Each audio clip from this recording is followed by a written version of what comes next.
Chapter 1401. Clatter, clatter. Terror flooded Robin's mind, an overwhelming tide that surged without warning. In a fraction of a second, he felt his core foundations, those pillars of strength he had spent centuries building, begin to unravel. Not crack, not shake, but dissolve, like stardust blown into the void. Moments ago, he had stood at level 50, the product of 2.5 centuries of ruthless dedication. Now, level 45. And still dropping. If my foundations are going to vanish anyway, then damn it, I'll make them useful first. With desperation burning behind his sealed eyes, Robin shouted inwardly. He tried to spread the golden patterns across his limbs, seeking to activate the law of spacetime, a last act of rebellion. But nothing happened. A thick, unnatural silence swallowed the attempt. Damn it all. Robin howled in his own mind. It wasn't just his movement that had been sealed. It was his very essence, his laws. Anyone else, even a being like Lord Hedrick, would have failed to enact such a suppression. For no known law could seal a master law. Except this one time, when the prison itself was forged from another master law. Robin had barely made it to the 4th stage of truth, and only reached the 3rd stage of spacetime. But what engulfed him now was balance, at the 6th stage. Level 41.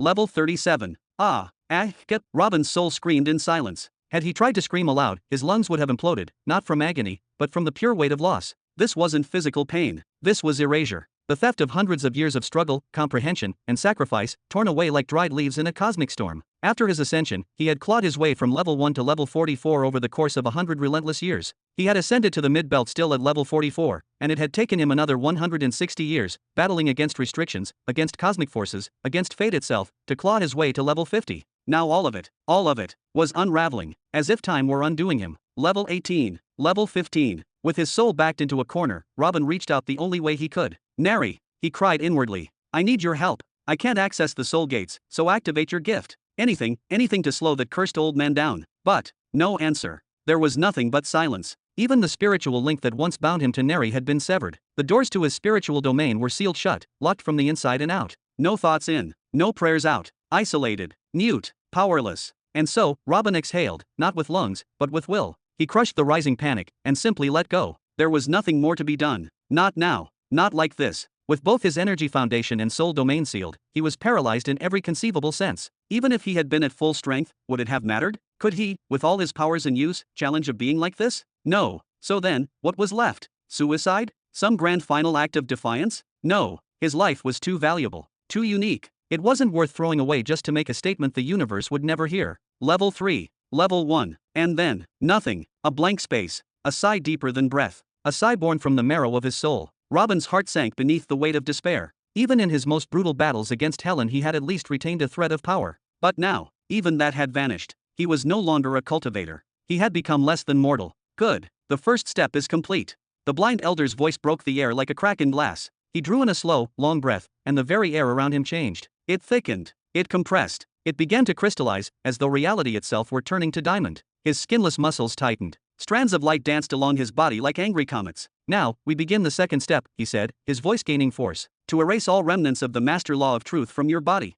Disturbance. Rupture. The skies twisted again, no longer blue, no longer sky. The clouds cracked like glass. The atmospheric pressure plunged, as if the planet itself were preparing to die. The elder's right hand, still outstretched toward the sea, began to rise. And as it rose, so too did the ocean. Massive beasts, one after another, were lifted into the air. Not one of them was smaller than 5 meters. Dozens became hundreds. Creatures of the abyss, scaly, horned, and ancient, were ripped from their kingdom and forced into the light. But that wasn't all. Tiny islands began to rise. Massive gems larger than ships floated upward. And finally, from deep beneath the sea of the seeing stone, a volcano burst from the depths, climbing skyward like a mountain being born. The creatures thrashed. They tried to scream. They tried to flee back into the safety of the sea, but the bubbles that encased them made even breathing impossible. Let the fair exchange begin, the blind elder whispered. The sea beasts froze. Something was happening, but they couldn't comprehend it. They felt no heat, no pain, no force, but their bodies, their entire beings, began to vanish. Not burnt, not broken, not consumed. They simply ceased to exist. In mere, fleeting moments, hundreds of huge beings around the planet vanished, extinguished from existence without trial, without understanding, without even the mercy of knowing why.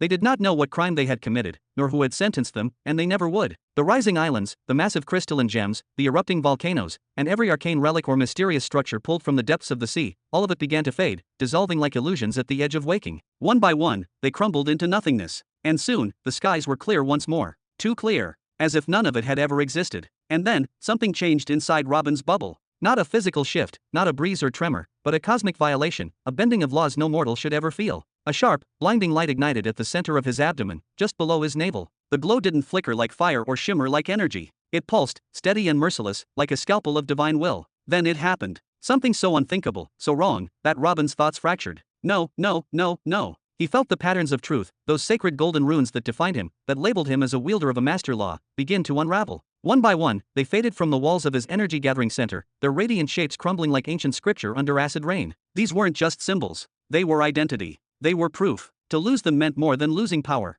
It meant being erased from the path of truth itself. These patterns were meant to be permanent, etched into the soul's marrow. The only known way to remove them was by obliterating the entire energy-gathering center. Yet here they were, vanishing. The blind elder tilted his head slightly. He had sensed it too, the fading had stopped. Incredible, he murmured. I've performed this cleansing on 3 others before, false chosen, each with the potential to comprehend balance. I used a mere quarter of the sacrifices I've spent now. That should have been more than enough to erase your entire core, even if you were a genuine one. He leaned slightly forward, his voice low and curious. And yet, all it erased was a single mark. Hope, faint and fragile, began to flicker inside Robin's chest. Yes, a rune had been lost. It would scar his path, perhaps alter his future. But stopping now meant his connection to truth still existed. However, that thought was cut short. No matter, the elder whispered. He slowly lowered his hand from the sea, letting the last remnants of the skybound ritual dissolve. Instead, he raised his hand to his own chest. My time draws near, he said, his eyes unblinking. My life thread has already been compromised. There's no time to seek another. No power to try again. You will be my final candidate. And with emotion swift and sharp, he stabbed 2 fingers deep into his own heart. Robin's body convulsed, not from pain, but from instinctive horror. Even trapped, even sealed, he felt what that meant. BFF. Blood burst from the elder's lips, painting his robe in vivid crimson. He opened his mouth again, his voice ragged and rattling like a crumbling tower. Half of what remains of my life, as a wielder of balance, of the 6th stage, I offer to resume the cleansing. Flash. Once more, the blinding light exploded from Robin's core, this time brighter, heavier, and more ravenous than before. It didn't flicker. It didn't pause. It devoured. This was no longer a ritual. It was sacrifice. The elder's blood, his years, his life force, everything was now fuel for the erasure of Robin's truth. This time, the patterns didn't vanish slowly. They were ripped from him, torn away in violent flashes. 4th stage runes vanished in a blink. Then the 3rd. Then the 2nd. Then, the 1st. The once ornate walls of his energy core, etched with the legacy of a lifetime, became smooth, untouched, infantile. As pure and blank as the core of a child born seconds ago. KHHH. The elder coughed violently. Congratulations, he whispered hoarsely. You've been freed of the infection. He didn't lower his hand. His body was trembling. His face was pale like carved bone. But he still held the ritual. My sacrifice is still greater than what's been done to you so far. Now, I will use the remaining power of the sacrifice to rebuild you. I will help you form your foundations anew, all the way to level 50, this time in balance. And then, his voice began to fade. I will teach you, piece by piece, so that you may understand what balance truly is. Flash. Again, light surged beneath Robin's navel. But this time, it wasn't for cleansing. This time, something new was being built. Chapter 1402. Glow. The dense, overwhelming torrent of energy that had poured violently out of Robin's body moments earlier now began to return. It was slow at first, like droplets finding their way home, then all at once, a spiraling vortex of raw power materialized around him, swirling with purpose and direction. It converged toward a single point just below his navel, pouring into him without pause. Foundation 1. Foundation 4. Robin didn't resist. He had already given up trying to fight the inevitable. Resistance was useless, like screaming at a collapsing star. But as he felt each new foundation of energy rebuild itself, not by his will, but by someone else's, something within him sank deeper. A heavy, cold weight pressed into his chest. He wasn't angry anymore. He wasn't even afraid. He was simply crushed. Moments ago, when the last of the golden runes vanished, he had still harbored hope that maybe, just maybe, some fragment of the truth law would remain. But it hadn't. And once the erasure was complete, he had wished the old man would leave. Just go. And just leave behind a book about balance or something that would give him a chance to get back his truth. But even that was denied him. This wasn't the first time Robin had been forced to start over. He had lost everything before. The first time had been during the hellish war against the warlords of Hovenheim. But even then, he had chosen it. He had thrown away his foundations with his own hands, in a gamble for victory, in defiance, in strength. But this time, he hadn't thrown anything away. It was ripped from him, and now, it was being rebuilt without his permission, without his consent, like a puppet being stitched together again by a hand it couldn't see. It was worse than defeat. It was violation. Foundation 8. Foundation 10. Good. The early foundations are stabilized, the elder's voice came, broken and labored, each word soaked in effort. Now, we begin installing the law of balance, starting with foundation number 11. His lips curled into a faint, bloody smile. I know you hate me now. But when you come to understand the power I'm giving you, when you see the legacy I'm leaving you, you'll thank me. And with that, he turned his full focus back toward Robin's energy core. Compress. Whoom. Foundation 11 began to take shape. It was different, thicker, heavier, and far more unstable than any that came before. Robin could feel it. It vibrated with unbalanced energy, like a mountain on the verge of collapse. This was its nature. Foundation 11 could not survive alone. It had to be bound, anchored by a law, the law of balance. And Foundation 11 would not wait. The elder slowly clenched his right hand. Inside Robin's core, something vast and strange began to form. A massive, silver-blue pattern emerged in the darkness, a rune so large it blanketed his entire energy center like a sky of shifting stars. Then it descended, steady, heavy, inevitable, and latched itself to Foundation 11. It is done, my disciple. The elder's voice was low, distant, almost gentle. In just a few more minutes, you'll reach level 50 in balance. You'll wield strength enough to cleanse injustice, to restore harmony to the universe, Suddenly, something went wrong. Something broke. Shwoo. The massive balance pattern began to unravel. It melted. It evaporated, fading into non-existence like a ghost kissed by light. What is happening? The blind elder's composure shattered. He raised his left hand toward Robin and roared, "Form." Another, new balance pattern flared into being, and vanished almost instantly. A second, a third, a fourth, fifth, sixth. Every time he tried to rebuild it, the pattern collapsed. None of them could take hold. Not one survived long enough to even stabilize. And then, something impossible happened. Formation. Formation. A new pattern, invisible to the eye, appeared directly atop Foundation 11. But this one was not balance. This one held. It stabilized the foundation instantly. Then came another. And another. A storm of unseen runes, each one alien, sacred, divine. Truth runes, rushed in from nowhere and wrapped themselves around Foundation 11. They weren't summoned. They weren't commanded. They simply came. Impossible. The elder stumbled back a step. Appearing. The walls of Robin's energy-gathering center were no longer bare. The golden runes of truth, from the first stage to the fourth, re-emerged from the void, as if they had never left, reclaiming their rightful place. Impossible. Impossible. The elder screamed, his voice shrill with fear and fury. A wave of green light burst from his chest as he sacrificed yet another chunk of his life force, desperate to stop the restoration. Glow. The light beneath Robin's navel flared into an explosion, brighter than anything so far. So bright it set the skies ablaze and made the land below tremble. Then, bam! The elder was hurled backward, stumbling until he crashed into the sea, his body slamming against the water like a meteor. Arg! Boomf! The bubble around Robin burst, collapsing into golden dust. He fell hard, landing on his back with a sharp grunt, pain racing up his spine. But he didn't even feel it. What the hell just happened? Robin sat there, stunned, his legs sprawled, his breath shallow. He looked up, eyes wide, heart pounding, and stared at the elder, now half submerged in seawater. For the first time in this entire encounter, the old man looked afraid. Clatter! As if the universe itself had chosen this place to host a divine play, shock after shock echoed across the air, rumbling deep within the sky and beneath the trembling ground. Robin and the blind old man froze, one recovering from trauma, the other still reeling from failure, waiting for the air to still, for the storm to pass, for the silence to mean safety. But instead, the sky split open. Not metaphorically, not figuratively, literally. A great tear ran through the firmament above, and from that divine rupture, something began to descend. It looked like a scale, a massive, radiant golden balance, so colossal it seemed to swallow the entire sky. Its golden shimmer dimmed the sun. Its weight seemed to bend the horizon. And the very moment this celestial instrument appeared, everything stopped. The wind froze mid-whirl. The churning sea became glass. The birds in the air fell silent. The ants on the rocks halted their march. Even the laws of heaven, the abstract principles that govern life and death, time and motion, seemed to pause, holding their breath in reverent stillness. All existence waited for a judgment. The scale. The blind old man trembled, his voice breaking into terrified whispers. He turned his face skyward, his empty eyes wide with horror, his lips quivering. His expression wasn't anger. It wasn't confusion. It was the face of a dying man seeing the very embodiment of divine retribution. Like prey realizing the predator had arrived. Like a sinner meeting the god he thought had forgotten him. Ding! The left pan of the scale dipped. The sound was soft, but its echo was deafening, like the toll of a divine bell across all of creation. Pa-dump! The old man's heart throbbed violently in his chest. No. I wasn't trying to corrupt the world. I wasn't spreading chaos. I was trying to help. I was looking for a successor. I was trying to save it all. He began crawling backward, panic oozing from every twitching muscle. His voice cracked, his breath turned ragged. Tears of rage and disbelief ran down his weathered cheeks. I've done this so many times before. So many times. Why now? What did I do wrong? Boof. He reached with his left hand, trying to support his body, to continue his terrified retreat, but there was nothing. His hand was gone. He collapsed, face first into the shallow water. No. His whisper was more like a sob. He forced himself up. Somehow, with the last shred of willpower, he stood and ran. He ran from the sky, from justice, from something far older than time itself. But when he tried to step forward, boof, his left leg was gone too. And down he went again, crashing to the ground like a toppled idol. No. He roared with everything he had left, his voice raw with betrayal. After everything I've done for you, for this universe, for balance itself, don't do this to me, please.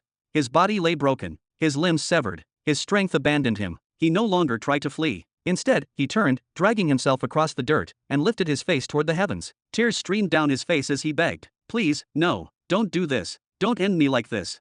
His voice cracked. He wasn't just crying out to the scale anymore. He was crying to the laws he had worshipped, to the truths he had believed in, to the stars that once shone on his path. His life force was dwindling. His mind was crumbling. His soul was bleeding. The golden scale remained above, silent, unmoved, unforgiving. And in the end, his heart, mind, and body all surrendered. He collapsed, unconscious. Chapter 1403. 3 days later. Crack. Crackle. Ugh. A groan escaped the withered lips of the blind old man as his senses slowly returned to him. He stirred, attempting instinctively to push himself up with his right arm, but there was nothing there. Nothing to push with. Nothing to feel. He paused. So it wasn't just a nightmare after all, he whispered hoarsely, then slowly raised his only remaining hand, his left, and covered his face. What settled over him wasn't just pain. It was a fatigue so ancient, so deep, that it seemed to stretch back to the dawn of creation. A heaviness not of the body, but of time. Tens of millions of years of service, of sacrifice, of purpose without recognition. Tens of millions of years spent stabilizing the cosmic threads. Tens of millions fending off the hungering beasts of the void. Tens of millions confronting tyrants who tried to warp the laws for their own greed. And all of it, not for himself, but for the universe.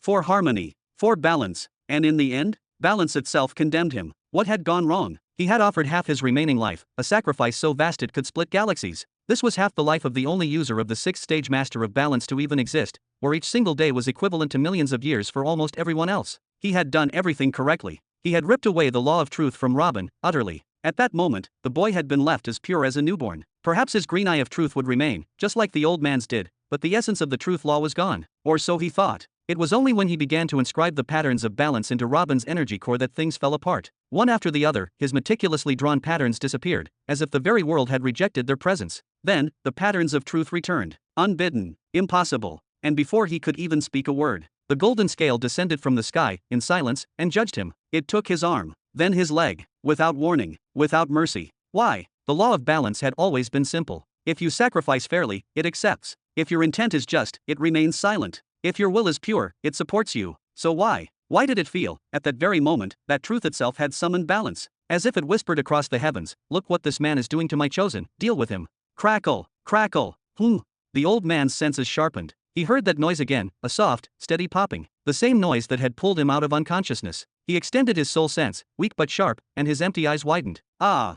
A gasp left his mouth. He was lying on a bed of leaves, near the shoreline of the same forgotten island. And directly beside him was a monkey. No, not just any monkey. It had huge lips, long dangling arms that brushed the ground, a massive belly, and was covered in white fur streaked with golden patterns. It was staring at him, its face uncomfortably close, as if trying to count the pores on his weathered skin one by one. Then a calm voice spoke. "I see you're awake. That's good." The old man reached out with his soul sense again, wider, more focused. He found Robin, sitting near a small campfire, turning a few fish skewers over the flames. Using his left arm only, the old man propped himself into a seated position with effort. "I see, you're still here," he said, his voice rough. "Of course I am," Robin replied immediately. "How could I abandon an old man and walk away? That's not how I was raised." The old man nodded faintly, then gestured weakly toward the ancient spatial portal in the distance. "It's clean now, cleared of moss and vines. The control panel has dents and even bite marks. Seems my portal gave you some trouble while you were looking after this old man. Want a fish?" Robin cut in smoothly, changing the subject. What else could he say? Of course he'd try to escape the moment the old man collapsed.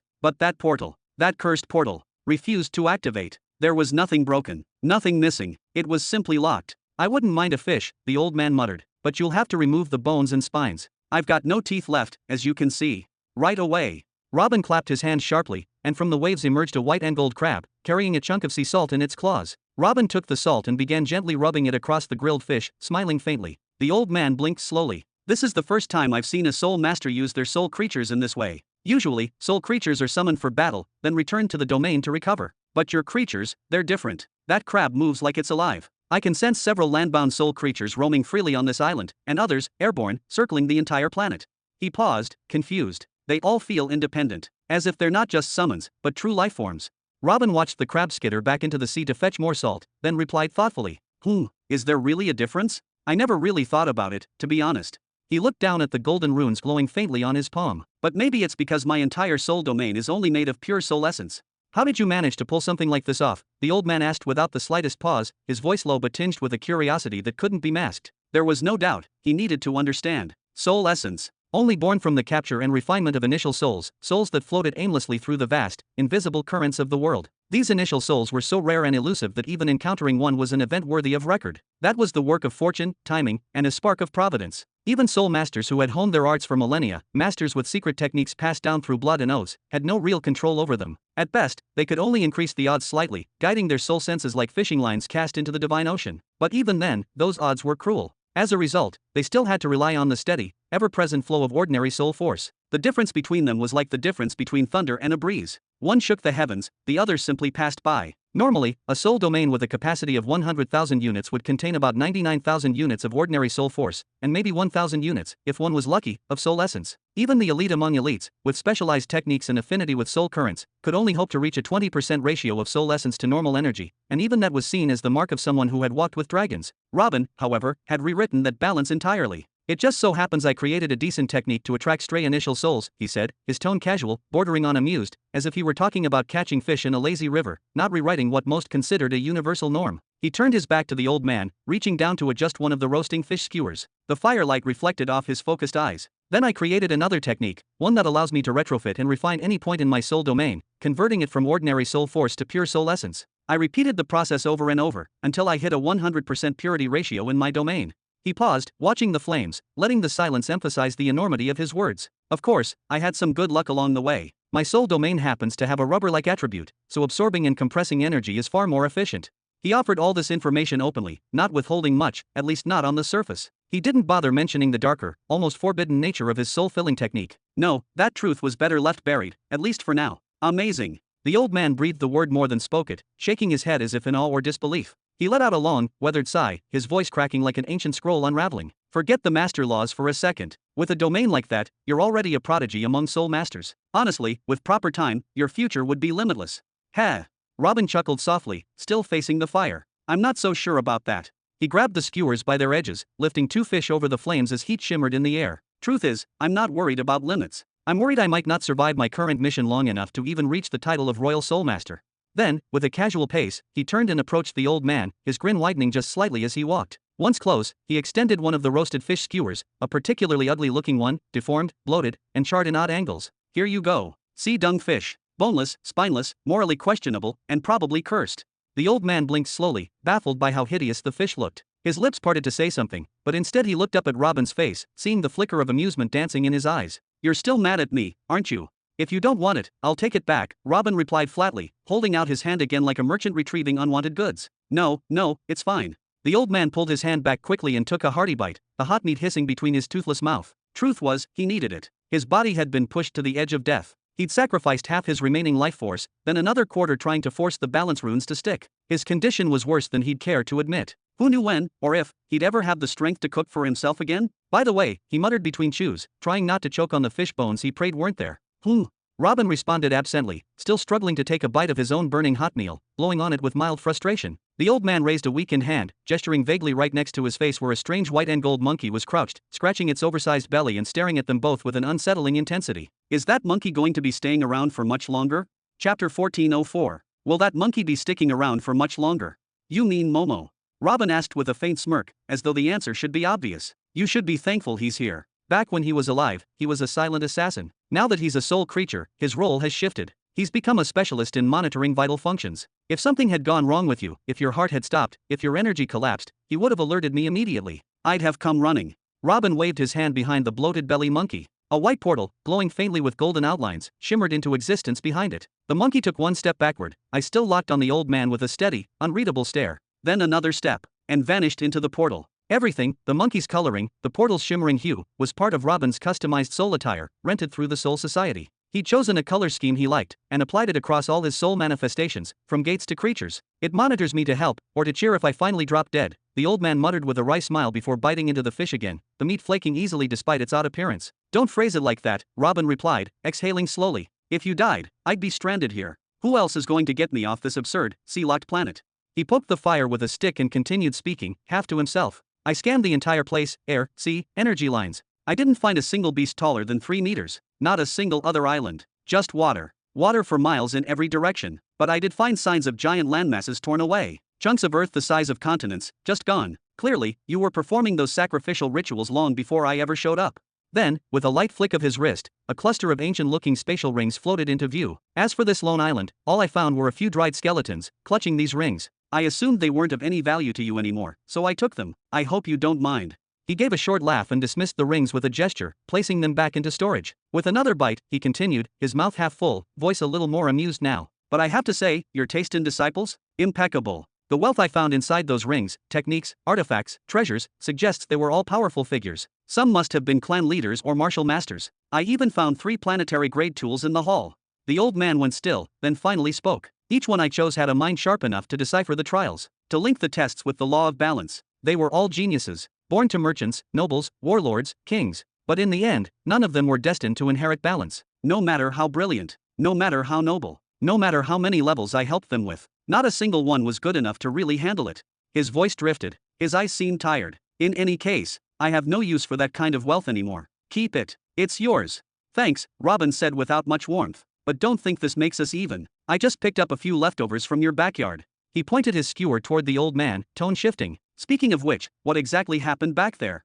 The old man raised the fish to his lips again, then paused. I can't say for certain, but I have suspicions. Oh, suspicions. Robin cut him off immediately. His tone sharp, cold. Keep them. I'm no longer interested in your guesswork. He tossed the last bit of his fish into the fire behind him and stood up. Just tell me, how do I activate the portal? The old man looked down, fingers curling slightly in the sand. His voice came slowly, as if each word weighed more than the last. I know you don't care much for the thoughts of an old man, but I am the pinnacle of knowledge in this known universe. I say this not from pride, but from frustration. Frustration that we still understand nothing, that we were born inside a prison so large, it pretends to be freedom. A prison with a jailer we don't even know exists. Robin said nothing, his lips pressed into a line. He listened, silently. You probably think I'm cruel, heartless, especially after what you saw, after what I tried to do to you, after the bones, the rituals, the betrayal. But understand, I've lived too long, far, far too long, and I've never done anything like this before. My disciples used to beg me for the teachings, but time is no longer on my side. And maybe, just maybe, it's not on any of our sides. He turned to the sand, whispering like a confession, our time, all of it, might be running out. Robin stiffened, his voice, suddenly urgent. What do you mean? The 100-million-year myth of the Middle Belt, maybe it wasn't entirely a myth. The old man exhaled slowly, as if releasing a weight he had carried for too long. All of the causality law users, every one of them, Sevar included, have said the same thing, that all signs point to something monumental occurring at the 100 million mark. He paused. What will happen? We don't know. Like you said, it's all just speculation. But if every user of causality says the same thing, shouldn't we be cautious? The old man's voice was heavy, but steady. When I discovered that only 2.2 million years remained, and that I likely wouldn't survive long enough to see that point, given the damage festering inside me, I wanted to hurry. I wanted to find a successor, someone who could wield a strong master law, someone who could lead, someone who could protect everyone from a catastrophe we know nothing about. He looked down, his expression unreadable. I don't even know if Sevar will have the guts to crawl out of his hiding place. And frankly, I'm not counting on Athena to take up the reins either. She never has before. Robin remained quiet but attentive, absorbing every word. Sevar is hiding out of fear? And who is Athena? She didn't seem like the type who involved herself in anything. And from the sound of it, she was the third master law user at the 6th stage? She was still alive? It made sense. Once someone reaches the 6th stage of a sovereign law, who in the universe could actually kill them? The old man let out another long sigh. If I don't find someone and make him strong enough before the 2.2 million year threshold, then I'm afraid we've already lost. I fear the cataclysm that once wiped out all life long ago might repeat itself. Robin frowned slightly. Maybe when we hit the 100 million mark, all that happens is the gates to the ancient belt finally open, and we get to explore it, he said, trying to sound skeptical, even if a part of him didn't believe it. The old man smiled faintly but offered no counter-argument. Instead, he asked, you said you wanted to leave, right? Yes, please, Robin replied instantly, voice firm and unapologetic. The old man sighed again, long, deep, and tired. Everything I told you earlier. I only said it to give you my perspective, so you wouldn't think of me as a villain. Since the law of balance itself intervened for your sake, I won't try to force you down my path again. I hold no grudge against you. He looked at Robin with sincerity, his voice softening. Can you forgive an old man like me? You seem like a nice guy. Robin attempted a polite smile. Just, get me out of here. You'll leave, Robin. You will. The old man nodded slowly. A young man like you doesn't belong on an island like this. You still have so much ahead of you. Then his eyes narrowed. But tell me, how can I make it up to you? You were forced back down to level 11. I stole hundreds of years of progress from you. I interrupted your path, your mission. He clenched his brows in frustration. But I have nothing to offer a truth chosen like you. I'm not the kind who treasures artifacts and riches. My legacy is different. It has nothing to do with material things. Robin shifted uncomfortably, clearly growing impatient. It's fine. I'll figure something out. I forgive you. Let's just move on, yeah. The old man fell silent for a moment, deep in thought. Then slowly, deliberately, he smiled. I think I found something. Chapter 1405. A few hours later, Robin crouched low to the ground, fingers brushing over the smooth surface of a flat stone half buried in the sand. He picked it up, waited in his hand for a second as if he found the ideal gem he was looking for, but suddenly he flicked it across the glassy sea with a calculated flick of his wrist. Plop, plop, plop. The stone skipped 3, maybe 4 times, little explosions of ripples trailing behind, before it vanished into the silver horizon. He didn't even watch it go. His body bent again, his hand reaching for another. Mind elsewhere. Soul elsewhere. His eyes, normally sharp and calculating, were now blurred with a haze of silent dread. For the first time since the dawn of history, I will intervene in a mission directly and risk disrupting all the threads of fate and risk exposing what I am doing. I will then have to hide for an unknown number of years until this incident is forgotten and buried in the folds of time before I do anything else, a number of years that I may not have. A number of years that I may not have. A number of years that I may not have. I may not have. The words echoed in his mind, low and poisonous, the last words whispered by the all-seeing, their tone haunting, final, almost, sorrowful. He hadn't cared then, had brushed it off like a passing wind. But years later, the memory had returned like a ghost. And now, it clung to him like wet cloth. The all-seeing, an immortal being, a timeless architect who had moved pieces across galaxies for tens of millions of years. Someone like that saying he might not have time left? That wasn't just strange, that was terrifying. What could possibly limit such a creature? Was he dying? Injured? Cursed? But no, Robin had seen what that being could do, even with just a fragment of himself. What he'd done to Helen had shattered every assumption of power Robin once held. There was no weakness there, no frailty. No, something else was coming. Something vast enough to pull the curtain on even beings like the all-seeing God. And he'd known it. He'd seen it. He was preparing for it. That was why he came back to Robin. Why he didn't search for another candidate. Not because Robin was perfect, but because there was no longer time. And now, this blind old man had said something just as chilling, that in 2.2 million years, something would happen. Something so vast, so terrible, it might reduce the entire universe to a lifeless husk. Coincidence? Robin didn't believe in coincidences anymore. He remembered the all-seeing's reaction when he'd called him a devil. The fury, the fear behind the anger. And he'd mentioned the ancient belt, said even he didn't know what was happening there. Could it be the key? Could whatever was hiding in the ancient belt be the seed of this coming cataclysm? Robin sank down onto the sand, slow and heavy. He stared at the grains beneath him, shimmering under the dying sunlight, as if searching for answers hidden in their infinite patterns. Could the all-seeing be connected to what's coming? Was he the cause? Was he the solution? Were the wars he was orchestrating meant to destroy the universe's defenses, or prepare it for something worse? Was he a demon? Or was he a desperate guardian trying to hold back something even darker? Robin exhaled sharply and raised his hands to his head, fingers clawing into his scalp as if he could tear the confusion out. It hurt, the not knowing. Then, a brittle voice floated in from behind him, dry, raspy, yet somehow still light-hearted. Hey, kid, what's got you all twisted up? I told you, you're heading out of here soon. Robin didn't turn around. It's nothing, he mumbled. Just something old. He wanted to tell him about the all-seeing, about the visions, about the ancient fear breathing down his neck. He wanted to hear the old man's thoughts, maybe get some clarity, a piece of the puzzle he was missing. But he couldn't. If the all-seeing didn't like it, if he considered it talking about him, then he was doomed. And besides, what could the old man even do? Right now, he could barely hold himself together, let alone take action. Suddenly, he stood and turned around. Hey, where's your friend, anyway? You said he'd come with a reward. I'm starting to think you made him up.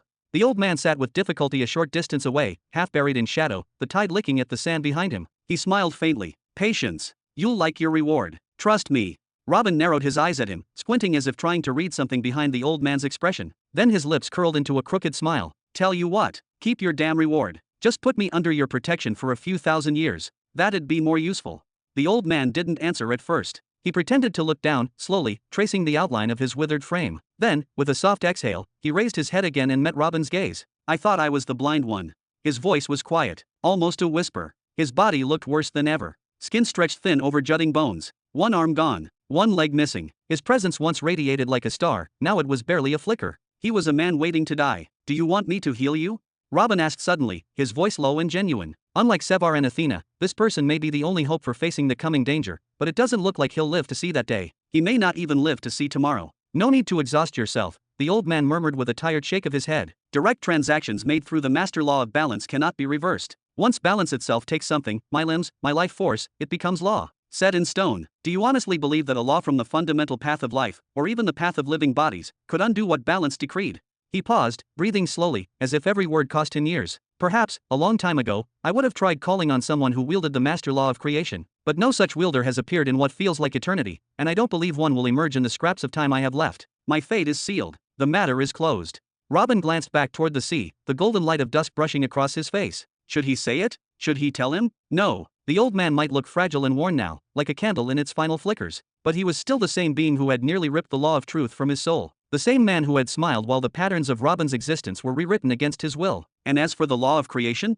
the old man didn't even realize Robin wielded spacetime. Back when he'd tried to escape from the old man, Robin had only used the major heavenly law of space. Who knew what this ancient entity would do if he realized Robin was host to 3 master laws? And besides, Robin was only level 11. Even attempting to activate the law of creation to restore someone else's limbs would cost him dearly. It would crush his own foundations, probably before the fingers of the new limb had even taken shape. Buzz! A sharp ripple surged through the air. The space around the portal shimmered and trembled as someone stepped through. Robin's instincts fired. He immediately stood, sharp eyes locked on the glowing portal as tension rippled through his body. From the light emerged a woman, pale, almost translucently white, like snow that had never touched the ground. Her features were haunting, a delicate balance between human beauty and something avian. Her eyes were wide and unblinking, like those of a silent predator perched in the dark. An owl. She moved forward, no sound, no aura, not even the whisper of air. She floated. Or at least, that's what it looked like. Her steps made no prints, no sound, no ripple in the world around her. One hand hung at her side, the fingers spread out like a dagger made of flesh, prepared to strike at any moment. The other hand held a short sword, still sheathed, but glowing faintly with sealed power. Everything about her presence screamed contrast, grace and danger, beauty and death. A silent storm dressed in elegance. Robin didn't move. He could tell instantly, she wasn't someone to cross. But to his relief, those wide, owl-like eyes didn't even glance in his direction. They were locked, intensely, respectfully, on the old man. She glided the final steps forward and halted beside him. Then she bowed. Her voice, when it came, was soft as falling snow. Cosmic Elder. Chapter 1406. Cosmic Elder.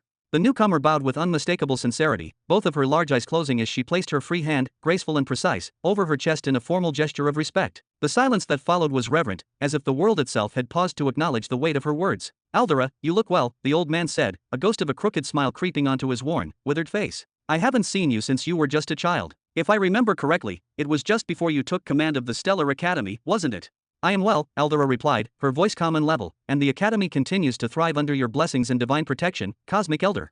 She stood upright again, posture perfect, still no emotion visible on her pale, elegant features. Your body. Ah, there's no need for concern, the old man waved her off gently, his tone light but clearly strained. I'll be fine. Aldera didn't argue. She didn't probe. She simply nodded and cut directly to the heart of the matter. How may I assist you? She knew. Someone like him didn't get injured, not in the conventional sense. If he looked like this, it could only mean one thing: he had attempted to use the master law of balance, and something happened. A matter of this magnitude was not something she would dare pry into. Not even she. Ha, ha. The old man gave a tired laugh, as if amused by her predictability. Still as impatient as ever. Never were one for small talk. Then, with a slow, deliberate turn, he shifted his head toward Robin. Come here, boy. Don't be afraid. This charming lady will be your guardian for the foreseeable future.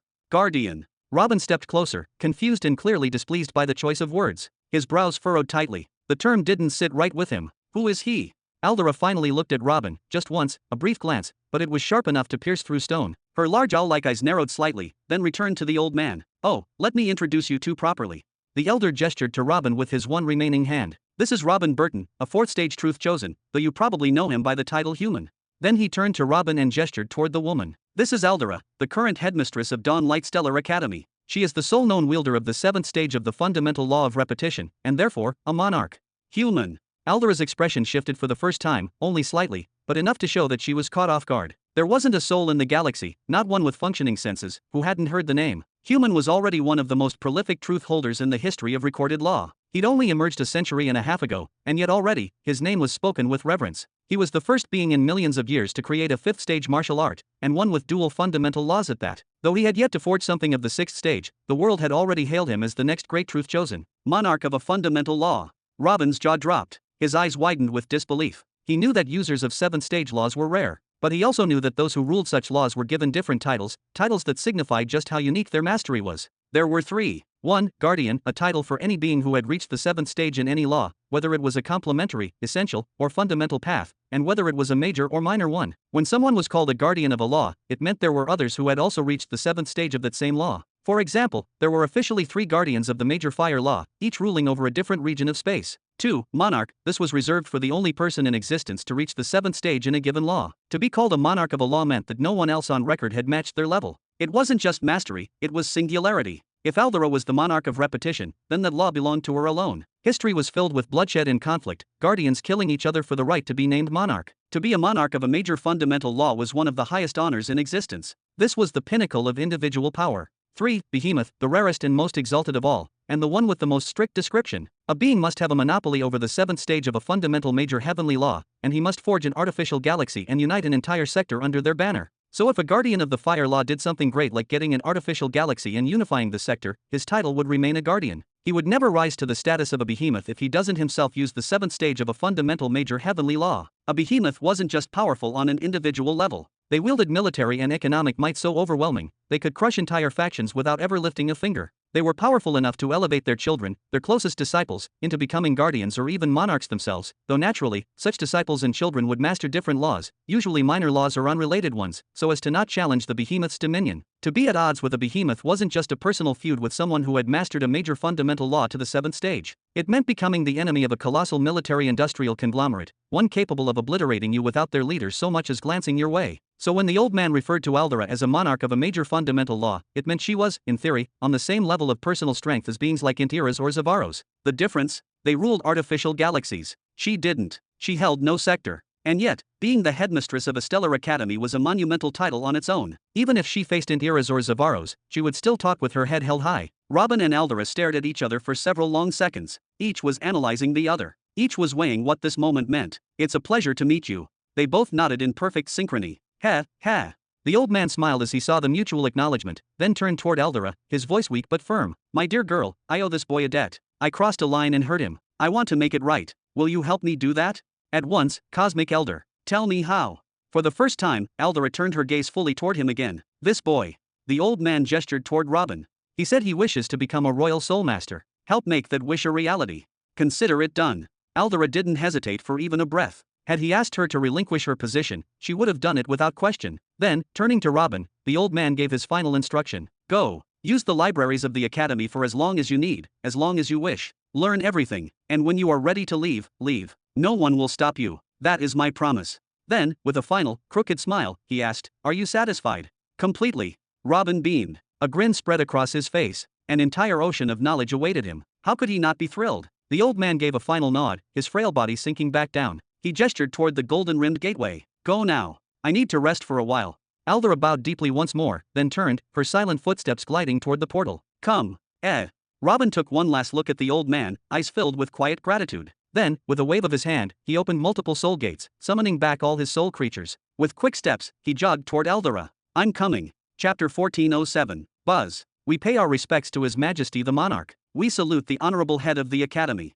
The moment the portal activated and a figure emerged, an eerily pale woman moving with supernatural grace and utter silence, 6 portal operators and guards instinctively fell to one knee. Their eyes lowered, their breathing hushed. A wave of reverence and fear washed over them, as if a divine entity had descended. Step, step. In stark contrast, Robin stepped out behind her. His footsteps were not soft, nor hesitant. They echoed with purpose, each one like a drumbeat that struck not just the ground but the hearts of those who heard it. He walked forward a few paces, then stopped. With excruciating slowness, eyes wide open and unblinking, Robin turned his gaze in every direction. He had just left a serene beach on a quiet island, where the air was crisp and the view could tame even the most restless soul. Before that, he had wandered the Soul Society, where he had seen things that defied imagination, that redefined reality. And yet, this place? This was something else entirely. Before him stretched a walkway of shimmering marble that sparkled as if dusted with star fragments. It looked not like stone, but like it had been carved from the essence of pearls and light. To his right, an entire lake of raw energy essence pulsed gently with power, so pure it seemed alive. Several young men and women, clad in simple yet elegant uniforms, laughed and played within it, as if this were just another casual afternoon. To his left sprawled a vast, emerald garden stretching to the horizon, filled with students, hundreds of them, wearing white and violet uniforms.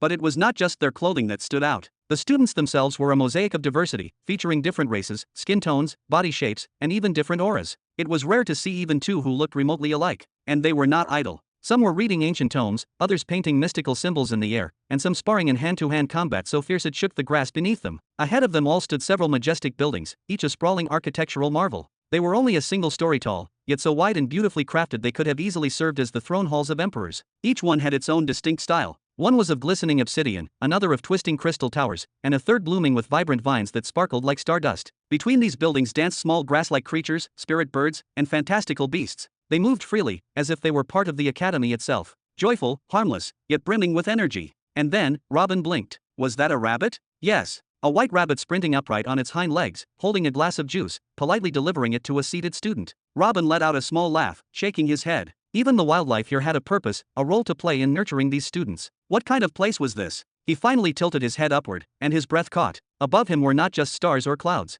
There were celestial bodies, moons so massive they made Earth's moon seem like a pebble. Each one glowed with its own radiant hue, emerald green, sapphire blue, crimson red, and they all spun and danced in harmonious rhythm, weaving past one another in a ballet of divine light. It was as if someone had scattered a handful of sentient gems across the sky and told them to never stop moving. Wow! Robin's lips parted, his voice barely a whisper. The sky of this planet alone could shatter hearts. Keep moving. A sharp yet familiar voice cut through his awe like a blade, dragging him back to reality. Ha! You're already that far ahead. Robin snapped to attention, eyes locking on Aldera's figure far in the distance. Could you maybe slow down a bit? I'm still just level 11, remember.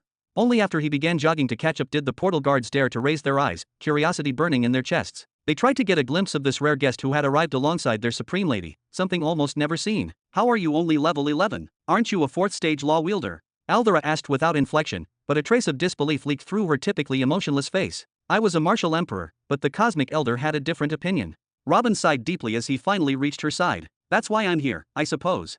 Aldera stared into his eyes for a long, unreadable moment. Then, without a word, she turned and resumed walking, but her pace had slowed ever so slightly. So long as the cosmic elder has passed his judgment, she said calmly, you are free to remain. Use any resource you wish. Climb back to your previous peak, and beyond. Lady Head of the Academy.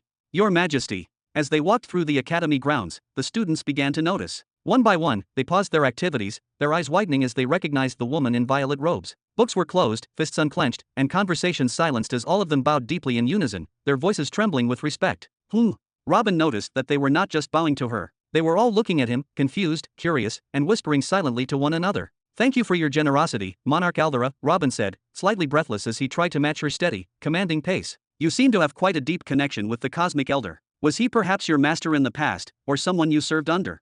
No, Aldera replied without looking at him, her tone flat yet firm. I've only seen him twice in my entire life. She paused briefly, not in her steps but in her breath, as if remembering something sacred. Yet even with that, she continued, I would give everything for him. Anything. The cosmic elder has given far more to this universe than any of us could ever hope to repay. He sacrificed enormous portions of his strength and his lifespan, not for glory, but for us. It was he who ended the age of blood. He who stood against the rise of the dark creatures and the plague that threatened to consume reality itself. You've seen what he has become now, a shadow of his former self. Her voice darkened slightly, her gaze hardening. Perhaps the behemoths don't see it that way. They don't give him the reverence he deserves. Maybe they believe they could have done what he did, or maybe they resent him for limiting their ambitions. But here, in the stellar academies, we haven't forgotten. We would die for him, not because he owns us, not because he commands it, but because he earned it. Robin remained silent for a moment, absorbing her words. Then, with genuine confusion, he asked, but the universe is still filled with bloodshed. Conquests rage on, and entire galaxies fall by the cycle. Are you saying it would have been even worse if not for the cosmic elder? You can't even begin to imagine, Aldera replied, her tone quiet and grave. His first deed was what I still believe to be the greatest act in all of cosmic history. She turned her head slightly, her violet eyes glowing. 57 million years ago, he destroyed the Abyss of Doom. Robin blinked. The Abyss of Doom, he repeated, eyebrows furrowing. Aldera's face grew pale. Even her steps slowed for half a second. The Abyss was not just a place, she said. It was a nightmare. A gathering point for every form of plague the universe had ever known. The Crimson Plague, devourers of the living. The Black Plague, corruptors of planets, rotters of stone and soil. And above them all, the Azure Plague, predators of stars. She exhaled sharply, the mere memory wringing tension from her frame. At one point, those monstrous entities multiplied beyond measure. Many reached the 7th stage of power. And when they joined forces, they became something the universe had no defense against. An alliance of pure devastation, calling themselves the Abyss of Doom. Her voice lowered, thick with the weight of ancient terror. They swept across sector after sector, destroying everything in their path. Not just people. Not just civilizations. They consumed stars. Entire systems blinked out. What they left behind was not ruin, it was void. Black, empty, unnatural space. She turned her gaze toward the sky. Do you know the empty zones between sectors? The dark borders we now call sectoral boundaries? Many believe they were always there. But no, the dominant theory is that those borders were created by the hunger of those creatures. That they devoured so much of existence that even space itself was torn open, leaving scars that could never heal. Robin's throat tightened. So what happened? How were they stopped? The greatest coalition in the universe's history rose against them, Aldera said. Every intelligent force, regardless of race, ideology, or history, united to strike back. Even then, their forces were only barely enough to hold the line. The plagues reproduced at unimaginable rates. Every minute, new horrors emerged. Every hour, a new planet fell. It was only a matter of time before the entire cosmos was consumed, until he appeared. Aldera stopped walking for the first time and looked Robin straight in the eyes. The Cosmic Elder. He didn't wait. He didn't rally allies. He didn't plead for permission. He dove straight into the heart of the abyss, alone. He killed their kings in numbers no one could comprehend. Entire breeds of plague were annihilated at his hands. Those that survived scattered like rats, fleeing into the void. And ever since, none of them have dared to gather again. No great campaigns. No organized strikes. Just isolated, cowardly attacks on weak planets, scavenging for food, always hunted down, always purged the moment they're discovered. Robin stared at her, stunned. He did all that? Alone? Yes, she said. He changed everything. And now, she continued, beginning to walk again, we, the Stellar Academies, carry his legacy. We are many. We are vigilant. We are prepared. Never again will we let such a threat rise unnoticed. Her voice turned steely, eyes glowing faintly. Whether they are ancient plagues or newly spawned abominations, all of them will be exterminated on sight. We can no longer lean on the Cosmic Elder, not in his current condition. It's our turn now. And we will never allow another abyss of doom to rise again, no matter the price. Chapter 1408. This.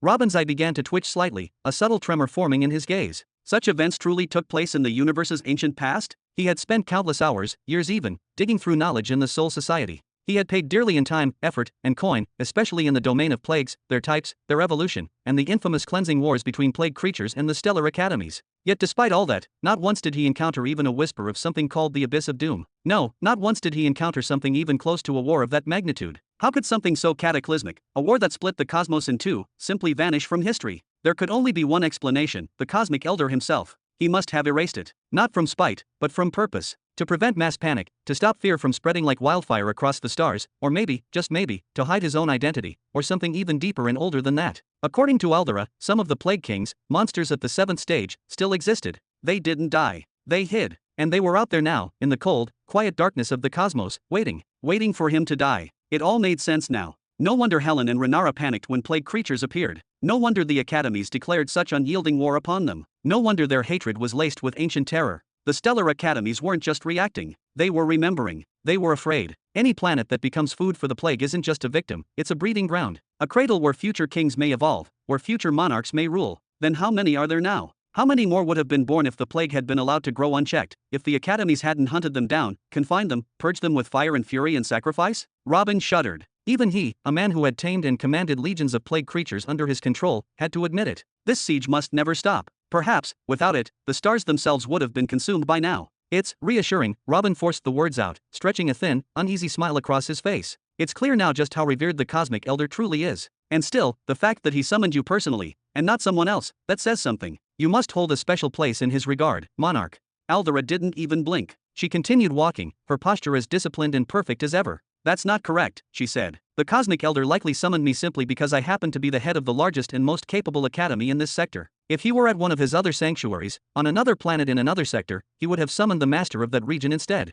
She paused briefly, as if weighing her next words. Still, I am honored. Even if it was out of convenience, I was called. And that means something. It means I have the privilege of saying I stood in his presence, heard his voice, and completed a task on his behalf. It's something many of my peers cannot claim. And yes, she allowed a subtle hint of pride to sneak into her tone. I will absolutely be bragging about that. Robin chuckled softly, rubbing the back of his neck. Fair enough. By the way, what sector are we in, exactly? Forgive me, I was dragged here with no briefing, no explanation. He didn't even tell me where we were going. The answer came without delay. We're in Sector 99, Aldera said simply. The mid-realm. Really? Robin stopped for a heartbeat, then hurried to catch up. Well, that's convenient. This is where I planned to go anyway. Was this just fate? Or did the old man hear my conversation with Theo somehow, and decide to save me the trip? Either way, I'm not complaining. This just saved me several years of interstellar travel. Headmistress of the Academy. Your Majesty. As they moved deeper into the Academy's vast lands, the nature of those greeting Aldera shifted noticeably. They were older now, more refined in posture, dressed in flowing black robes with golden hems. Their demeanor was more formal, and their energy more controlled. Clearly, these were professors, instructors, mentors of the next generation. Yet even they could not fully hide the glances they threw at Robin. Glances filled not with curiosity, but with something sharper, colder, suspicion, judgment, thinly veiled hostility. Robin frowned, glancing between the instructors. What's their problem? He asked quietly, eyes narrowing. Aldera kept walking, her pace composed, her steps as steady as ever, cutting through the curious and suspicious glances with the quiet authority of someone who belonged to a higher realm entirely. I don't appear in public very often, she said, her voice smooth but distant. Only the elder professors are allowed to see me in my office. The students, they know me only from scattered appearances at honor ceremonies. To see me walking the academy grounds, especially with someone unfamiliar beside me, it's unexpected. Robin looked around again, feeling the invisible pressure in the air. It was as if hundreds of silent eyes were peeling him apart layer by layer, trying to make sense of his presence. Couldn't we just fly over this place using energy cloaks or something? You know, avoid all this attention, he asked quickly, lowering his voice. Actually, I have a spatial portal, instant, clean, and discreet. We can just use it. I could teleport you to our exact destination right now, Eldora replied without stopping or even glancing his way. But where would be the fun in that? Robin exhaled slowly, rolling his eyes. He cut himself off, then pushed himself to match her stride, doing his best to ignore the continued stares. Anyway, he said, changing the subject, where's the Academy library? I'd like to get started. The Cosmic Elder's instructions weren't for you to browse books, Eldora said flatly. He ordered that we assist you in becoming a Royal Soulmaster. Robin faltered slightly in his step. What? Eldora nodded once. Yes. I don't understand the request either. If becoming a Royal Soulmaster were something simple, something that could be granted, we'd have produced thousands by now. But that's not how it works. It's not a title, it's a transformation, something that often takes millennia, if not more. She turned her head slightly, her eyes meeting his for a brief but piercing moment. All I can do is grant you access to our sealed archives, where knowledge lies buried far beneath public access, and introduce you to our own Royal Soulmaster. You can question him as you please. The rest, what you learn, how you grow, how long you take, will be up to you. With those final words, she raised her hand and pointed toward one of the many buildings that populated the expansive campus grounds. Remember that building's shape, its location, etch it into your mind. Without another word, she turned away and began walking down an entirely different path. Ha! Robin blinked in confusion, turning to study the building. It was strange. Among the many grand and polished structures dotting the Academy's landscape, this one looked positively ancient. Its architecture was more modest in scale, still large, but clearly one of the smallest of the bunch. Its thick pillars were half consumed by spiraling vines bearing deep blue and violet blossoms, so dense that the original color of the walls beneath was entirely concealed. The structure had no open doors, no glowing seals, no signs of life. It looked like it hadn't been entered in decades, maybe centuries. Robin stared at it longer than he meant to. Something about it pulled at him, like a memory he hadn't lived yet. Still, he turned away and jogged after Eldora before she vanished into the distance. What was that place, exactly? He asked as he caught up to her. Is that the archive you mentioned? If so, we should head there now. I don't have all the time in the world, you know.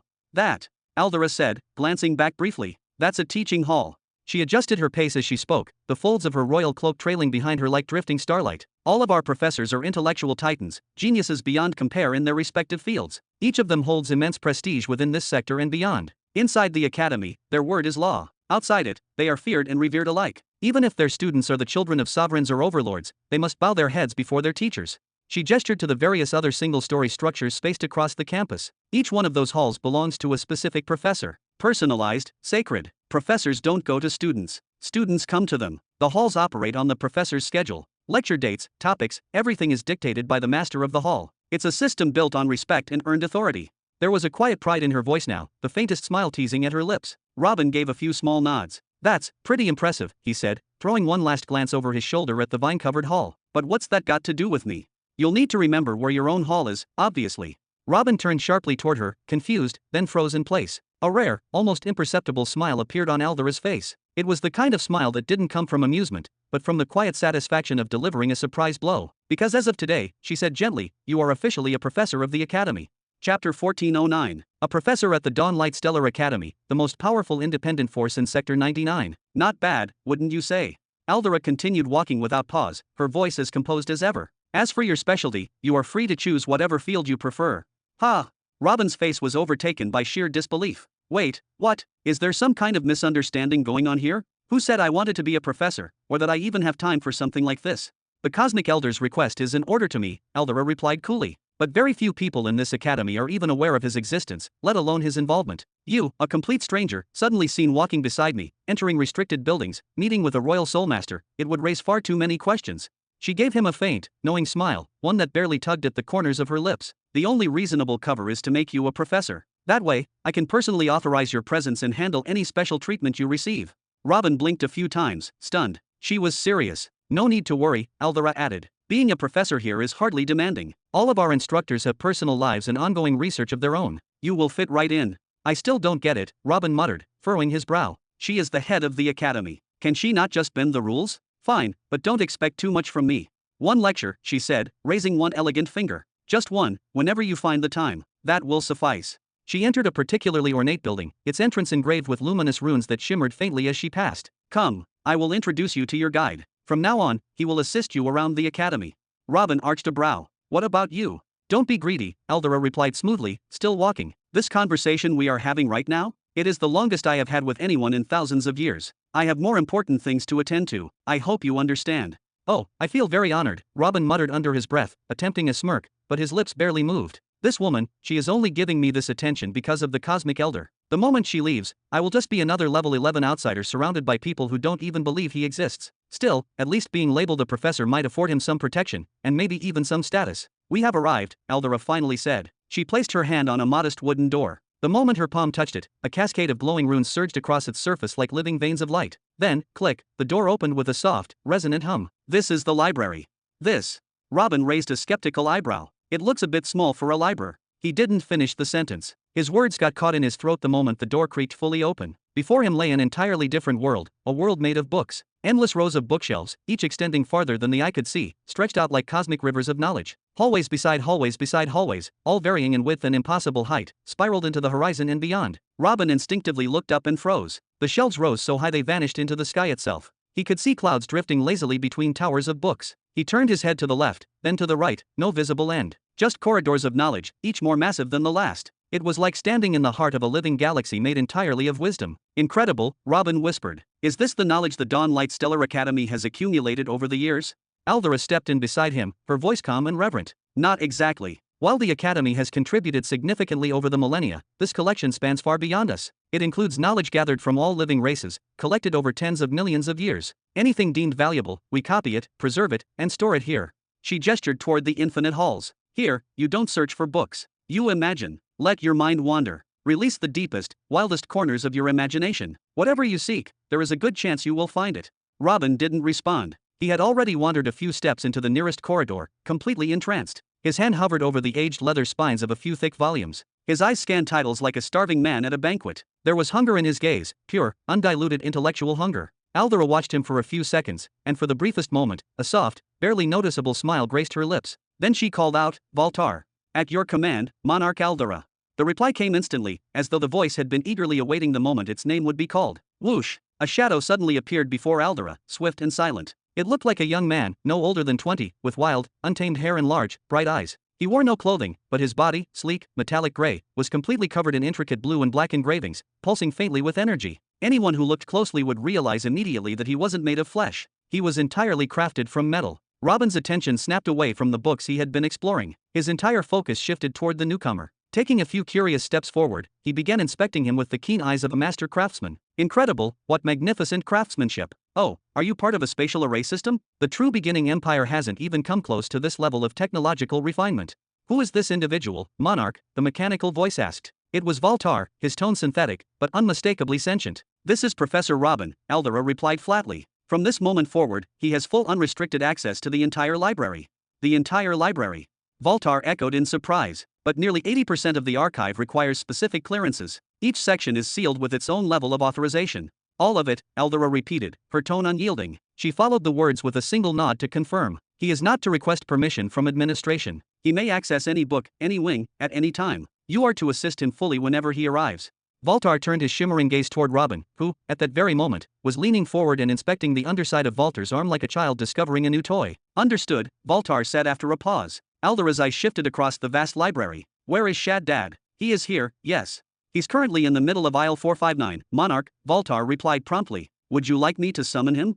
No need. We will go to him, Aldera said. She gestured slightly with her head, then added, bring Professor Robin with us. Robin, however, was completely absorbed in his analysis, talking to himself. This construct carries the array core. Oh, this is beautiful work. Can it fight a Nexus entity? Probably, but it's definitely restricted by the library's field barrier. I wonder what the energy cost for this array was. Understood. Valtar gave Robin a quick side glance, his expression unreadable, and then, without warning, made a sharp gesture with his hand. Whoosh! The world around them shifted violently. The air exploded outward, and a strong wave of force pushed Robin's body into motion. His feet barely touched the ground as his body hurtled through a corridor of swirling spatial light. Aldera's brows furrowed sharply. She turned instantly toward Valtar. Valtar, did you dare mess around in front of me? Her voice was low and calm, but laced with a dangerous undertone. Valtar had chosen not to teleport them in the usual smooth fashion. Instead, he used rapid burst propulsion, a far harsher form of transport, especially punishing for someone at Robin's modest level 11. Aldera understood immediately. He is trying to shake Robin off. But this kind of joke was far too dangerous for a level 11 cultivator. Chapter 14:10. You dare. Aldera shouted in a low, threatening tone. Voltar may have been a machine, an artificial being, the very core of the library's array and its eternal guardian, but he was equipped with an exceptional level of intelligence and a superior analytical engine. It was absolutely impossible that he didn't realize exactly what he was doing. I apologize, Monarch Aldera. Truly, I didn't mean to. Hee, I found your core. It's a living star core, isn't it? No, this is absolutely incredible. Robin's voice interrupted with gleeful fascination. Was this array constructed by the tyrant galaxy of Int Eras? This formation system, it must have cost more than 1 billion energy pearls, maybe even more. Both Aldera and Voltar fell into silence, their eyes narrowing and focusing on Robin, who was, at that exact moment, attempting to inspect the back of Voltar's head and digging curiously through his metallic hair as if examining a rare artifact. He had completely shrugged off the effects of the spatial burst, as if it had never happened. What was with this abnormal resistance to such high-level spatial compression? Heh! Aldera let out a small sigh of relief. She didn't even bother asking Robin how he managed to ignore the effects of a violent spatial surge like that, especially considering he had no visible energy signature, and his physical body appeared severely underdeveloped compared to advanced cultivators. She simply turned her gaze around, scanning the towering shelves until she spotted what she was looking for, a chaotic pile of fallen books clogging one of the massive library aisles. It looked as if a small avalanche had occurred there. She called out calmly, "Shaddad, come out." A deep, steady voice responded from within the enormous pile. Then, SHFF. The books began to shift gently, sliding and falling to the sides until a large figure emerged, crawling out cautiously on both hands and feet, with extreme care, as if terrified of stepping on or damaging even a single book beneath him. Ha, Monarch Aldera. It's been a long time, hasn't it? The figure laughed warmly when he saw her, then stepped out from the pile entirely and stood up straight. At once, the light around Robin dimmed, as though a wall had just been raised before him. He looked up instinctively, and kept looking. The figure known as Shaddad stood nearly 2.5 meters tall, and he wasn't just tall, he was broad, like a mountain. His very posture, rising upright, reminded one of a bear standing on its hind legs. His overall appearance wasn't far off either. His hands were thick and massive, each one sporting 4 fingers that resembled human hands, but each digit was broad, covered in short brown fur. His face was a strange fusion, part human, part bear. Yet despite his beast-like features, there was a gentle expression etched into his eyes, and his thick brown beard gave him a warm, approachable look. Even his clothes were simple, just a plain shirt, pants, and a pair of worn suspenders. Despite his monstrous size, his presence was oddly calming, like an ancient guardian who only appeared fearsome until you spoke to him. "Shaddad," Aldera said, nodding toward Robin, "I brought someone for you to meet. You'll probably be spending a lot of time together over the coming period." She gestured toward Robin with a subtle tilt of her head. "You'll accompany him around the academy, answer his questions, and serve as his official guide and handler." Shaddad turned his huge head toward Robin, gave him a brief look, then turned back to Aldera with a rather pitiful expression. "I don't know what's going on, Monarch, but could we maybe do this later? I'm currently at a very critical stage in my research. I really can't afford to step away right now. And, to be frank, I don't want to." "Oh." Aldera raised an eyebrow, amused. "How long do you need?" 1,760 years, Shaddad answered without hesitation. "That's way too long." Aldera shook her head in disbelief. "All right then, 756. I won't go any lower than that." Shaddad tried to negotiate, folding his massive arms. Aldera's eyes narrowed. She pulled out a hidden crystal tablet from her sleeve and activated it, revealing a glowing chart of schedules and data. "Do you really think I don't know your timelines, Shaddad? Maybe you should try adding a 0 to make it sound more convincing." "Hey, now you're making me sound like a fraud. That's unfair. Take those words back." Shaddad's heavy brow furrowed in offense. "I'm a specialist in physical body cultivation research. I've contributed a lot to this academy in that field. If you want me to divert into some other random branch of study, then you'll need to be patient." "Oh, is that your voice rising, Shaddad?" Aldera's gaze sharpened. "Seems like isolation has done something to your manners." Shaddad's thick brows remained tightly furrowed, and his intense eyes locked forward with unwavering focus for precisely 3 full parts of a second, his face unreadable, before his expression softened, and a warm, polite smile returned to his lips. "Ah, Monarch Aldera knows my temperament better than anyone. Please, don't take my expressions too seriously, ah. You know how I get when I'm disturbed mid-research." "Good then, the help has arrived." Aldera gently placed her hand on Robin's shoulder. Her tone was firm, yet there was a subtle kindness in it. "Just continue your work as you normally would, and if you find yourself facing a particularly difficult hurdle, one you can't overcome on your own, don't hesitate to turn to this gentleman here. If you treat him with respect, answer his questions sincerely, and offer a bit of patience, I don't think he'll be unwilling to lend a hand when you need it." "Who's helping who here?" Robin quickly stepped in, his tone incredulous. "Monarch Aldera. First, you push me into being a professor at your academy, and now you want to saddle me with academic responsibilities too? Is this really how you're carrying out the Cosmic Elder's sacred request? No one is forcing you to do anything." Aldera's voice was calm, almost tranquil, but firm with the authority of someone used to being obeyed. "If you choose to assist Shaddad with any part of his research, your efforts will be acknowledged, and handsomely rewarded. Although this academy is somehow secluded, our history stretches back longer than many civilizations, and our treasury is vast. It's difficult to ask for something here and not have it granted in one way or another." And if you choose not to help, that's also perfectly acceptable, she continued with a faint smile. You can turn him down freely, there will be no punishment. That said, well, it's a bit hard to say no when that innocent face looks at you with hopeful eyes, don't you think? Hold on a damn second. Shaddad raised both his massive hands into the air, his deep voice rising in indignation. His expression darkened once more as he turned sharply toward Robin with narrowed eyes before returning his focus to Aldera. Monarch, I may be a slow and steady researcher when it comes to arrays and advanced spatial formulas, but let's not forget, I am a third-stage truth chosen. I've sacrificed hundreds of thousands of years of my life in service to this stellar academy. My writings fill their own specialized section of the library. My physical cultivation methods have shaped the bodies of thousands of students across generations. I will not stand idly by while you bring in some random passerby and make a mockery of everything I've accomplished. Shush! Aldera raised her hand toward him with authority, as if silencing a noisy child. Do you even know who this is?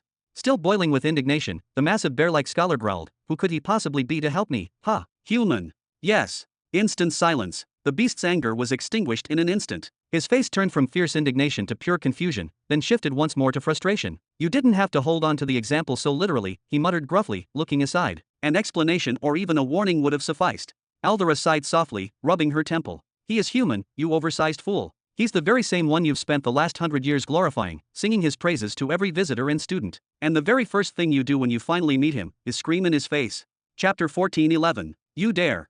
Aldera shouted in a low, threatening tone. Voltar may have been a machine, an artificial being, the very core of the library's array and its eternal guardian, but he was equipped with an exceptional level of intelligence and a superior analytical engine. It was absolutely impossible that he didn't realize exactly what he was doing. I apologize, Monarch Aldera. Truly, I didn't mean to. Hee. I found your core. It's a living star core, isn't it? No, this is absolutely incredible. Robin's voice interrupted with gleeful fascination. Was this array constructed by the tyrant galaxy of Int Eras? This formation system, it must have cost more than 1 billion energy pearls, maybe even more. Both Aldera and Voltar fell into silence, their eyes narrowing and focusing on Robin, who was, at that exact moment, attempting to inspect the back of Voltar's head and digging curiously through his metallic hair as if examining a rare artifact. He had completely shrugged off the effects of the spatial burst, as if it had never happened. What was with this abnormal resistance to such high-level spatial compression? Heh! Aldera let out a small sigh of relief. She didn't even bother asking Robin how he managed to ignore the effects of a violent spatial surge like that, especially considering he had no visible energy signature, and his physical body appeared severely underdeveloped compared to advanced cultivators. She simply turned her gaze around, scanning the towering shelves until she spotted what she was looking for, a chaotic pile of fallen books clogging one of the massive library aisles. It looked as if a small avalanche had occurred there. She called out calmly, Shaddad, come out. A deep, steady voice responded from within the enormous pile. Then, SHFF. The books began to shift gently, sliding and falling to the sides until a large figure emerged, crawling out cautiously on both hands and feet, with extreme care, as if terrified of stepping on or damaging even a single book beneath him. Ha, Monarch Aldera. It's been a long time, hasn't it?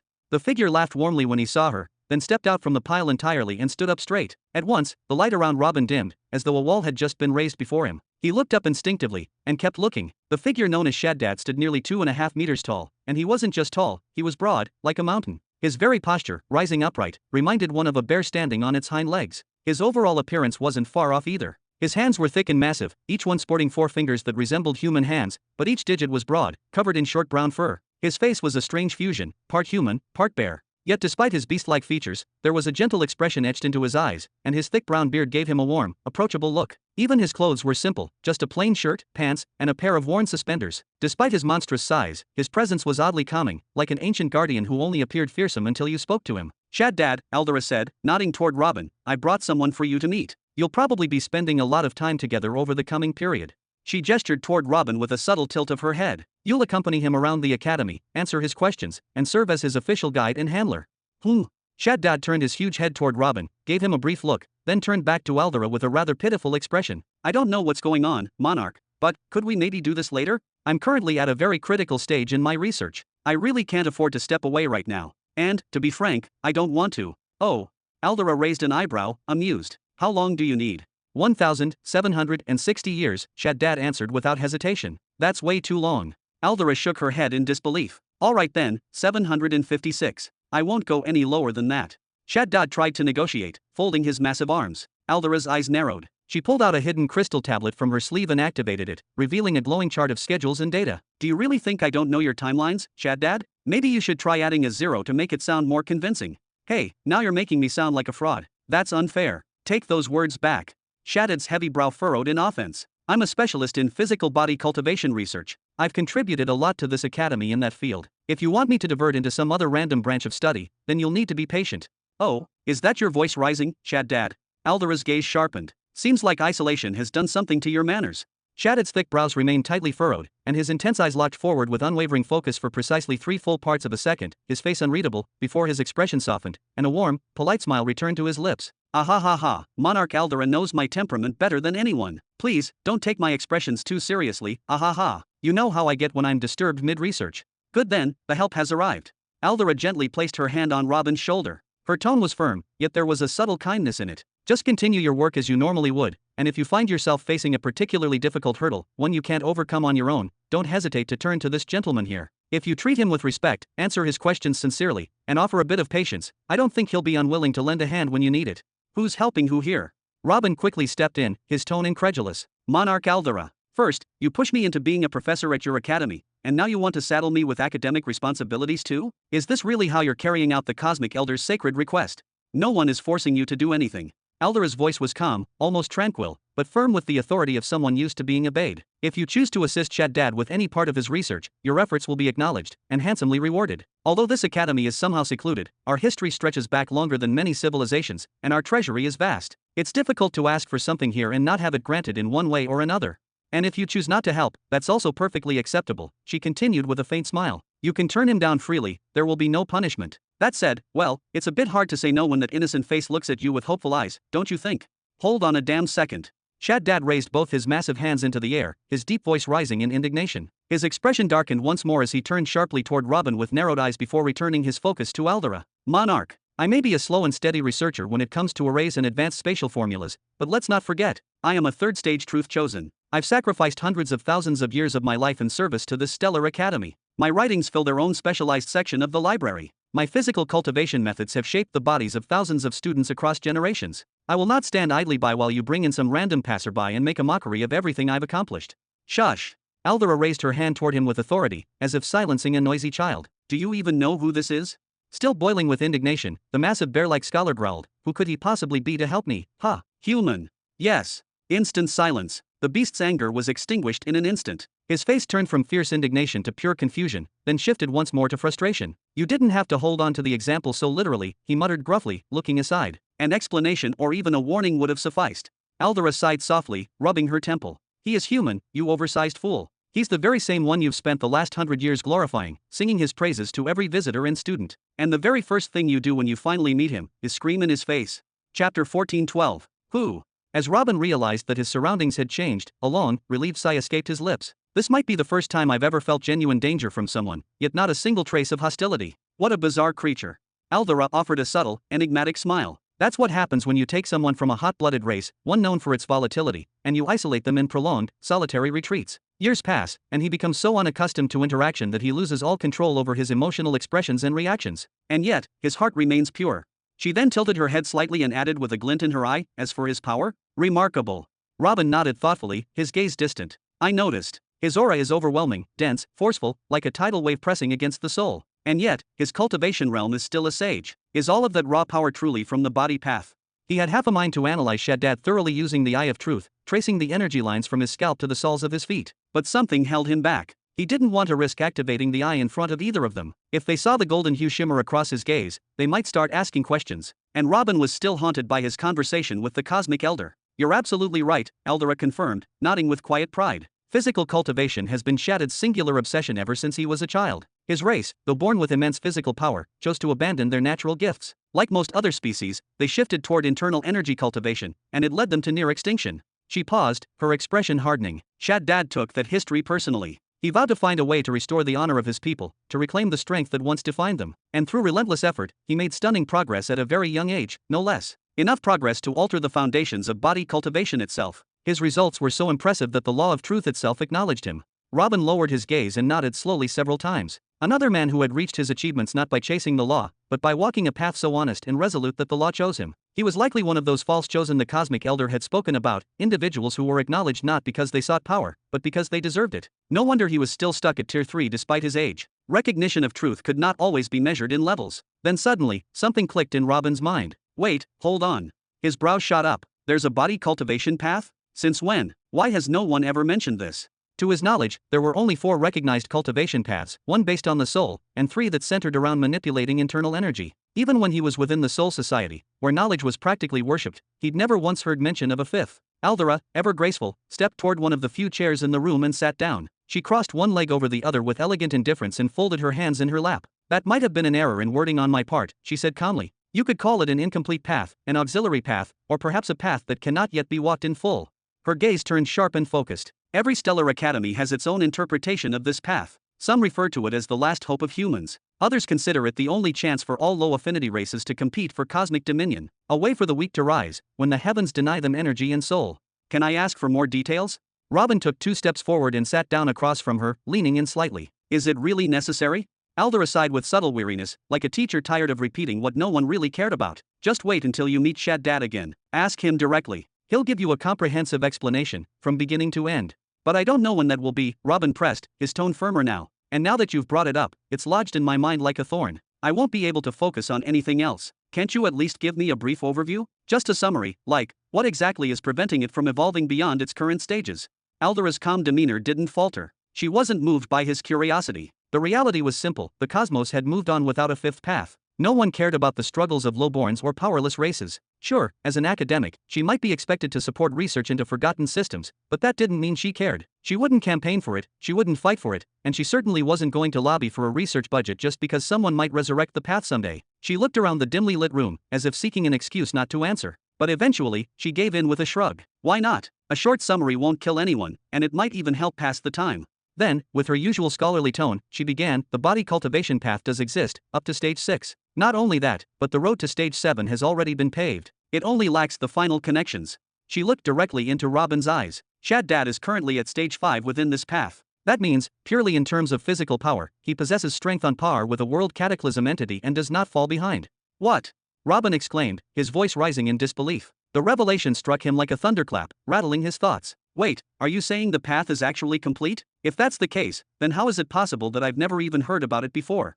Aldera didn't hesitate. Her response came immediately, crisp and decisive. Because it's not practical. Not in the long run. She crossed her arms, her tone gaining an edge of finality. There are dozens, if not hundreds, of different body cultivation techniques that can elevate someone to the power of a martial emperor. But all of them share the same fatal flaw. They store energy directly into the flesh, into the bones, and even within each individual cell of the body. She raised a hand, gesturing as if tracing the outline of a human form. Such a method turns the cultivator into a walking fortress, a moving tank filled with concentrated natural energy. It's like inflating a balloon with volatile fuel. Sure, it's strong, it's explosive, but every balloon has a bursting point.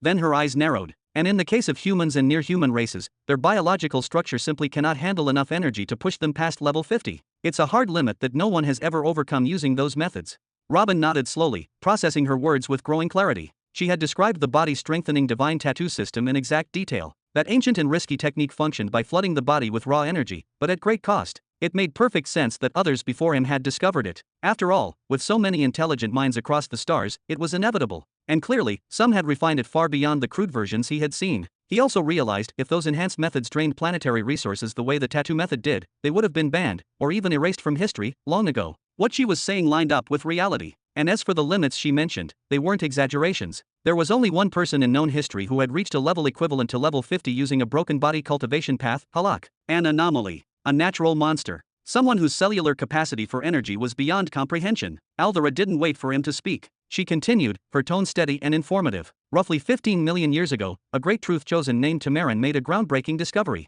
He devised a method to bypass the natural energy limits of organic bodies. His solution? To not merely strengthen the body, but to weaponize it. Her voice lowered slightly, adding weight to her words. By doing this, by reconfiguring the body itself into a weaponized vessel, an individual could vastly extend their natural limits. Extend them far enough to rival a world cataclysm in strength, all while maintaining their original racial form and core essence. Robin's eyes widened as the implications set in. That's amazing. He leaned forward slightly, excitement coloring his tone. The phrase weaponizing the body might sound straightforward, even simplistic, but it held unfathomable complexity beneath the surface. Creating such a path wasn't just difficult, it bordered on the miraculous. So, are you saying that the same great truth chosen, Tamarin, was the one who built the body cultivation path all the way to stage 6? And he even laid the groundwork for stage 7 as well? Aldera let out a soft chuckle, shaking her head. No, not quite. She tilted her head, her expression distant, almost nostalgic. Tamarin is well known in historical circles, not for what he completed, but for what he began. He's often called the origin of all, yet the finisher of nothing. Or, as some scholars say, he's the one who spins the threads, but never weaves the tapestry. She leaned back in her seat, crossing one leg over the other with calm elegance. To give you an example, Tamarin was also the pioneer of the so-called fourth path, the one based on constructing foundations directly from the law of energy. A revolutionary concept. She exhaled faintly, but after outlining the first 20 levels of that path, he got bored, lost interest, walked away, just like that. He shifted his focus to something entirely different. Chapter 14:13. Aldera continued speaking in detail about the Great Chosen of Truth. A massive number of the research topics currently active across countless civilizations, he was the one who initiated them. He released them freely to the public, without seeking recognition or reward, then simply shifted his focus elsewhere. And from those simple seeds, entire fields blossomed, leading to millions of years of refinement and advancement. She then gestured toward him meaningfully. The same applies to the body cultivation path. Before him, it was lifeless, forgotten, frozen in time for ages. But what he did reignited it, breathed life into a dead concept, and triggered a development process that has lasted over 15 million years. That process is still ongoing, currently attempting to refine and stabilize the seventh stage. She shook her head slowly, her tone growing colder. Yet sadly, it was never officially recognized as a viable route to power. It came to be seen only as an auxiliary method, a supplementary path used by those who were already powerful to begin with. Because of that perception, it was denied the honor of being called a proper cultivation path. I don't quite get it all, Robin muttered, a slight crease forming on his forehead. Aldera patiently clarified, a cultivation path is only acknowledged as a true path when it allows ordinary cultivators, those without extraordinary resources or bloodlines, to reach a level of power comparable with a world cataclysm. That's the gold standard. Even if a cultivator from the third alchemical path or the fourth energy foundation path has only a slim chance of breaking through, even if their future is limited and they become the weakest among cataclysms, the mere possibility still grants the path legitimacy and recognition. She continued without pause, but if a path caps out at the fourth stage or below, then it's deemed incomplete. It might have value, yes, but it's not considered a full cultivation path, it can't stand on its own. And if the path requires very specific conditions, such as bloodline purity or environmental rarity, then it's categorized as a limited-use path, what we call a supplementary path or an auxiliary route. It might help, it might even empower, but it won't lead anyone to true ascension on its own. Robin frowned more deeply. By that logic, his fifth path, the one he had poured so much time and effort into, was not yet a cultivation path either. All his current research was aimed at solving how martial emperors interacted with laws, not at creating a clear breakthrough method to reach world cataclysm.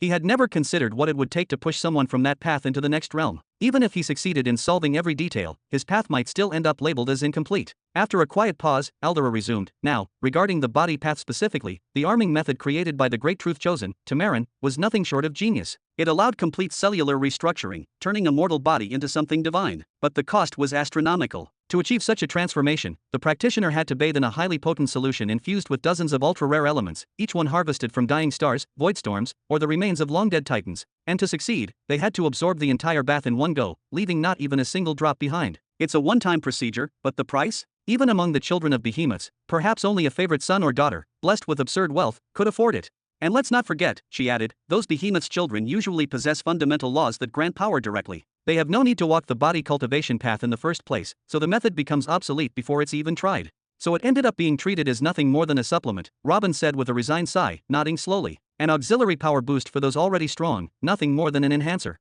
Now fully grasping the situation, he raised a question, but if it's that ridiculously expensive, then what exactly are Shad Dad and the other body researchers working on? What do they spend their time trying to accomplish? Aldera replied without hesitation, they're mainly focused on two things. First, making the cultivation of the first four stages accessible. Right now, it's still prohibitively expensive because it relies heavily on energy gems, which the common people simply can't afford or even find. Second, they're trying to reduce the cost of the arming procedure itself, finding alternatives, cheaper resources, easier methods. But they've run into a major problem. The more they simplify it, she continued, and the more they substitute Tamarin's original ingredients with lower-cost materials, the more the result suffers. The arming becomes weaker, less durable, more flawed. In every single trial, Tamarin's initial formula remains supreme. No version has surpassed it, no shortcut has matched its results. Robin sighed again, his voice weary, then that's not development. That's just simplification.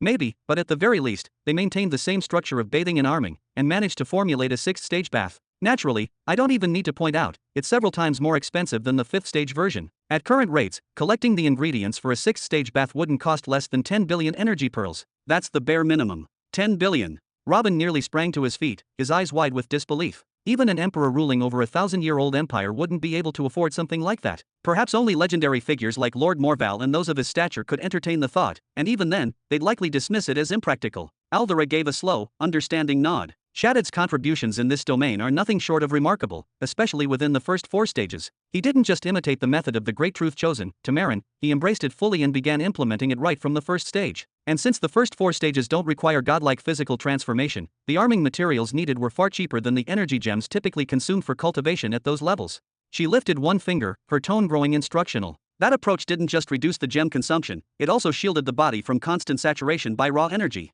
Overstuffing the body is a serious risk at early stages. His method offered a clean, measured buildup, creating a stable foundation. More importantly, it paved the way for anyone preparing to attempt the 5th tier bath. A body that has already undergone structured arming is far more likely to accept the bath ingredients deeply and efficiently. That means you could collect a less expensive version of the 5th stage bath materials and still extract tremendous results from it. She lowered her hand with a small smile curling on her lips. Working with Shaddad is exhausting. He's intense, demanding, sometimes frustrating. But the man's a genuine genius. His work has improved the physical foundation of the students at Dawnlight Stellar Academy. It gave them a solid edge against their peers from other organizations, sects, and schools of thought. If I said that Shaddad is one of the key pillars behind the prestige and rise of the Academy itself, I wouldn't be exaggerating in the slightest. And I truly believe that one day, he'll discover a breakthrough to reach the world cataclysm realm through the body cultivation path. He might be the one who transforms it into a recognized, complete cultivation path, not just a side route for the strong. Then she gave a subtle shake of her head, her voice softening. It might not happen tomorrow. It might not happen in the next 10,000 years, or even the next million. But one day, maybe. Robin nodded slowly, thoughtfully. Shaddad could only perceive the 4th stage of laws, true. But what he was doing wasn't law combat, it was something more fundamental. He was designing a road, building steps, discovering materials, laying the bricks of a new structure. The fact that he couldn't see the 5th tier with his own eyes didn't hinder his progress much. His mind was what mattered. Then Aldera's voice rang out again, this time tinged with a quiet certainty. Do you know what would help him most? She asked. A single idea, just one, from another great truth chosen. Robin frowned slightly, a trace of defiance in his tone. I'm not a great truth chosen. Not yet. The 5th path he had forged was already more than enough for now, more than enough to carry. It's only a matter of time, Aldera replied, smiling softly. I knew at the moment I heard the announcement about the Breath of Ages. I was there when the bidding war broke out. Then my suspicions turned to certainty when I saw you walking alongside the Cosmic Elder. He's a man who's seen stars live and die. If he sees something great in you, then it's not by accident. All you have to do now is stay alive long enough to realize your potential. She leaned a little closer, her tone calm yet firm. And the Dawnlight Stellar Academy can help you survive. If you're serious about completing your paths, you should consider it. We can protect you. Remember that. Robin furrowed his brows again, clearly catching on to what she was saying. It wasn't just a casual suggestion anymore, this was a direct invitation. I appreciate your offer. It's generous, tempting, even. But shoo. Suddenly, a voice sliced through the room, annoyed and sharp. When did my room become a public square? Chapter 14:14. When did my room become a public street? A thunderous voice cut through the air, interrupting Robin mid-sentence with an edge sharp enough to split stone. Robin sprang to his feet as the sound registered, his mind spinning. All this time, he had assumed he was standing in Aldera's personal office. Aldera, in contrast, remained composed, not a flicker of surprise in her expression. Baruch, where have you been? She asked plainly, though there was a subtle undertone of concern in her voice. You rarely emerge from your chamber. Your Majesty, the man replied with a courteous dip of his head, his tone laced with sarcasm, your visits to this humble servant are just as infrequent. He stepped forward with calm, deliberate strides, and as he entered the full glow of the candlelight, his features were laid bare. In truth, he continued, his voice even and measured, I have been exploring the Ghost Valley. I was hoping to stumble upon something that could ignite even the slightest flicker of growth in my soul. As you know, I have been trapped in stagnation for far too long.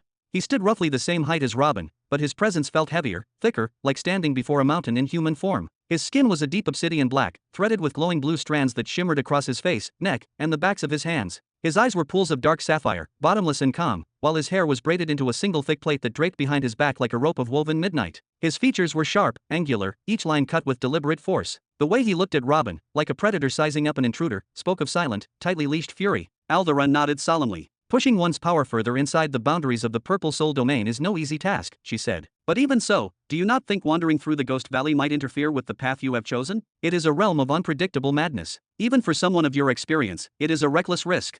Risk. Baruch scoffed, waving her concern away with a flick of his hand. Risk is a word for fools and the fearful. I can enter and exit the Ghost Valley whenever I please, however I wish. He tilted his chin toward Robin, his eyes narrowing. More importantly, who is this? You know I hate strangers in my space, Your Majesty. Robin Burton, Aldera answered, her tone direct and unwavering. The Cosmic Elder himself gave orders. He is to be assisted in his ascension to the rank of Royal Soulmaster. That is why we are here. You will help him. The Cosmic Elder. Baruch's face hardened further, his brows furrowing like storm clouds gathering at sea. He stepped forward, his boots making soft, deliberate thuds against the polished stone floor. So, you want to become a royal soul master? I do, Robin replied seriously, meeting his gaze without hesitation. The soul, a force unlike any other in the known cosmos. It was the only power that did not demand planetary evolution when its wielder ascended. It did not force worlds into new belts or realms. The law of soul was endless, formless, without ceiling or walls, a dream wrapped in smoke. It could not be categorized or understood like fire, time, or death. That was precisely why even if Robin became a royal soul master today, Nihiri, Jura, and Greenland would remain untouched, unupgraded, still bound to the young belt. And that was perfect. If he could reach that stage before his empire's rise, he would wield strength equivalent to someone in the Nexus state, perhaps more. It would be a weapon to defend the empire, even against threats that would otherwise flatten it. Oh, you are serious? Barek nodded slowly, as if suddenly understanding. He leaned slightly forward, sarcasm dripping from his voice like venom. Tell me, would you like a third testicle while you are at it? Perhaps I should go fetch the sacred beast Ra himself to keep your bed warm? No, maybe I will summon Helen Destra, the fairest beauty in 1,000 sectors, have her tuck you in at night and whisper lullabies into your ear. Would that be enough for you, my liege? Robin's expression darkened, his brows tightening into a deep scowl. Barek, Aldera said sharply, her voice like a whip, show some respect. These are direct orders from the Cosmic Elder. Ooh, direct orders, Barek echoed mockingly. Did he also command that we crown him a guardian while we are at it? Why stop there? Let us just anoint him a behemoth, give him a palace in every belt, and engrave his name in the sky. Your Majesty, is this some kind of farce? Does the Cosmic Elder really think we are some sort of cosmic wish fulfillment agency now? You do not have to mock me like some glorified clown, you braid-headed brute, Robin finally snapped, his voice laced with royal pride. I did not come here begging you to make me a royal soul master. I do not even know who you are. Barek paused mid-breath, then slowly turned to face him head-on. His stare changed, no longer taunting, but sharp and razor-thin. Unlike daydreamers like you, he said coldly, I am already a royal soul master. Something I earned with my own sweat, not something handed to me through connections or old men whispering favors. Something you will never achieve, dreamer. He leaned in closer. Her Majesty brought you here so I could teach you, but I despise people like you. And if you think you can stay here under the shield of the Cosmic Elder's orders. He turned away with a sneer and added, then be my guest. Stay as long as you like. But while you are at it, go prepare my hot drink. I like it steaming. Make your own damn drink. Robin's tone carried no fear, only a calm, dangerous confidence. A smirk crept across his lips as he turned away, his cloak brushing the floor behind him. Then, with a respectful nod toward the seated woman, he added, Your Majesty, let us leave, if you would. Ha! Aldera sighed again, this time with more weight. She slowly pushed herself up from the chair with a grace befitting her title, and in the blink of an eye, whoosh, both she and Robin vanished, the very air behind them tearing slightly from the force of their departure. Tisk! Barek clicked his tongue in disgust, the room now silent save for the faint hum of soul force left in their wake. So now even these insect-born dreamers think they can waltz in and ask to become royal soul masters. He threw off his dark cloak with a flick of the wrist, letting it fall lazily onto the throne-like chair Aldera had occupied just moments earlier. Feels like stupidity thickens the longer I stay in this damned academy. Whoosh! Robin's feet struck solid ground again, but the moment they did, his body staggered. He clenched his eyes shut, reeled slightly, and shook his head violently as if trying to clear the pressure out of his skull. Then he grabbed it with both hands, gritting his teeth. That was not spatial law. It was not even enhanced flight or divine acceleration. Aldera had torn a path open through space itself, a brutal, unstable passage held together just tightly enough to prevent his body from being shredded apart. Anything less than her strength, and Robin would have likely lost limbs, or worse. Apologies for the rough ride, Aldera's voice came from behind him, still calm but clearly weary. Barek always does whatever suits his fancy. It is exhausting. Ha! Robin groaned once more, then slowly turned toward her. From how you talk, someone might think he is your rival or something. But from what I have seen, if you wanted, you could slice him open and bury the remains wherever you pleased. This has little to do with strength, Aldera replied, her voice soft, like a quiet current beneath the surface. Barek is the contracted royal soul master of the academy. He is the one who crafts our soul-based weapons, the protective talismans, cursed seals, ethereal inscriptions. Every technique or artifact related to soulcraft that has ever been issued under the academy's name has likely passed through his hands. She paused, her eyes narrowing with faint reflection. Because of that, he is given respect, autonomy, and yes, an absurdly massive salary. One that would make the rulers of entire planetary alliances envious. Autonomy. Robin's voice hardened. Enough to dismiss direct orders from you? Enough to brush off a command from the Cosmic Elder himself? Aldera did not reply for a moment. She just stared ahead, her expression unreadable. Forget it, Robin muttered, turning away. All I want is access to the secret archive and the library.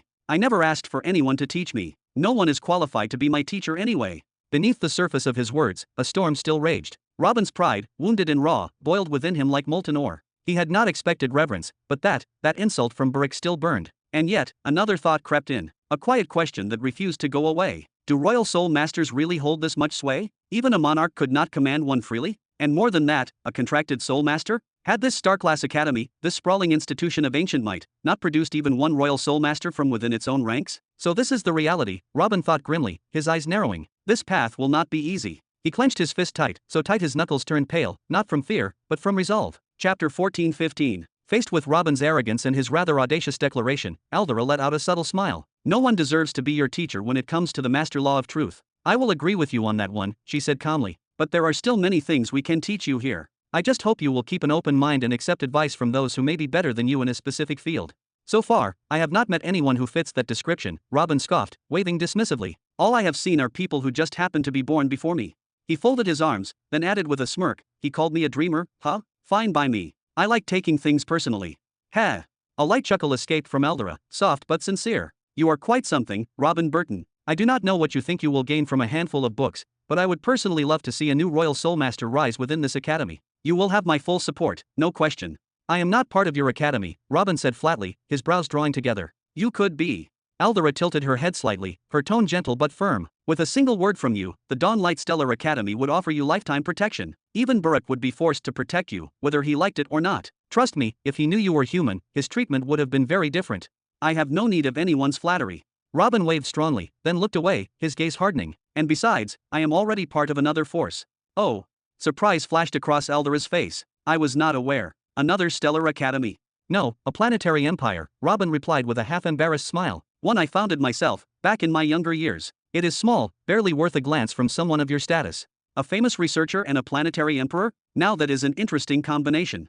Aldera's eyes narrowed slightly, as if re-evaluating him with new curiosity. Let us say my planetary empire is located here, in Sector 99, Robin said after a brief pause. Would it be possible for me to gain protection from the Dawnlight Stellar Academy? The woman raised an eyebrow. You mean as a vassal of the Academy? We could certainly allocate a space for you and your followers. Your citizens would live under our protection. No, Robin rejected the notion immediately. I mean as an ally, as a friend. I seek protection for a limited time, let us say, 10,000 years. In exchange, we can negotiate fair payment. A personal service, a merged law technique, direct payment in energy pearls, anything. Aldera nodded slowly. That could be arranged under one condition. We would accept your empire as a defeated realm, one that seeks eternal peace. We would issue a binding vow to those you fear, declaring that your empire will never again raise its hand in conflict. Unacceptable. Robin shook his head without hesitation. The protection will be temporary, and during it I will respect your terms regarding aggression. But once the term ends, everyone walks their own path. Aldera began walking slowly across the massive white hall, the echoes of her steps bouncing softly off the polished floor. What do you know about stellar academies? She asked after a pause. They are superpowers, Robin replied simply. That is all. Aldera stopped and turned to face him. No wonder you made such a request. She gestured to herself. Stellar academies are neutral entities formed to restrain the dominance of evil, whether that evil comes from tyrannical superpowers like the behemoths, or from the monstrous creatures of deep space, or the spread of the plague. There is at least one stellar academy in every sector. Of course, our strengths vary, and our coordination is loose during peacetime, but we are proud of one truth. When disaster strikes, we stand united. Robin's eyes widened slightly. 1,000 sectors. That meant there were at least 1,000 stellar academies out there. Then Aldera continued, pointing to herself as she spoke. We are the ones who have intervened in countless planetary wars and brought them to a halt. We have forced overlords to confront one another when one began to oppress the innocent. We defend the borders between sectors from colossal space beasts, and we are the last line of defense against the plague, the ghosts, and all creatures born of malice. Do you know why we possess this strength, this respect, and why the behemoths ignore our presence in the sectors they rule? Aldera's voice was steady, laced with conviction. It is not because of everything I just mentioned, no. It is because we are neutral. All the behemoths and major powers publicly recognize that our growing strength leads to greater cosmic stability, better protection for the universe. We are like unpaid peacekeepers. That is why they tolerate us. That is why they let us do what needs to be done. She placed her hands behind her back and began to pace again. But if we were to start protecting specific empires over others, if we used our strength against the powers of the sectors, then our entire standing would collapse. The rest of the stellar academies will have to disown us instantly. And that, she said firmly, is something I will not allow under my leadership. Robin met her gaze silently, looking into her large, intense eyes for a few seconds. Then he exhaled softly and nodded. Understood. I will not bring it up again. Aldera gave a small nod of approval. Good. I am glad you understand. My offer still stands, any time. The Dawnlight Academy would be honored to count the next great truth chosen among us. She smiled gently and gestured around the room. But for now, I will leave you to rest. Where am I exactly? Robin looked around for the first time, truly taking in his surroundings. He could not quite tell whether it was a hall or a bedroom. The space was vast, pristine white from floor to ceiling. There was a large bed, several chairs, a desk, and a bookshelf, empty for now. Side doors led to a bathroom, a kitchen, and various other living amenities. Everything was coated with a thin layer of dust, as if untouched for many years. Aldera motioned for him to follow her toward a closed balcony door. She opened it gently. This is. Robin's brows furrowed immediately. Instead of a garden or a tranquil lake, he found himself staring at a vast lecture amphitheater. You are now in your teaching complex, Aldera explained with a smile. And this room? It is the resident instructor's quarters. She stepped back inside and gave a final nod. Take your time to settle in and rest. When you are ready, your work can begin. Then she turned to face him fully. I do not know when we will meet again, but I hope it is under good circumstances. Take care of yourself, Robin. You too, Robin replied, giving her a simple but genuine salute with a smile. With that, Aldera took a single step forward and vanished completely. The smile dropped from Robin's face the moment she disappeared. He slid the balcony door shut with a sharp motion. As if I am going to teach a bunch of spoiled brats. Never. 30 years later. Whoa. Chapter 14:16. 30 years later. 3 full centuries had passed since the day of coronation. Whoa. Robin released a long, steady exhale. Then, slowly, as if waking from a timeless dream, he opened his eyes. A soft, serene smile traced his lips. Level 31 at last. How many times have I rebuilt this cursed foundation? The third or fourth? No matter. At that very moment, his smile stretched wide, from ear to ear, as if mocking the very heavens for the delay. He raised his hand with calm assurance and began sketching something into the empty air, as though the void itself were his canvas. The drawing process took nearly 10 painstaking minutes. By the end, Robin was soaked in sweat, his breath shallow and ragged. Yet in return, a reward shimmered before him, a glowing, suspended pattern sculpted entirely from his internal energy. The pattern resembled twin mirrored wings, symmetrical down to the smallest detail. They were so fine and so intricate that they looked like they were stolen from the wings of a celestial butterfly. Robin's eyes widened slightly. The design before him was unmistakably familiar. It is the very first pattern the Cosmic Elder carved inside my energy gathering center. A first stage rune of the Master Law of Balance. He. A foolish grin overtook his face as he began rotating the pattern around his body gently, like a child spinning a treasure only they understand. Almost 30 years ago, the Cosmic Elder had constructed 6 magnificent patterns of balance inside Robin's energy gathering center, attempting to stabilize his 11th foundation. All 6 eventually faded like dreams at dawn. But that did not mean Robin had forgotten them. He had already achieved great accomplishments in the Master Law of Balance after reading the works of the Second Heavens Chosen, and after reading and comparing dark matter and dark energy and devoting months of his time to studying them. It could be said that he was just a few steps away from taking his first step on the path. Who could have imagined that the sacred runes of balance would come to him and etch themselves willingly into his body? Finally, after 3 whole decades of brutal meditation and relentless effort, Robin had wrestled his way through the pressure and restrictions of the mid-belt. Only now had his energy reached a state of cohesion stable enough to allow him to recreate one of those original divine runes purely from memory. His eyes sparkled, flooded with manic joy. It is just a matter of time now. If I can absorb these glyphs properly and merge them with my comprehension of the balance law, then I will reach the first stage. Once I have that, the rest of the journey will become much smoother. He. Ha ha ha. Knock. Robin turned his head toward the chamber door, his brows knitting together. Who is there? It is the first day of the week. I brought your lunch, came a gruff voice, one Robin instantly recognized. Erg. Robin groaned, smacking his own forehead in mock despair. He cast one final glance at the glowing rune still floating before him, then waved a hand, dispelling it into fading particles. With a reluctant sigh, he stepped quickly toward the door and pulled it open. How many times do I have to? He stopped. Another door appeared right in front of his own. Robin gulped, then he stepped half a pace backward and looked up. Dad, how many times do I have to tell you? You do not need to bring me food every single week. Focus on your own work. Ever since Robin had begun his reclusive cultivation, Dad had made a habit of showing up nearly every day. He always came with the same excuse, bringing food. Every time, they would exchange a few words before Robin would eventually usher him out. How can I work while my big brother is in there starving? Dad replied with a grin, holding up a small travel pouch. My mind would be too distracted. I brought enough food to last you a full month. I know. You always bring enough for a month. And then, without fail, you show up a week later with more anyway. Robin accepted the pouch with a weary sigh, then looked up at him again. So, what is it you really want today? This. Without missing a beat, Dad pulled out a half-completed formation board. It is part of the array I have been building lately, but there is a node I just cannot get to function properly. It has been a pain to align, so I was hoping you might. Whoosh. Before he could finish, Robin summoned a feather quill, dashed out a quick design onto the air, and stored it back into his ring. Anything else? For Robin, linking together the various patterns of laws had become nothing more than a game for children, really. During his long isolation following his coronation, he had spent decades buried in thought, consumed by a single obsession, the riddle of the 5th cultivation path. Each and every day, he tirelessly explored dozens of theoretical solutions, testing out combinations that defied logic, attempting even the most absurd, forbidden integrations. He bent, twisted, and forced laws into harmony, hoping desperately that some miraculous breakthrough would emerge. Within just a few short months, he had already cycled through almost every known and unknown method of law fusion points. He came to intimately understand the strengths, weaknesses, compatibilities, and dangers of each one. So now, regardless of what Shaddad ever brought him, be it talismans, formations, incomplete runes, or divine puzzles, nothing below the 5th stage ever posed a serious challenge to him anymore. If it was missing just one final piece, or if it required some elusive logic to unlock its function, it would never take Robin more than a minute at most to find the solution. Shaddad suddenly flipped the formation board around, his eyes wide, desperate to see what Robin had just done. Drip, drop. A few soft teardrops slid down from the corners of his eyes and struck the board. That is beautiful, he whispered, like a child staring at a forgotten dream brought back to life. I will leave you two alone for a while. Robin's voice was lazy and dismissive as he reached to shut the door, his half-lidded eyes already longing for the silence of solitude again. At least now, he would get a few days of peace without anyone knocking. Still, even Robin himself would not dare admit the truth. Deep within, in some old, quiet corner of his soul, he enjoyed these brief interruptions. Something ancient and unspoken in him craved these moments. Otherwise, why would he ever bother helping Shaddad with anything? Hold on, who said you could close the door? Shaddad shoved the door back with frustration boiling in his voice. You must let me express my gratitude properly, right now. Express it by leaving. Robin pushed back with more force. His physical strength was nothing compared to Shaddad's titan-like frame. No, please, just let me do something. Shaddad wedged his enormous head through the doorway. At least let me treat you to a drink. Today is the opening day of the Grand Academy Festival. It only happens once every 100 years. Come on, get out of this cave and let me show you the world again. Festival. Robin's hands stopped moving. Tell me more.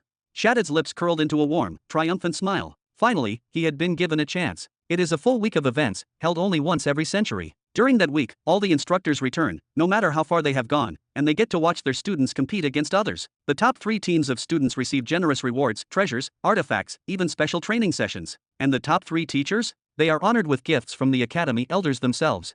Beyond that, it is a massive festival. Food stalls from every region, drinks you have never tasted before, entertainment from across the realm. It is joy, chaos, and celebration all rolled into one. Come with me, watch a match or two, or at the very least, have a drink on my tab. What do you say? Robin's golden eyes narrowed slightly, then lifted toward Shaddad's gleaming face. He stared at him in silence for a few long seconds. It was clear. That oversized fool was not going to leave him alone today until he agreed. And honestly, maybe a small celebration to mark his advancement into the sage realm would not hurt too much. Ugh, fine. Let us go. Robin stepped out of the room at last, closing the door gently behind him. With a light shove, he brushed Shaddad aside and descended the spiral stairs, calmly pulling his white and gold robe over his shoulders as he walked. Haha, you will not regret this, I swear. Shaddad clapped his hands together excitedly and followed right behind him, nearly skipping down the steps. But listen closely, Robin muttered over his shoulder. I am not speaking to anyone directly. I do not want to be introduced to anyone. No socializing, no drawn out. He was just about to start listing his detailed rules for how this day would go, when suddenly, what the hell? Who are those people? The amphitheater located directly beneath his private chamber was not empty. Chapter 14:17. Who the hell are they? Robin pointed sharply toward the amphitheater, his voice low but laced with fire. At that moment, within the circular stone coliseum beneath his private quarters, sat a motley gathering of youths, each one utterly distinct, as if chosen to represent a different corner of the universe. A quick, practiced glance from Robin was enough to count them, 27 students, male and female, casually sprawled across the rows of the great structure like fallen leaves scattered by a chaotic wind. Some had twisting horns of ivory or obsidian curling from their temples. Others bore skin tones unknown to humanity, metallic blues, transparent golds, burning reds. Many displayed strange and inhuman physical traits like tails of fire, luminous eyes, or crystalline limbs that shimmered in the light. Yet all wore the standard robes of the Grand Academy, the only thread tying them together. One of the boys lifted his head lazily from the stone bench, rubbing his eyes. Why are you yelling, brother? This is a chill zone, you know. Tisk. The rest of the students reacted with synchronized disinterest, some turning away to resume naps, others thumbing through old tomes, a few casting annoyed glances at Robin like a buzzing fly had entered their piece. The sight made the veins in Robin's forehead throb with rage. A storm brewed in his eyes. Ha ha. Thankfully, Shaddad had already descended into the amphitheater and was laughing heartily. What? You never sensed them all these years? Professor Shaddad. Professor Shaddad.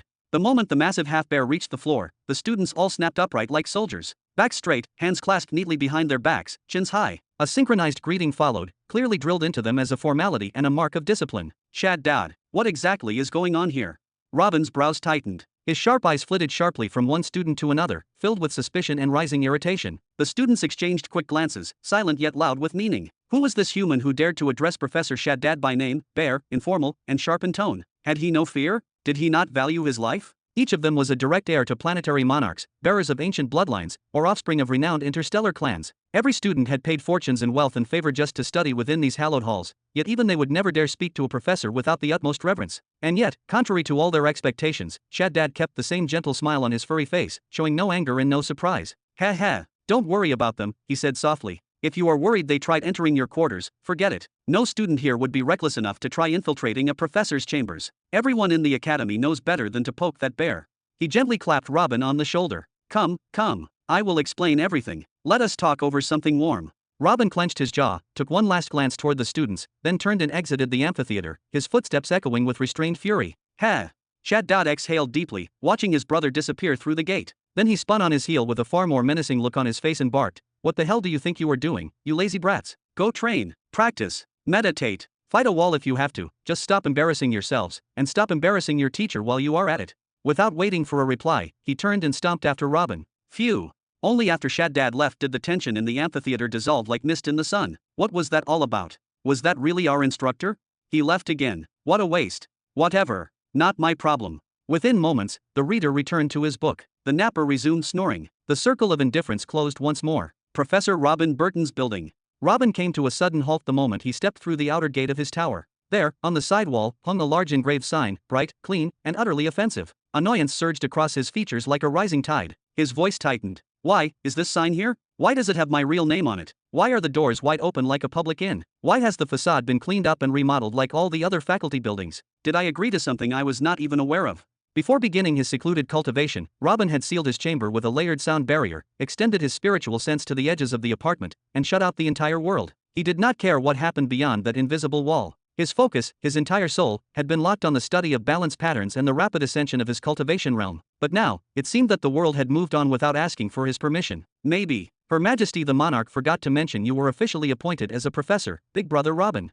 Shaddad finally caught up, his tone light and nonchalant. Everything you are seeing now? It has been this way for 30 years. The building, the sign, the renovations, the open doors, all of it. Oh, and the students you just saw in the amphitheater? Those are yours.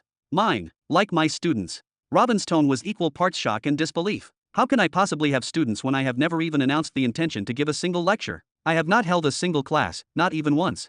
He ran a hand through his hair in frustration. I have not even picked a specialization. No subject, no focus area, nothing. So why are there 27 fully sane, living individuals who willingly chose me as their teacher, even though I have not shown my face in 30 entire years? And why are they all packed together in an empty amphitheater like abandoned relics? Ugh. Ha ha. Shaddad let out his signature thunderous laugh, the kind that shook the air around him and turned heads even during festivals. With a smile tugging at his thick fur-covered face, he stepped forward and waved Robin along with a casual flick of his massive hand. Come on, come with me. I will explain everything to you, properly.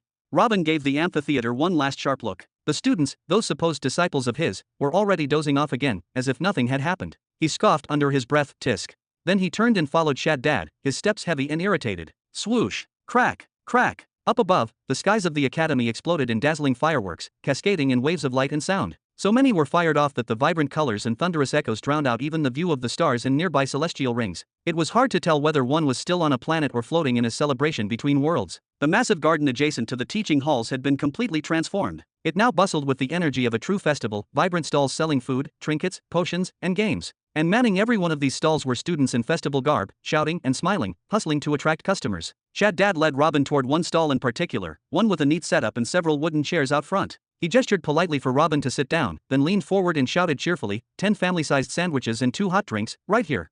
On the way, Professor Shaddad. A young girl inside the stall gave a sharp salute with her free hand before quickly returning to her cooking. Ha ha, good kids. Shaddad dropped into the chair beside Robin, a wide, honest grin stretching across his face. There is something noble about the ones who run these stalls, he said, his voice softening. They are usually from modest households, less prestigious, less wealthy. They take these festival shifts to earn extra credit, or more often, just enough to help cover their own expenses. He glanced toward the back of the stall as the smells of roasting bread and sizzling meat drifted through the air. They organize events, clean the dorms, assist staff, anything to keep going. That is why we professors try to help however we can, by supporting their work, giving them chances like these, and tipping generously whenever possible. That is, actually kind of touching, Robin admitted as he looked around. The atmosphere of the place, the spirit in the air, it did feel like a true festival. But there is no way I am eating 5 of those. I will just pay for them and let her keep the rest. Oh, don't worry about that, Shaddad waved his hand dismissively, a slight blush on his cheeks. I ordered 9 for myself and just 1 for you, ha ha. Then he leaned forward again, eyes glinting with amusement. So, what do you think of the academy now? Think of what? Robin leaned in slightly, raising a brow. I have only stepped outside for the first time today. He crossed his arms. Now, answer me properly. What is going on with those misfits camped beneath my room? It is really not complicated, Big Brother, Shaddad replied, settling more comfortably in his chair. 30 years ago, your academic building was officially cleaned and opened for use. They put your name on it, your full name, and left the doors open for enrollment. Robin raised an eyebrow but did not interrupt. For the first 10 years, it remained completely empty. Every day, students and professors passed by, glanced at the building from a distance, and walked away, wondering whether the legendary Professor Robin would ever appear. But after a full decade of silence, when it became clear you truly never showed your face, some of the students started enrolling under your name. They signed up because they thought, well, if the professor is always absent, they would have absolute freedom. No rules, no lectures, no pressure. They enrolled because I was absent. Robin stared at him, stunned. His voice pitched up with a mixture of outrage and disbelief. Is that even allowed? What kind of logic is that? Chapter 14:18. Enrolling under me just because I never show up. Robin frowned deeply, his expression tightening with confusion and disbelief. To understand that, you first need to know there are many types of students at the academy, each driven by different goals and circumstances. Shaddad's tone turned serious and instructive. There are students from relatively poor families who want to elevate themselves and their households. These are the majority of the diligent, hard-working students here. Then there are those with high affinity and rare, natural talents, admitted on full scholarships due to their immense potential. And finally, the children of extremely wealthy and powerful families who came just to say they once studied at a prestigious stellar academy during their youth, as a status symbol. Among all those, you somehow managed to combine the two most financially and socially opposite categories. Shaddad spoke with conviction and a touch of amusement, then accepted the sandwiches and drink from the cafeteria staff with a wide, satisfied grin. We hope they are to your liking, Professor Shaddad. The blue-eyed girl smiled brightly, her face glowing with admiration. Ahaha, any food will be to my liking. He immediately shoved the entire first sandwich into his mouth without hesitation, clearly savoring it. Go on. Robin spoke impatiently, his brows still slightly furrowed. How exactly did I combine opposing categories when I have not done a single thing or made any effort? I will explain.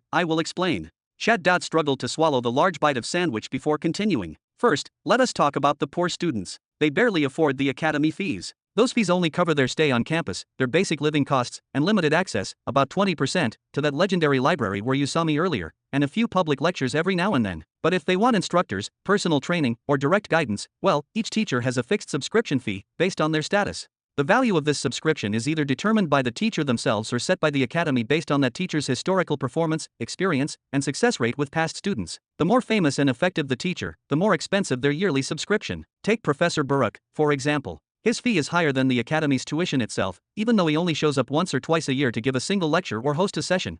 He then gestured directly toward Robin. As for you, you are the only instructor who does not have a fee set yet. That, naturally, attracted a number of poor students to register under your name, hoping, praying even, that one day, their mysterious teacher might appear and give them at least one free lecture. In the meantime, they continue their self-learning through the library, study in silence, and support each other in their dorms. Being affiliated with you does not cost them anything. At the very least, they can proudly tell their families that they are followers of a true academy professor. Robin's frown softened slightly, and he turned his face away, visibly contemplating the idea. Sounds like you are trying to flatter me and manipulate me into teaching them something. Hee, I am only telling the truth, nothing more. Those boys and girls holding books in your lecture hall every day? They are the ones I am talking about, the ones hoping you will show up. Shaddad took a bite of another sandwich, then pointed toward Robin with a third one in hand. But you might change your opinion when you hear about the other half of your students, the ones with very different motivations. Robin turned back toward him with growing curiosity. Who are they? They are the lazy ones you found sleeping in the back rows, Shaddad said while stuffing the third sandwich into his mouth, speaking through full cheeks as crumbs spilled slightly. Most of them are children of millennial emperors or ancient aristocracies. They already have everything, resources, reputation, and security. They came to the Stellar Academy not to learn, but simply to gain additional prestige as elite graduates and to make high-level connections with others from the same tier. Of course, many from that group actually work hard, striving to meet their families' expectations and forge their own powerful futures. But some just want to relax and drift through their academic years until they graduate quietly. And you have a few of those as well. For them, affiliating with a professor means they can report to their families that they are following someone credible, but without enduring the headaches of actual teaching, tough training, or the burden of a professor yelling at them after losing badly in competitions. Tisk. I hate slackers. Robin returned to scowling, then waved his hand dismissively with irritation. But if I were one, I would probably do the same, follow a teacher who does not participate in competitions. At least they are not entirely stupid. No, you are not getting it, big brother. Shaddad waved his hands emphatically and leaned forward, raising his voice. This has nothing to do with what you want or whether you join the competitions yourself. Competitions between students of a teacher happen anyway, whether you are present or not. They are not following you to avoid competitions. They are following you so they can withdraw without consequences or shame. Robin slowly opened his eyes wider, a flicker of seriousness appearing in his gaze. Explain, now. This is one of the Academy's core policies to keep interactions and competition constantly active and engaging. About every 10 years or so, a grand series of formal competitions is held to measure the progress of all students officially affiliated with professors, and to assign them rankings across the Academy's internal hierarchy. This, by the way, is how the effectiveness and overall prestige of any professor is officially evaluated. The instructor who has the best performing students and consistently secures the top ranks in these evaluations earns the right to demand an exorbitant subscription fee from new enrollees, and rest assured, there will always be wealthy students willing to pay whatever it takes for that prestige. He continued, that is precisely why instructors place immense, sometimes overwhelming pressure on their students during those competitive seasons. And the students who rank at the bottom? They are publicly punished in front of their peers in a variety of humiliating or disciplinary ways, depending on the professor's method. Because of that, the wealthy students who dislike combat, training, and stressful competition choose to follow you. Since, no matter what their rank is, you, the absent professor, simply will not be around to care or reprimand them. Then he seemed to recall something important. That is also one of the key reasons the poor students tend to follow you. By registering under your name as their professor, they can legally participate alongside their classmates in the formal competitions and have their strength measured publicly. Which, well, does not usually end well for them, to put it kindly. Robin's eyelid began twitching violently with barely contained rage. Dad, are you saying that every 10 years, those little brats enter the Academy's official competitions under my name? Exactly. The bear-like man nodded firmly and enthusiastically. Robin cracked his neck sharply, his face darkening, trying with great effort to remain calm. It has been 30 full years. That means they have entered the competition 2 or maybe even 3 times, right? And every single time they carried the title students of Robin Burton. Right. Every last one of them ranked dead last each time, hee hee. Your building, by the way, has recently earned the nickname the Clown Gathering Hall among the rest of the Academy, ahaha. Dad placed a hand over his stomach and began laughing heartily, nearly choking. I am going to kill them. Robin slammed the table with fury and stood up in a sudden, explosive motion. Wait. Dad quickly jumped up and grabbed Robin from behind in a bear hug. Please calm down. They are just doing what they can to survive these incredibly tough Academy years. They do not mean any disrespect to you personally. They are ruining the name I have been building for centuries. Robin shouted, trying to break free from Shadid's grip. Today, I will hunt them all down, and the gates of my academic building will be shut tight, permanently. Hee hee, honestly that sounds like a great idea, but you will not be able to find them to kick them out now. Dad laughed again, still holding on to Robin tightly in a scene that looked half ridiculous, half tragic. The main event of today's grand festival is the Great Century Tournament. I would wager all of them have already made their way to the battle arenas by now, ready to fight. Then I will kill them before they step onto the stage carrying my name in disgrace once again. Whoosh! Ha! Dad blinked in surprise, realizing the person he was holding had vanished into thin air right from his arms. He stood upright, looked around, then scratched his head in confusion. Ooh, this might be bad. Chapter 14:19. BRRR. Robin emerged with great effort from a narrow spatial rift, as if locked in a fierce struggle with space itself. His limbs tensed and his clothes were slightly torn as he stumbled forward, gasping. Immediately, he began scanning the area around him with blazing anger in his eyes. Now, where are those little demons hiding? Rumble, rumble. He had just activated one of Spatial Law's advanced abilities to scan his entire surroundings, searching for the most densely packed zone of living beings where activity and movement were at their peak. It had led him right here to this very location. In that moment, Robin realized he was standing on top of a seat inside what appeared to be a vast and magnificent arena stretching out in all directions. Bam! The arena was perfectly circular in design, built to host large-scale battles. In the very center was a massive open platform where 2 monstrous beings were locked in brutal combat. Each one stood nearly 10 meters tall. One of them resembled a hairless, savage gorilla with a thick, muscular tail. He held a long, glowing staff, wore reinforced armor on his chest and limbs, and possessed eyes that burned with ferocity. The other was more insectoid, a monstrous, chitin-covered beast with a sharp, pointed head and razor-sharp claws protruding from its wrists like blades. Encasing the central battlefield was a glowing blue dome, a protective barrier meant to shield the vast crowd of spectators from the violence within. Boom! Calling it a fight would be generous. It looked far more like one beast was attempting to completely annihilate the other in a one-sided bloodbath. At this very moment, the gorilla-like monster held a clear upper hand. He was using his massive glowing staff to shatter his opponent's defenses, following up with crushing punches that knocked out teeth, or sinking his long, serrated fangs into flesh to tear off bloody chunks. Hey, sit down, man. I can't see anything because of you. The irritated voice came from someone sitting behind Robin. Robin turned to look. It was a round-faced, chubby student with an annoyed expression. Robin didn't hesitate. He reached out and grabbed the student by the collar with both hands. Where can I find the gathering point for the students participating in today's battles? Wah! Someone help me. I need a grown-up here. I need a grown-up. The fat student screamed in panic, his snacks falling from his lap to the floor. Who exactly are you looking for? Beside the panicked student was a calm girl with thick, tendril-like blue hair that moved as if alive, and mesmerizing eyes that looked like galaxies trapped behind glass. She spoke in a quiet, steady tone as she continued watching the chaos unfolding in the arena. Thwack! Hua-a-a-a-a. Excuse me.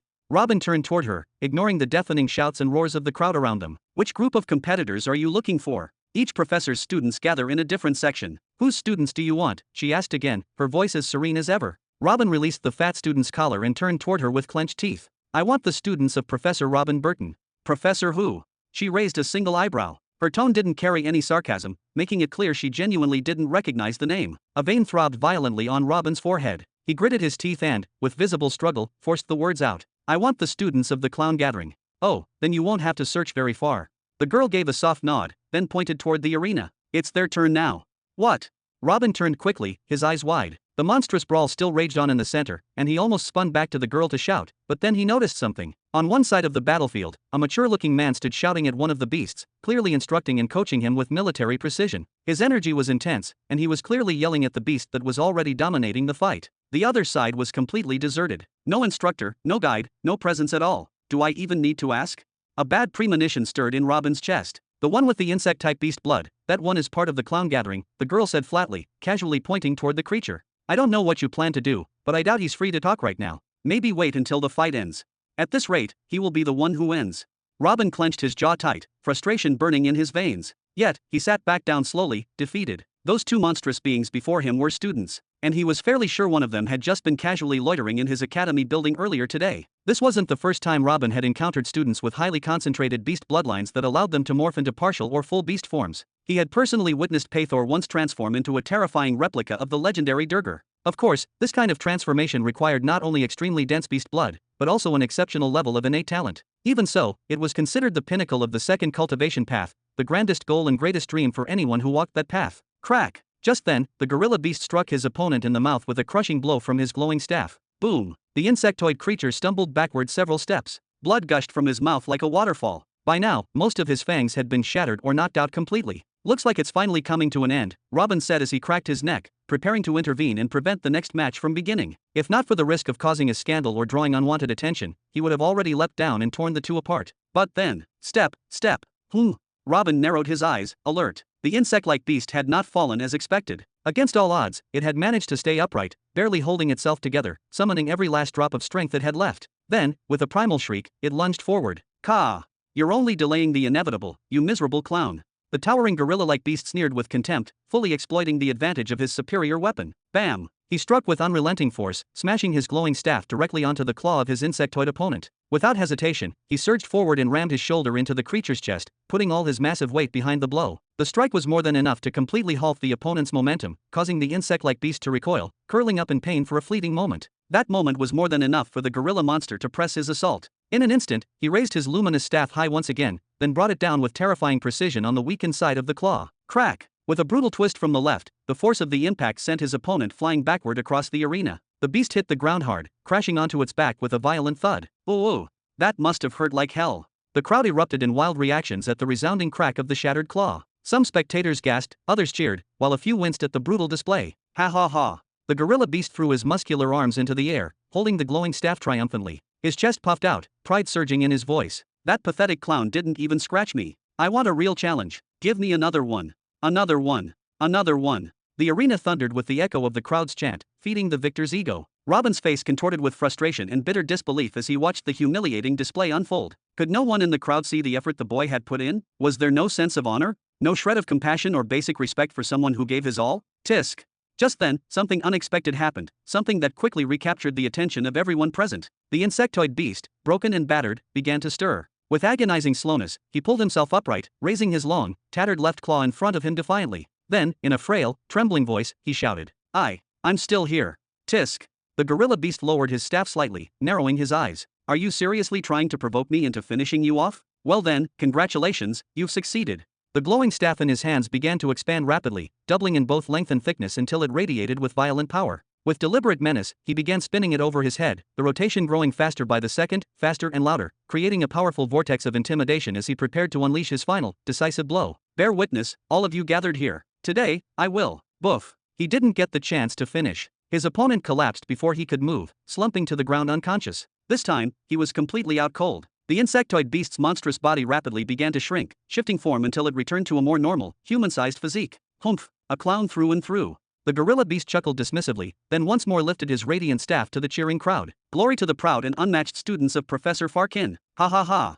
Well done, lad. The man stationed beside the platform pounded his fist on the railing, bursting with enthusiasm. Let's get the next fight going. I paid for premium seats for a reason. Send the clown back to the clown gathering. Robin remained motionless and silent this time, his face unreadable. Within mere moments, a team of Academy medics vaulted onto the battlefield, carefully lifting the unconscious student and carrying him away swiftly while already initiating emergency healing procedures. Not long after, a second team of staff members entered to clean the blood, reset the damaged tiles, and prepare the arena for the next bout. In less than 5 minutes, a clear voice echoed across the arena. Next match, Mobile Lax from Professor Barick's division versus Marina from Professor Robin Burton's division. Chapter 1420. Next up, Student Mobile Lax from Professor Baroque's division versus Student Marina from Professor Robin Burton's division. Robin nearly bolted to his feet in reflex, but something inside him urged restraint. He clenched his fists, breathed deeply, and forced himself to sit back down. Something, an instinct, perhaps, told him not to rob that student of her chance. Instead, he took a moment to gather himself and calmly turned to the girl sitting behind him, asking, "Excuse me, why are Professor Robin Burton's students being sent out one after another to fight students from different professors?" "Oh, I see you have finally cooled off a little. That is good. Those poor kids have been through enough. They do not need more chaos in their lives." The girl spoke in a soft, almost sleepy voice, her half-lidded eyes glancing down at the arena. They were selected to open the week-long tournament. It is a tradition here. By putting them up front, they are eliminated early, sparing them from more intense pressure later on. At the same time, it gives the audience a chance to spot the likely victors early. It builds hype, draws attention, and increases the stakes for betting. Whether it is that Gorilla Brute who won earlier or the guy coming next, Mobile Lax, both are high-ranking favorites predicted to land among the top 10. You sound like you know a lot about these things. Robin's eyes narrowed slightly. It was unusual to hear such sharp analysis from a mere spectator. All of us here are involved, friend. Every person seated in these stands will either be fighting in the next 7 days or came to watch someone who will. Some are students, some are family, and some just love the thrill of the tournament and came to place wagers. Everyone knows how these things work. It is not really a secret or anything hidden. The girl gave him a small, knowing smile. Robin nodded slowly several times, absorbing her words. Then his eyes drifted back to the platform with furrowed brows, heavy thoughts swirling in his mind. Was this all orchestrated by Althira? Had she deliberately placed his students at the very start to get them humiliated publicly and drag his name through the dirt? Was this her way of coercing him into returning to teaching? Bap! Without much delay, 2 new figures appeared on the stage. The first was a young man with a single, horn-like spike jutting from his forehead, dark purple with black undertones. His skin was rough and covered in blemishes. Opposite him stood a young woman with a smaller, more slender frame. She wore a flowing robe and a large hat that almost covered her whole head. Her hair and eyes shimmered with a translucent green, like glowing jelly. Between them, a middle-aged man, likely in his 50s, descended calmly to the platform. He turned to both students and spoke firmly. Standard conditions apply. Destruction of one's cultivation in any form is strictly forbidden. Direct killing is also banned. Violation of either rule will result in immediate imprisonment, and in severe cases, execution. Aside from that, anything goes. Understood. Understood. Both nodded in agreement. Good. The referee levitated back up, then with a sharp wave of his hand, shouted, "Begin." The crowd stirred, rumbling with excitement, cheers, gasps, and energy crackling in the air. Whoosh, whoosh. The girl took 2 large steps backward, quickly opening distance between herself and her opponent. The horned young man, by contrast, walked forward calmly, almost arrogantly. One hand was folded behind his back, while the other stretched forward toward her, wearing a confident smirk. So we are starting with retreat? That is not a good sign. The crowd will get bored real fast if you keep running. More than half the people here today bet I would win in under 20 seconds, and I love breaking expectations. You won't win today. The girl shouted in a voice low but fierce. She spun her hands over her head, drawing on her inner energy. Bloop, bloop. A thick mass of green jelly erupted from her body and rapidly formed into the shape of a small dragon floating above her like a summoned weapon. Not in 20 seconds. With that final declaration, she lunged forward at full speed. She gripped the slime dragon like a blade, and in one graceful motion, she swung it down at her opponent from above. Swoosh! The horned student instinctively stepped back to avoid the blow, but that brief hesitation gave her an opening. She charged forward again and aimed a palm strike directly at his nose. What in the world is she doing? Robin leaned forward, visibly irritated, pointing at the stage. Her physical strength is clearly low, and her body is not built for close-range combat. She should be fighting from a distance. Why close the gap? In the arena, the purple-horned student flung his head back and performed 2 smooth backflips to dodge the strike entirely. Then he chuckled darkly. Now you will see the true strength of a soul master. A silver portal erupted next to him, radiating a torrent of unstable energy. This is bad. Robin's brow furrowed even more. Is he about to use a soul-based mental attack? Maybe summoning soul creatures. Soul fist. The boy's arm surged with spiritual energy. He lunged forward. Bam! His fist struck the ground with devastating force, but the girl managed to dodge just in time, escaping with only a light injury. But before she could even catch her breath, the boy sprang up again with a flying kick charged with soul energy. She brought the jelly dragon in front of her to block. Bam! Both she and the dragon were thrown back through the air. Ha! What is going on here? Why would a soul master fight with his fists? Robin's expression twisted with confusion and disbelief. Is that even a thing? Sir, you seriously do not know the signature style of Dawnlight Stellar Academy? The girl behind him laughed lightly. What style? Robin turned to her quickly, ignoring the increasing number of explosions on the stage. The close combat style, of course. She smiled brightly. The current headmistress, the monarch, Her Majesty Althira, uses her fundamental law to close the distance between herself and her enemies, then she engages them in brutal hand-to-hand combat. That is how she defeats her enemies. That is why, even some of the behemoths are afraid of her. Her Majesty Althira became widely celebrated throughout the entirety of the Middle Belt, not because she leaned solely on her major fundamental law or hidden reserves of power to win her battles, but because she used them merely as tools, as instruments to open an opportunity. She never allowed her law to determine the outcome of a fight. Instead, it was always her unmatched swordsmanship that decided the victor. It did not matter who her opponent was, no matter how strong they were, as long as her sword remained in her grasp, she would fight. Even if you stripped her of her major fundamental law, she would still stand tall, still engage, and still be terrifyingly powerful. This sparked a kind of passionate admiration for her distinctive approach to combat when she first took the helm of the academy. A large number of young students across the academy began mimicking her style. They used their personal laws not as weapons in themselves, but as tools to create gaps in defense, opportunities to close distance and engage in direct combat. Later, Professor Shaddad joined our ranks and brought with him a significant leap in the physical conditioning and combat readiness of the students. After that, the Soul Master Barak arrived, becoming known across the sector for his ingenious use of soul force to reinforce his body and fight up close, blending soul arts with brutal physical combat. Those three together, they ushered in a whole new age at Dawnlight Stellar Academy. Then she gestured toward the combat arena. What you are witnessing now is the combat style of Dawnlight Star Academy, the Academy's signature doctrine. Everyone here fights in this manner. It has become the cultural and martial backbone of our institution. This very style is what brought us broad acclaim across the Middle Belt and secured our place as the #1 academy in Sector 99. If you paid close attention, even the previous duel was nothing but relentless, close-quarters combat too. Robin held her gaze, captivated, staring deeply into her dazzling eyes that shimmered like galaxies trapped beneath the surface, for several long seconds. Are you, really a student? Are you a student? The girl responded with a teasing smile, lifting one eyebrow and wiggling it twice in playful mockery. Student Marina has lost consciousness. The winner, Mobile Lax. Roars erupted across the arena, cheers and jeers colliding in chaotic chorus. Ha! Robin turned back to look at the stage, sighing as he saw the girl lying unconscious on her back. What a waste. That slime construct could have been weaponized far more effectively. It had potential. There you are. Shaddad's thunderous voice rang out from the edge of the stands. Please, I am begging you, stop overthinking everything, big brother. These kids did not mean to offend you. They are still learning. They are trying their best. Fine. I was on my way out anyway. Robin slowly rose from his seat and began stepping down the aisle, making his way toward the stairs. Next up, Student Kataf from Professor Cicera's division versus Student Vanir from Professor Robin Burton's division. Ugh. Shaddad cringed at the announcement, instinctively turning to comfort Robin before the next blow. It is all right. It is fine. They are good kids. Robin exhaled a deep breath and nodded several times, speaking as if convincing himself. For their age and circumstances, they have shown effort and determination, and I surrender. Vanir's voice came from above, groggy and nonchalant. He had not even left his seat in the bleachers. He raised one lazy hand in the air and called out sleepily. Robin stared at him blankly for several long, painful seconds. Then, without another word, he gently patted Shaddad on the shoulder. Wait here. I am just going to strangle him real quick and I will be right back. Chapter 1421. 10 minutes later, just outside the student war arena. Come on, come on. The real fights are about to begin any moment now. I don't want to miss out on today's incredible battles just because you can't resist stuffing your face. Hee hee, I'm coming, I'm coming. A cheerful girl with fair skin clutched a steaming hot meal between her hands as she dashed excitedly toward the arena stands. Suddenly, she noticed the silhouette of two figures heading in the opposite direction, exiting the arena just as she was entering it. Unfortunately, she had no time to stop or adjust her momentum. Ah! The girl squeezed her eyes shut tightly and turned her face away, fully expecting a loud collision and for her meal to splatter messily all over the strangers. But nothing happened.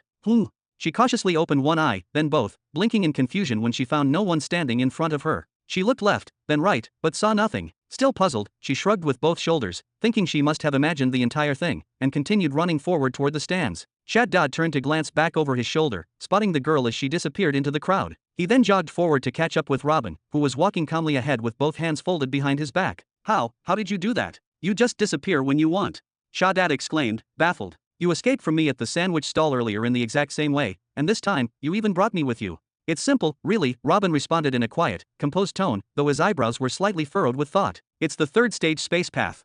You have the third stage of the space path.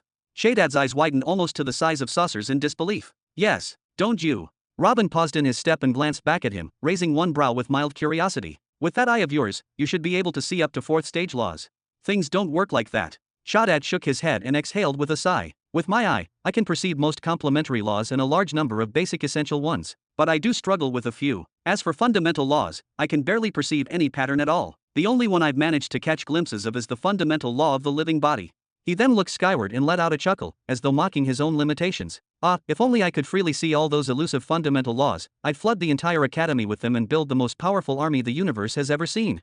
Robin stared at him in silence for a few seconds, his brows furrowed deep in thought. Could it be that fake chosen of truth have such constraints? It actually made sense. If every one of them could perceive all the great laws freely, then why would fundamental laws remain so rare? Come to think of it, neither the first nor the second heaven chosen in Nihari had ever forged a single tattoo using any path belonging to a fundamental category. At that moment, Shaddad suddenly narrowed his eyes, as if something clicked in his mind. Hey, can you see the fundamental laws without limitation? Robin gave a faint smile at the question. Without replying, he turned and resumed his walk, placing the war arena behind him. Thanks for stopping me back there, by the way. Ah, don't mention it, it was nothing.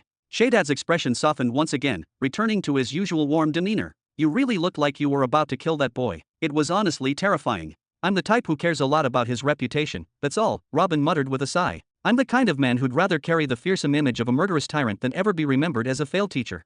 Then why not just become a good teacher? Shaddad caught up beside him and gave his back a light tap. There are huge rewards for teachers whose students perform best in these tournaments. Plus, you'd be able to raise your annual teaching fee to thousands of star gems. Do I look like someone in need of money, Shaddad? Robin chuckled under his breath. Did you already forget how much I sold Breaths of Ages for?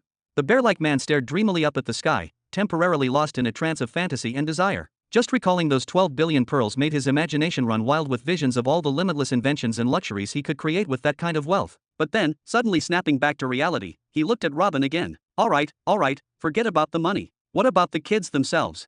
What about them? Robin shot him a sideways glance. They're decent. The academy doesn't accept anyone with poor talent. But what do they have to do with me?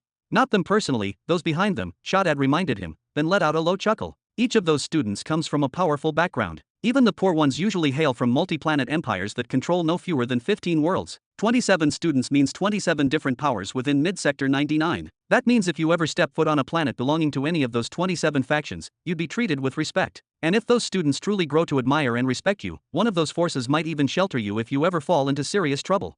Robin raised his eyebrows slightly. Is that really how you people think here? Why not? Shaddad grinned. I'm a researcher in body refinement, and Baruch is one of the pioneers in using soul force for close combat, and yet, we teach here. Do you think we do it for the money? He shook his head with a smirk. Each of the academy's teachers is already a big figure, with their own fortunes and ambitions. The real reason we give lectures is to build strong connections. I remember, around 27,000 years ago, I needed several rare and missing ingredients to complete the construction of a third-stage armament bath. I couldn't even find them in the Soul Society at a decent price, because each one was considered a national treasure. So, I simply told my students what I needed. Within just 100 years, their factions had gathered everything for me, and thanks to them, I achieved my greatest accomplishment at the time. In another incident, Professor Letha was badly wounded and being hunted by sinister specters. She was on the verge of death, but she stumbled upon a group of travelers in the Spectre Valley who turned out to be from the empire of one of her students. They're the ones who saved her life. Then he gave Robin another friendly pat on the back. As they always say, you might not know when you'll need strong connections, but you do know you will need them, eventually. Robin nodded several times in understanding. Does this mean you'll accept them as your students and start teaching them? Shaddad took a few quick steps ahead excitedly. No, maybe if you'd convinced me when I first arrived, I might have done it, but not now. I don't like what Elthira did, forcing me into something like this. I don't take kindly to being pushed around. Robin waved dismissively. But I'll allow them to keep using my name as they please. Some of those kids, at least a few of them deserve that chance. Heh, as you wish, the bearman nodded. So what now? You heading back to your apartment? No. Since I'm already out, Robin's tone shifted slightly. I'm going to the secret archive. Chapter 1422. A short while later, the Grand Library of the Stellar Academy. Is something going on here? Shaddad finally broke the silence, glancing nervously from side to side. His eyes bounced between Robin and Valtar, both of whom were locked in an intense, wordless exchange. Robin was staring at Valtar with eyes wide open, not in shock, but in keen, ravenous curiosity, like a researcher discovering a newly unearthed species. Meanwhile, Valtar, the living automaton, stared back at him with an expression that could only be described as pure, refined annoyance. His mechanical eyes glowed with restrained contempt. If this foolish human hadn't made a request that borders on delusional, we wouldn't be frozen here like statues, Valtar finally spoke, his voice sharp and metallic. He crossed his arms behind his back, straightening up with the posture of someone guarding the secrets of gods. He wants entry to the secret archive. The secret archive, mind you. Who does he think he is, the founder of the academy himself? Come on, Valtar, Shaddad said with an awkward smile, trying to mediate. Don't be so harsh on the guy. Didn't the headmistress grant him unrestricted access? The access she granted was to the library only. Voltar snapped instantly. The secret archive is a separate sanctum. I may be its warden, but even I don't dare touch what's stored within unless ordered to. That chamber contains the most sensitive and sacred records in our entire history, chronicles etched by the hands of the Academy's former sovereigns. I would sacrifice this entire library, every book in it, before letting a single page of the archive be touched casually. Then, as if to drive the point home, Voltar stepped forward and tapped Robin directly on the forehead. Even the vice head, the second most powerful figure in this institution, requires a written decree to enter that place. I'm not here to claim dominion over the archive, Robin replied coolly, his voice calm, though a glint of humor flickered in his eyes. He smiled slowly, his eyes tracing Voltar's frame with admiration bordering on amusement. I just want to read some of the documented insights about soul power, how to cultivate it, master it, and evolve it into the form of a royal soul master. But if that's too much to ask, I don't mind. I'll simply stay here and study you instead. After all, aren't you considered part of the Academy's assets? Technically, that would make you a walking, talking archive of your own. He. Voltar slowly turned toward Shaddad with an expression of absolute disbelief, as if silently screaming, do you hear what he just said? This is harassment. But Shaddad merely shrugged, lifting his palms slightly as if to say don't drag me into this mess, and turned his eyes away. Tisk. Voltar rolled his glowing eyes and let out a breath through clenched steel jaws. You won't even finish a single book in there, so why should I waste a sliver of my energy? Fine then. I genuinely hope your brain implodes from the pressure. Follow me, if you can handle what awaits. Whoosh. In a heartbeat, the world around Robin dissolved. The brilliant, blinding white of the Academy's library, the endless marble floors, the shelves that seemed to pierce the heavens, the corridors that twisted into infinity, all of it faded in an instant. He was no longer in a library. He was inside a chamber, but not just any chamber. It was a dim, nearly claustrophobic room barely the size of a modest apartment. It was silent, painfully silent, the kind that seemed to echo in the ears. There was only a single desk at its center, carved from a material Robin couldn't even identify. The air felt thick, dense, as if every breath he took was filtered through invisible weight. And the walls? They weren't walls. They were books. Shelves upon shelves, bound together tightly, surrounding him like ancient watchers, pressing in from every direction. This is the secret archive? Robin asked in a low voice, stepping cautiously forward, almost as if afraid the floor itself might collapse under his foot. Though the only other presence was Voltar, Robin felt like he was standing before a tribunal of gods. Every volume in this room, Voltar intoned reverently, was penned by hand. Not printed. Not copied. Handwritten by emperors, by archons, by sovereigns of time and space and soul. Every page bears their contemplations. Every line is soaked with emotion and intention. Every word is alive with legacy. He lifted his chin high with metallic pride. You seek understanding? Forget that. Just reading a few lines may drain every drop of spiritual energy you have. My advice? Leave this place. Return to the training halls. You'll find more comfort wrestling with students than with the will of these books. Robin nearly laughed, nearly. The idea that a tin-plated automaton was giving him life advice would have made him burst out if the atmosphere wasn't so thick. But he smothered the laughter, pressed his lips tight, and nodded. Appreciate the warning, he said, his tone slightly amused. Now tell me, where are the best volumes on Royal Soul Force? Voltar clicked his tongue. The best? You aim high. He pointed toward one shadowy corner. Those 3 books right there, that's where your answer lies. Robin approached. The 3 books were positioned at ground level, tucked beneath an ominous tower of larger tomes stacked like a stone wall. Dozens of massive books rested atop them. Pulling even one would cause an inevitable avalanche. He looked back over his shoulder, raising a brow. You gonna help here? Or should I just shove in a stick to replace the gap after I pull one out? You'll help yourself, Voltar said coldly. Then he chuckled, a harsh, hollow, mechanical sound. There's a rule here. A law older than your lineage. A law that preserves the archive and protects its contents. Anyone who takes a book must leave another of equal value in its place. No exceptions. No shortcuts. The only person exempt is the Academy head. They can take 1 book for every 5 they've read and internalized. And how the hell am I supposed to know the value of a book before even reading it? Robin growled. Simple, Voltar said. Just take the book. The archive will leave the space open. The tower won't fall. But once you finish it, you'll need to repay the wisdom. You must write a book that carries equal weight, depth, and impact. Then the archive itself will judge. If your work is accepted, it becomes part of this place. If rejected, then what? Robin narrowed his eyes. Then you are forbidden from reading another single word in this archive until you bring compensation. Voltar's voice darkened. That's why I said you'll be lucky to finish even 1. He sneered. Even the Grand Regent, that monstrous genius, has read only 2 and managed to write 1 in return. He still owes 1 more manuscript before he's allowed back in. Robin whistled. Fair. Sounds intense, but fair. He clapped his hands together with energy, cracking his knuckles. All right then, time to pull the first one. You think it's simple? Voltar laughed, a long, metallic cackle echoing through the room. Those 3 books were written by the 4th head of the Academy, a man who walked the path of the royal soul for over 3 million years. He didn't just master it, he defined it. He wrote those tomes as the closing chapter of his cosmic journey. They aren't just placed at the bottom of the wall because of convenience, they are the foundation stones of the archive itself.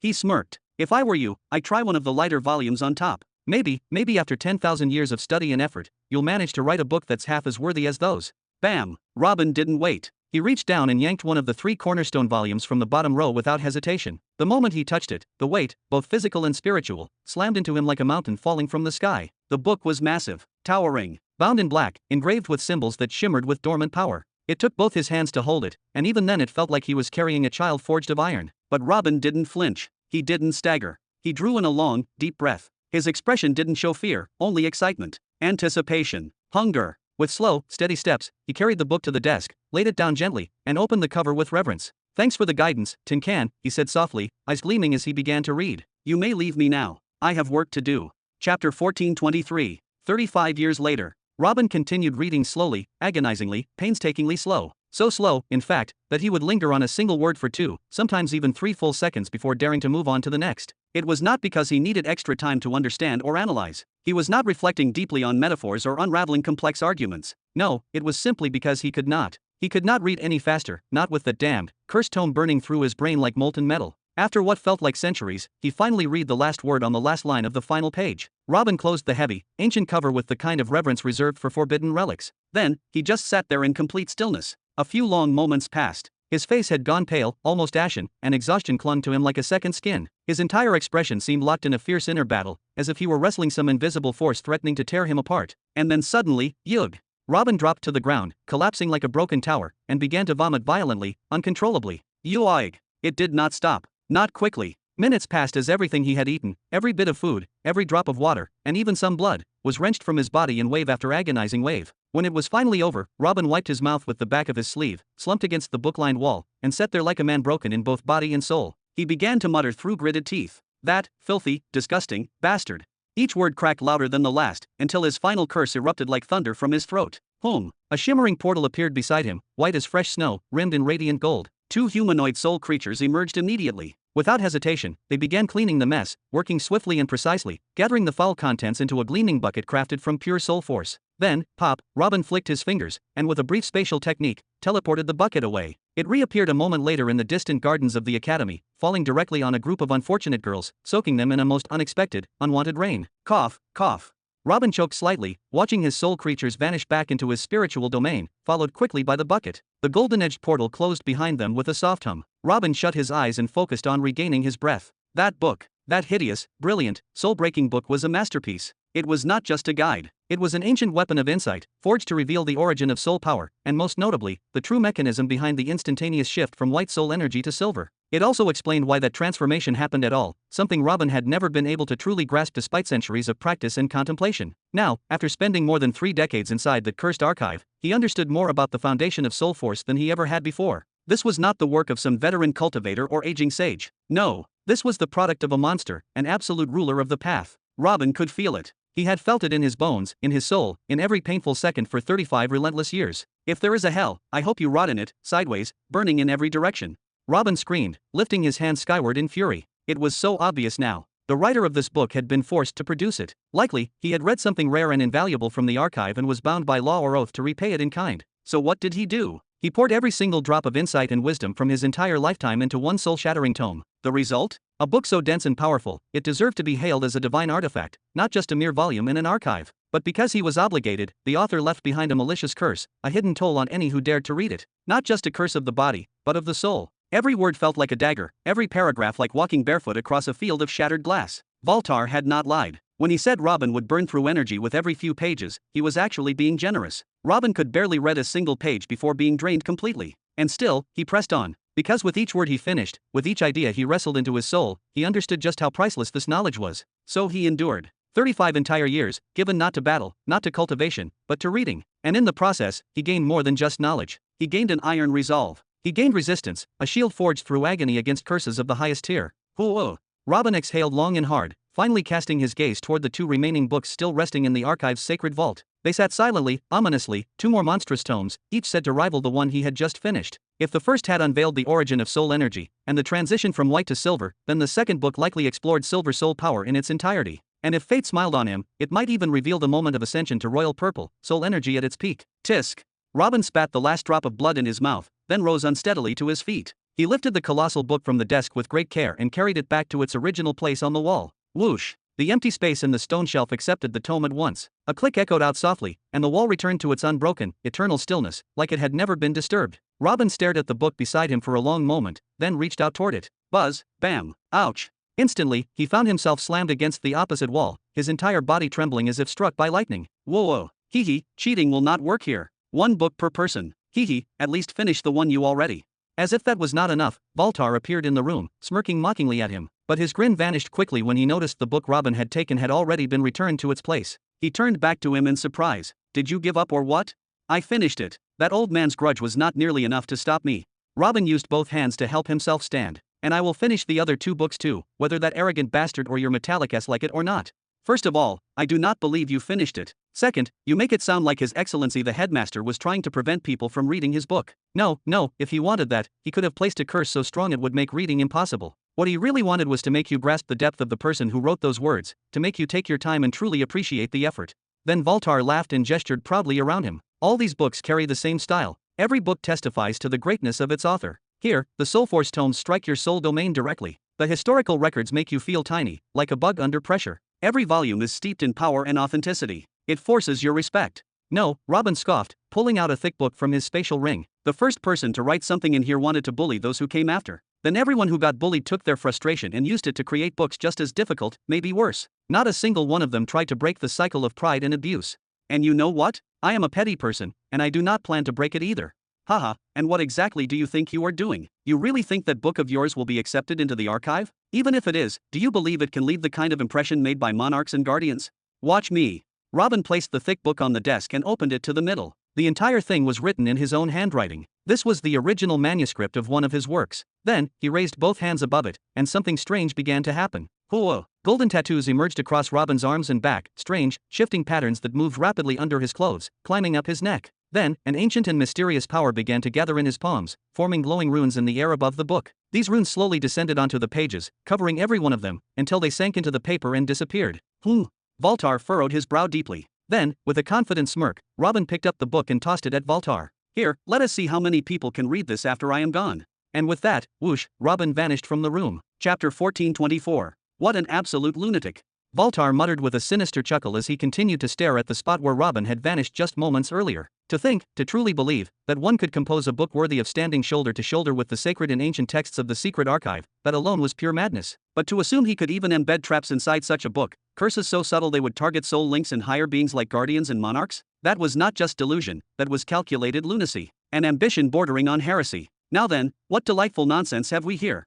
Voltar said aloud, his voice echoing faintly through the quiet, book-lined chamber as he gently opened the tome Robin had left behind. A strange, dusty aura emerged from within the pages. It was not hostile, but neither was it majestic. It was old, unmistakably so. Like a whisper from a forgotten era, yet lacking the power to evoke reverence. A charming little effort from someone barely at stage 31. Admirable, I suppose, in the way a child's drawing is admirable to his mother. Voltar snorted, then lowered his gaze to read the title etched in fine silver glyphs. The Merged Frost Permanence Technique, Stages 1 to 5. His artificial brows twitched immediately, narrowing with suspicion. A law technique? He actually thinks a mere law technique, even if refined, can qualify for inclusion in this archive? Unless it breaks realms and bends dimensions, it's... Suddenly, his voice stopped. Abruptly. His lips hung open mid-sentence. He stared at the book again, puzzled. Wait, I opened it, but I have not actually examined its content. Let's see now, what exactly did he write? Integrated Frost Permanence Technique, Stages 1 to 5. A law technique? Does he honestly expect something like this to be accept? Again, as if caught in a time loop, Voltar's expression shifted. His gaze darted about the room. Then slowly, he turned his head back to the book, confused. Strange, very strange. What's going on here? Let me take another look. This phenomenon repeated. Again, and again, and again. 17 times, to be exact. Each time, the moment Voltar began reading the title, something in his mind reset. He would lose his train of thought, forget what he was doing, and start from the beginning once more. Until finally, on the 18th attempt, his face twisted into a bitter sneer. A law technique? In the archive? Tisk. Delusional. Just a dreamer chasing clouds. This time, he snapped the book shut with finality. He then walked to the closest wall, the one embedded with the most ancient tomes, and, after a reluctant sigh, raised both hands forward. Protocol requires I test it regardless. Tisk. I despise my own programming sometimes. A low, thunderous hum resonated through the room. The archive itself reacted. The soft, dim lighting intensified, bathing the chamber in pale gold. The books that formed the towering walls began to shudder and vibrate, as if responding to an ancient code. Then it happened, something Voltar never believed he would live to witness. Whoosh! KRRK, Kurak. What? Walter's voice cracked like glass as the book was torn from his grasp without warning, as if snatched by invisible hands of law and judgment. He had not even a second to resist. Then, slowly, an entire column of books along one wall began to rise. Not fall, rise. The stacked tome shifted upward, making room at the very bottom. Into that newly revealed, glowing slot, slipped Robin's book. And the shelf restabilized. Where there were once 36 books, there were now 37. Walter's eyes were open wide in disbelief, frozen in a stunned silence not even his programming could explain. The book that had just been displaced, the one now pushed a level higher, was none other than a manuscript on blood curses. It held no active curse, no spell. But within it lay the architecture of bloodcraft. A full, dissected understanding of how to manipulate lineage-based magic to target specific individuals, or even entire bloodlines. Entire races. And it had lost its foundation spot? What in the abyssal heavens did Professor Robin write? Voltar, the ever-watchful guardian, the being programmed to protect, judge, and expand the archive, turned back slowly toward the space where Robin had vanished. But this time, his stare was different. No longer mocking, no longer dismissive. There was only one thing in his gaze now: cautious respect. Meanwhile, somewhere outside, on the shadowed paths of the Academy's lower grounds. Stupid Academy, stupid headmistress, stupid ancestors. Robin grumbled under his breath, his boots clacking against the cold stone floor as he marched, every step echoing frustration. His face was flushed with anger, his lips curled in scorn. An institution that divides its students like noble and commoner trash, a headmistress who thinks I'm some pawn she can dress up as a professor for her agenda, and their damned founder, who left this nightmarish system behind, making everything needlessly harder for everyone who comes after him. His fingers twitched as he walked. His jaw clenched. A hot breath escaped between his teeth. No matter. No matter. I'll tolerate it, just long enough. Just long enough to burn through the remaining 2 books. Then I'm out. I'll disappear, and let this place rot in its self-righteous glory. He glanced toward the sky, eyes burning. Enjoy this while it lasts, you arrogant council of fools. Let's see how many of your elite prodigies will dare open the book, when it carries a renewing time curse. I only wonder how many decades will take them to realize they had been only reading the headline over and over again. Hee hee. Bam. He kicked a small stone so hard it vanished into the horizon, skipping across the sky like a meteor. If it weren't for those last 2 damn books, I'd be long gone by now. But no. No. Endure, Robin. This isn't the first time you had to deal with this kind of provocation. At that very moment, just as Robin was trying to calm the boiling storm inside him, inhaling deeply, exhaling slowly, forcing the anger out with each breath, his sharp eyes caught something strange. The academic building assigned to him was open, wide open. And more strangely, a steady stream of students was entering through its doors, one after another, casually, as if attending a public festival.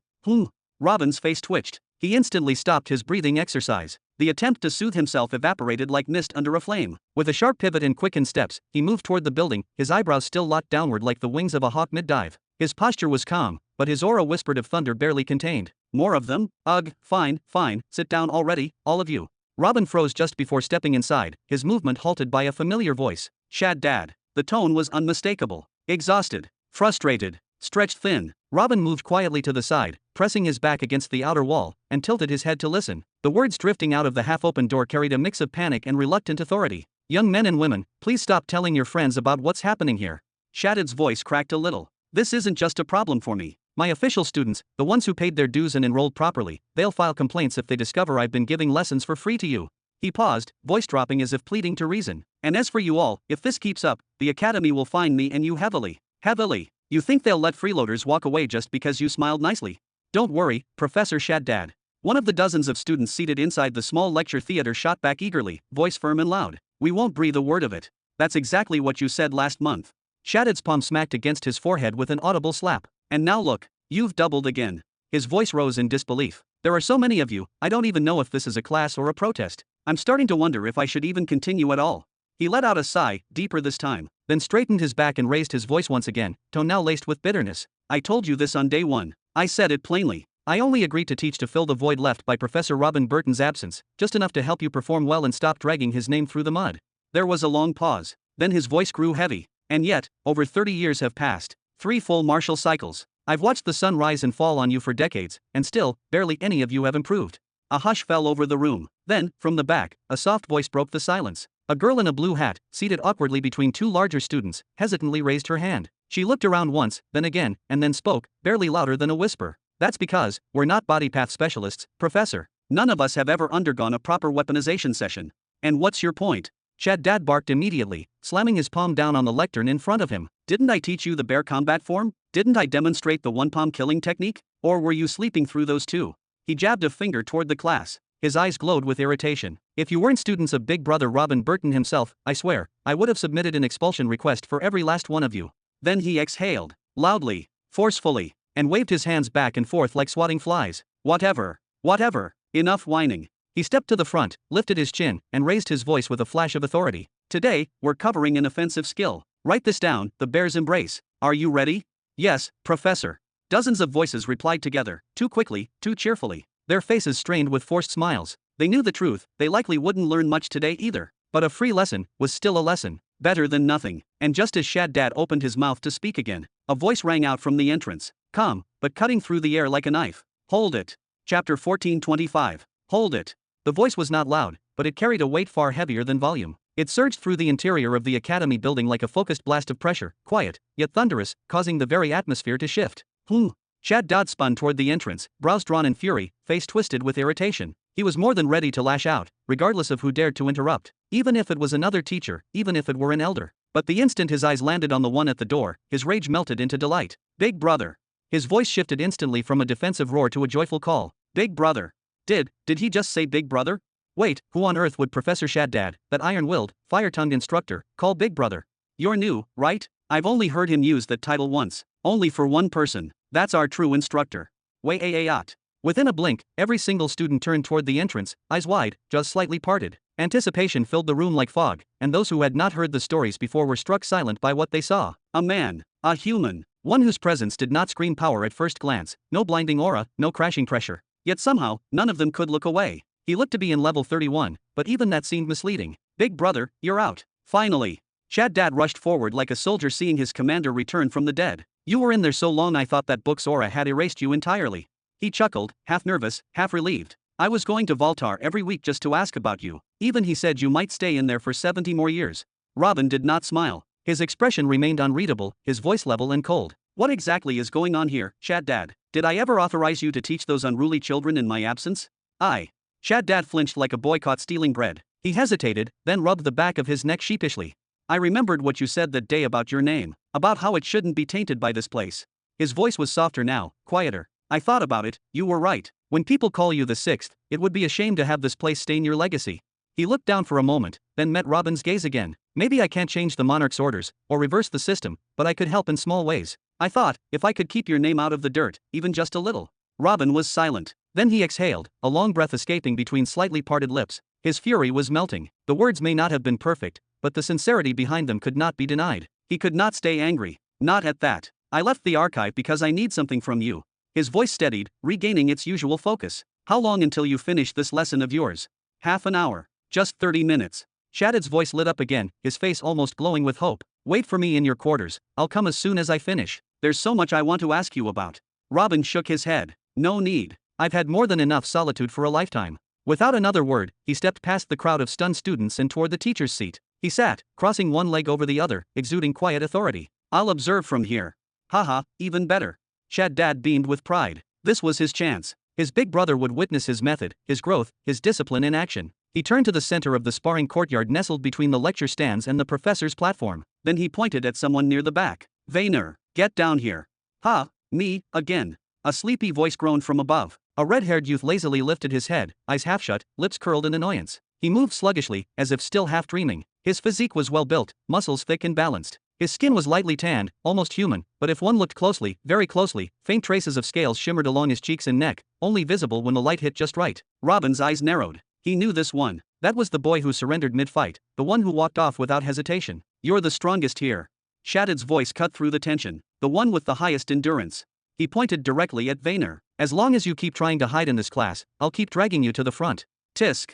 Vainer scratched his scalp, yawned, and dragged himself down the stairs with visible reluctance. But when he reached the training zone, he stood straight, calm, collected, not a trace of nervousness in his posture. He was not much shorter than Shaddad. His steps did not shake. His expression did not falter. Robin's gaze settled on him, and stayed there. It was hard to look away. This boy was not ordinary. He was at the absolute peak of the Emperor realm, holding himself back from ascending further. His physical force was immense, overwhelming. Robin could tell he had undergone at least one, maybe two weaponization baths. And most bizarre of all was the way he looked at Shaddad. It was not the gaze of a subordinate. It was not fear. It was not even respect. It was calm assurance, almost like he knew nothing here could harm him, like he had seen worse and faced greater. All right everyone, watch carefully. Shaddad's voice rang with clarity and authority. I'm only going to demonstrate this once. He turned his head slowly, making sure every student in the room was attentive. Dozens of eyes followed him, some wide with interest, others dulled with fatigue. He then shifted his gaze back to Vayner and took a large, purposeful step forward, shortening the distance between them. Once more, he turned to the crowd of students, raising his voice. First, use your law-based techniques to close the gap quickly, just like we practiced. The key is to create a brief opening in your opponent's defenses. That's your entry point. Then, turning to Vayner again, he spread his arms wide, like he was preparing to embrace him. Next, focus all your strength into your chest and palms. He nodded toward Vayner. Now try to escape. Bam! In a flash, Shaddad closed the distance fully and struck Vayner hard on the back, both palms landing squarely between his shoulder blades. It was clear Shaddad held back his full strength, but even so, Robin, still seated, arms crossed, could tell that blow carried enough force to shatter the spine of a Nihari giant, Dawadar. Easily. Arg! Vayner groaned in pain, his body jolting forward. He squirmed, tried to wriggle free, but he was locked, solidly. Shaddad then released him and faced the students again, voice steady and firm. Did you see the strike point? Right behind the upper back, beneath the spine ridge. Targeting that spot will weaken the entire body for a few seconds. And in those precious seconds, he gestured with both arms, mimicking a crushing motion. You squeeze your enemy between your charged palms and chest, until they break. He then placed his hands calmly behind his back, posture formal. Any questions? No, Professor.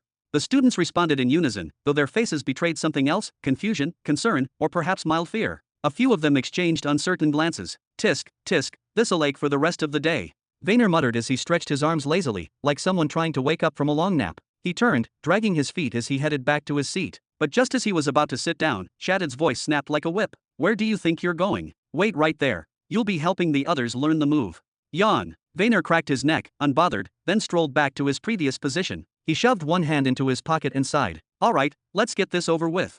Shaddad let out a short breath, then swept his gaze across the seated students until his eyes landed on someone. Marina. He pointed. You're the weakest when it comes to physical combat. Come down and try the bear's embrace on Vayner. A thin, petite girl wearing a comically large hat blinked in disbelief and pointed at herself in shock. Then, with visible reluctance, she rose from her seat and descended toward the arena like a prisoner walking toward the gallows. She stopped at a safe distance from Vayner, her head lowered in nervous respect. She gave a tiny bow. Please go easy on me. Can I defend myself? Vayner ignored her and turned his head to the side, speaking casually. Of course. How else will they learn properly? Shaddad barked in annoyance. Then he raised his arm, and brought it down like a judge passing sentence. Engage. Chapter 1426. Marina hesitated for a few seconds as she stood there, her eyes wide, facing what looked like a small mountain standing before her. Her heart pounded in her chest. Then, finally, she summoned her courage, straightened her back, and began waving her arms in fluid, elegant motions like the ebb and flow of ocean waves. Blop, blop. Her hair started swirling around her head like a crown of liquid threads, and from within it, strange gooey bubbles began to emerge, viscous, shimmering, and pulsing faintly. Those bubbles clumped together, fusing and morphing until they formed a tiny dragon made entirely of translucent slime. The miniature creature flapped its wings, twisted in the air, and began to spiral around her rapidly, circling like a guardian spirit. Then, she lunged forward with fire in her eyes. Here I come. Yawn. Vanier let out a slow, uninterested yawn. His posture didn't shift in the slightest, as if none of this was worth the energy. Whoosh! The slime dragon launched forward with surprising momentum, a trail of droplets flying behind it. With how small it was, it still looked dangerous. Humph! With a casual flick of his hand, as if dismissing an annoying mosquito, Vanier sent out a wave of force, and the little dragon exploded into a gooey mist, spraying slime across the field. But it didn't end there. Question mark. Vanier's calm expression twisted for a moment. He furrowed his brows, glancing down at his arm. It began to feel heavier, slower, as if something was coagulating within. Whoosh! Seizing that precise moment of confusion, Marina dashed forward like a blur. In her hand, she now gripped a sword sculpted entirely from the same glowing, jelly-like substance. Without hesitation, she leapt into the air and aimed a powerful downward strike at Vanier's head. You've played long enough.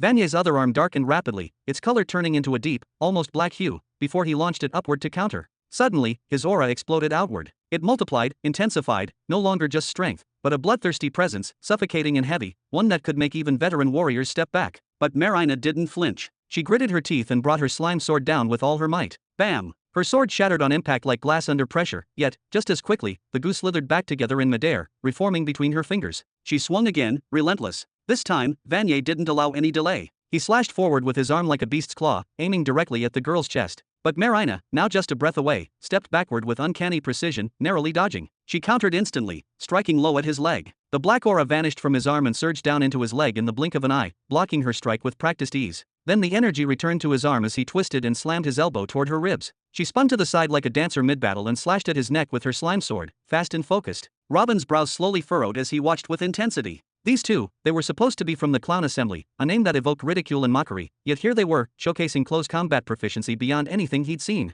In less than a second, the two had exchanged over 30 precise movements, strikes, counters, dodges, and parries, and not a single blow had landed clean. This wasn't a level of combat Robin was familiar with. Or, to be more precise, this wasn't a battlefield he had trained for. Neither he nor his entire army had invested time into mastering such intricate close-range combat styles. He had faced powerful foes before, vastly superior in strength and numbers, like his brutal fight against Jabba and his men before becoming his disciple, or his warlike battles against warlords. But all those clashes were dominated by laws, raw, overwhelming energies that shaped reality. Not weapons, not physical finesse, not hand-to-hand precision. Vanier, now growing slightly more serious, summoned a spear from thin air. He spun it with fluid grace, forming vortexes of wind as the weapon whirled around him. The air roared, pressure rising. At the same time, his hands moved with absurd speed, each strike a blur, trying to corner Marina. But she responded beautifully. Her blade, her little dragon, they moved like parts of her soul. She stepped back just in time, dodged, then countered. Again and again. She advanced only when the opening was perfect. Every attack she launched was deflected, yes, but she was gaining ground and momentum. Before long, their clash had reached over 100 exchanges, fluid, brutal, and shockingly fast.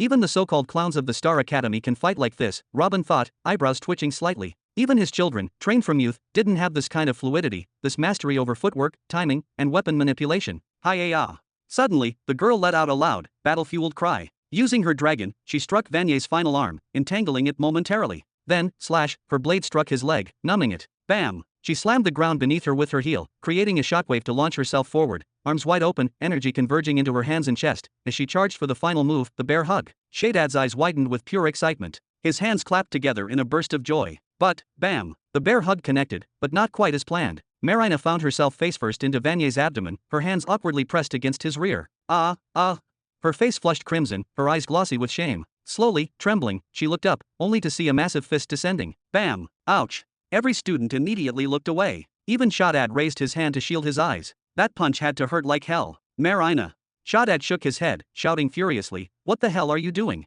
What do you think, Professor? He's just too massive for me." The girl replied in a strange mix of frustration and embarrassment as she got up from the ground, rubbing her bruised cheek with teary eyes. She hadn't suffered this kind of humiliation since, well, last week. Jump! Use your slime ability to create longer arms. Think on your feet, improvise. Shaddad roared at her, his voice echoing across the training ground. His expression twisted with frustration as he shook his head and let out a weary sigh. Just, go back to your seat. You clearly need to work a lot more on your close combat forms and engagement flow. Yes, sir. Marina responded softly, her voice almost a whisper. She gently rubbed her reddened cheek, wincing slightly as she walked back with a limp in her pride. Her steps were quiet, hesitant, and full of self-doubt, her spirit weighed down by failure. Wait! A sudden voice rang out from behind, sharp and commanding, causing her to stop mid-step and glance back in surprise. It was the professor seated atop the platform, the man with the calm presence and unreadable eyes. Me, she asked, pointing to herself with confusion. Who else would I mean? Robin replied with a puzzled expression, his tone laced with disbelief. What exactly just happened? Why were you defeated by something so ridiculous? I have a weak body. Faced with the man that Professor Shaddad referred to respectfully as elder brother, Marina's confidence shrank further. I really try my best. I'm pushing myself as hard as I can. I'm truly sorry. Her voice trembled, and her gaze dropped to the floor, avoiding his eyes. Robin narrowed his eyes slightly, growing more curious than angry. He turned toward Shaddad, his voice low and firm. Why isn't this girl using her ability the way it's meant to be used? Are her family even aware of what's going on here? Shaddad scratched the back of his head, his expression caught between discomfort and explanation. I think you're misunderstanding something, elder brother. Her family isn't just any family, they're the royal line of the multi-realm slimy Aurea Empire, an empire that draws its strength from the ancient sea beast king, Godok. You can imagine him as a gargantuan jellyfish-like creature that uses paralyzing slime to incapacitate his prey before consumption. He sighed and continued, she was sent here under a massive fund, we're talking fortunes, with the mission to master her abilities in combat and be groomed for the throne. She's not just a student, she's the next empress in training. And yes, she was sent to learn just that. Robin raised an eyebrow slowly. The ability she had displayed earlier, while raw and unrefined, was indeed impressive, especially for someone of imperial heritage. Had her opponent not been unusually strong, she likely could have won through strategy and persistence. Even so, something felt off. Hey, Robin called out as he nodded toward Vanier. Get ready. I'm going to come at you. You're free to use whatever defensive techniques you prefer. If you need a break, take your time. No rush. No need for rest, Vanier answered immediately, a confident smile playing on his lips. He let out a calm breath as he rolled his shoulders. Just make sure you restrain yourself to the upper edge of the martial emperor realm, don't go overboard. Then he paused for a second and raised his brows, remembering something. Oh right, you're at level 31, aren't you? I'll restrain myself instead. Hee hee, how sweet of you, Robin chuckled, amused by the offer. No need to hold back for my sake. I appreciate your courtesy, really. He extended his palm forward slowly, fingers spread, and focused. Whoa! A gentle surge of power pulsed through his arm, and a series of golden rune-like patterns emerged beneath his clothing, ancient, intricate, and glowing faintly. They crawled like living veins across the upper part of his arm, hidden under his sleeves, unseen by the audience. Then, blorp, blorp. A thick, viscous green slime began to ooze from the pores of Robin's fingertips, glowing softly as it dripped and gathered in the center of his palm. The substance shimmered, not like ordinary slime, but like liquid emerald, pulsing with mysterious vitality. The gelatinous mass hovered, swirling gently like it was alive. Then, within moments, it began to twist and shape itself, folding, stretching, and condensing, as if obeying a silent command. Within seconds, the mass transformed into a miniature dragon made entirely of translucent, radiant green slime. Its wings fluttered, tail coiled, and it let out a tiny, silent roar as if announcing its birth. Ah, ah. Marina's eyes widened like saucers. Her pupils shook. Her jaw fell slightly open in disbelief, flooding her face. She stared at Robin's hand as if watching a miracle unfold, one that used the very same ability she had always thought she was alone in. Chapter 14:27. Marina's eyes stretched wide open as far as they could go, pupils dilated, breath caught in her throat. Ah. That slime, that green, shimmering slime, was her power. The one inherited through generations of her bloodline, a sacred gift that only a few could wield. And that dragon, that swirling, playful, miniature dragon, was the exact same technique she herself had invented, the one she forged out of frustration and desperation, trying to turn what others mocked as a soft ability into a deadly weapon. Are you one of my missing uncles, Professor? Her voice was a confused whisper, breathy and full of wonder. Her gaze locked on the floating slime creature above Robin's hand, as if looking into a forgotten dream. If your missing uncles all used this amazing slime like you, Robin replied dryly, his voice laced with sarcasm, then they're probably not missing, they're just dead. Then he tilted his head, pointing subtly toward Vanier. Now focus on this fight. Humph, come at me then, Professor. Vanier took a step forward, his muscles tensing beneath his skin as he fell into a rigid defensive stance. He was fuming. To be treated like a practice dummy, to be attacked using someone else's fighting style, was insulting enough. But from him, even Professor Shaddad never dared be this dismissive. Ha! Robin let out a soft chuckle, the kind that didn't reach the eyes. His lips curled slightly with amusement. Without even standing, he waved gently. The little slime dragon, previously floating above his hand, took off like an arrow, hurtling straight toward Vanier. Humph, an old trick. Vanier, familiar with Marina's techniques after countless sparring sessions, recognized the slime's weakness instantly. He sent a powerful punch directly at the approaching creature. This time, his arm was already fully encased in that dense, obsidian dark layer of hardened energy. Bam! The dragon exploded the moment it made contact, disintegrating into a puff of faint, green-tinted mist. Ah! Marina gasped and covered her mouth in horror. She knew all too well how easily the slime broke apart. That is why she never relied on its strength, only on its illusions. Now the professor had used her method and humiliated himself in front of everyone. Did I cause this? Is he going to be angry with me now? Her heart began to pound faster. I coming for you, Prof. Vanier's voice boomed across the arena, his grin growing wild and full of reckless pride. He gathered his strength, every ounce of his power pouring into his legs as he prepared to leap. Shaddad's body jolted, a subconscious reflex. His fingers twitched, ready to form seals or cast defensive barriers if necessary. He knew Vanier's explosive power. He knew how blindly this young man charged forward when his pride was wounded. But then, something unbelievable happened. Bloof! Vanier's body gave out. He didn't leap. He didn't even sway. He simply collapsed, straight to the ground like a puppet whose strings were cut. His eyes rolled upward, his mouth slightly open, and his limbs slack. He was out cold. Marina pointed at him, shrieking in disbelief. Her voice cracked as she looked around wildly, as if the explanation might be written in the air. But there was only silence. The other students just stared, just as stunned, unsure if they should laugh or panic. Shaddad, on the other hand, activated his eye of truth instantly. A green flash shimmered over his pupils as intricate circles formed and rotated within his eyes. He scanned Vanier's body, his mind racing. What in the laws had just happened? Robin, as calm as ever, turned slightly toward Marina and began to explain in a casual, almost bored tone, as if what just happened was no more significant than fixing a spilled cup of tea. All I did, he began, was destabilize the slime structure at the perfect moment, reconfiguring its molecular shape into a highly refined microanesthetic capsule. He gestured vaguely at Vanier's unconscious body. Your friend here inhaled it completely without noticing. It shut down his lungs almost instantly, and then it reached his heart. If we leave him like this, he'll be dead within minutes. This. Marina stuttered, glancing between Robin and Vanier in disbelief, her legs shaking. No need to worry. Robin raised his hand and made a casual pulling motion. Blorp! A large bubble of slime surged out of Vanier's mouth, thick, translucent, and vibrating. Cough. Khhkhhhhhh. Vanier jolted violently, coughing like a man drowning on dry land, gasping for breath as though his lungs were on fire. Each breath was a desperate heave, his entire torso convulsing as he fought to recover. Hey, get up already. I'm starting my next attack, Robin said with a tone of complete disinterest, as if he'd been interrupted while reading a boring book. What? Vanier wheezed, barely able to speak. His voice was raspy, broken, his lungs still trembling. But the moment he saw that green mass beginning to morph into a dragon again, he forced himself to his feet. Whoosh! The slime dragon launched again, this time even faster than before. Vanier didn't hesitate. He didn't dare punch it. He summoned his spear immediately and sliced it with precision. Schlick! The dragon split cleanly into two. But, shuyu. The two halves suddenly wriggled, shimmered, and each became a fully formed dragon of its own. They lunged from two different angles. Vanier growled and cut them both again. But now, shuyu. 4 dragons, then 8, then 16. Each strike only caused them to multiply, like a nightmare that bred itself. What the hell?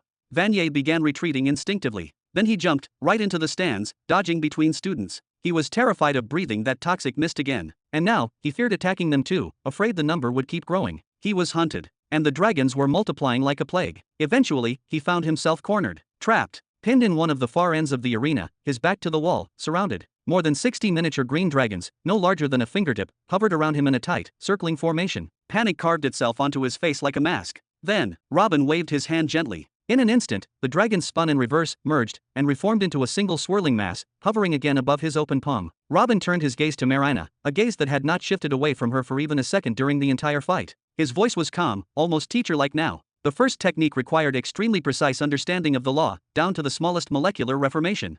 The second, he continued, requires at minimum 500 units of soul force to control all the split dragons individually and coordinate their paths. I assume you do have more than 500 units, don't you? Aha. Marina nodded slowly, her voice shaky and faint. Her mind was still processing everything. Her body was frozen in a strange mix of awe, terror, pride, and utter confusion. Here we can clearly observe, Robin said, his voice low and unwavering, like a verdict being read aloud, that your problem doesn't lie in the weakness of your law. He let the silence stretch for a moment, his gaze cold and sharp as a blade. But in how you use it. There is no such thing as a weak law, only a weak understanding, a shallow execution. The failure is not in the law, but in you. His words struck like hammers. And just then, a voice ripped through the quiet. It's time for the next attempt. It was Vanier shouting with reckless energy as he launched forward like a cannonball. The entire arena tensed. Bloof. He collapsed mid-charge. Again. Ha! Students shot to their feet, their chairs scraping loudly as a wave of gasps filled the room. How? Marina's voice cracked with disbelief, her eyes wide and darting. Robin didn't even blink. His tone remained perfectly calm, like a professor explaining a failed experiment. He actually made a solid decision this time, he began. Realizing that long-range attacks only left him exposed, he chose a frontal physical assault instead, aiming for close quarters. Then his tone sharpened, like a knife pressed against truth. But what he didn't know was that I had already planted 4 microscopic slime dragons beneath his clothes earlier, tiny constructs, invisible, weightless, and completely dormant.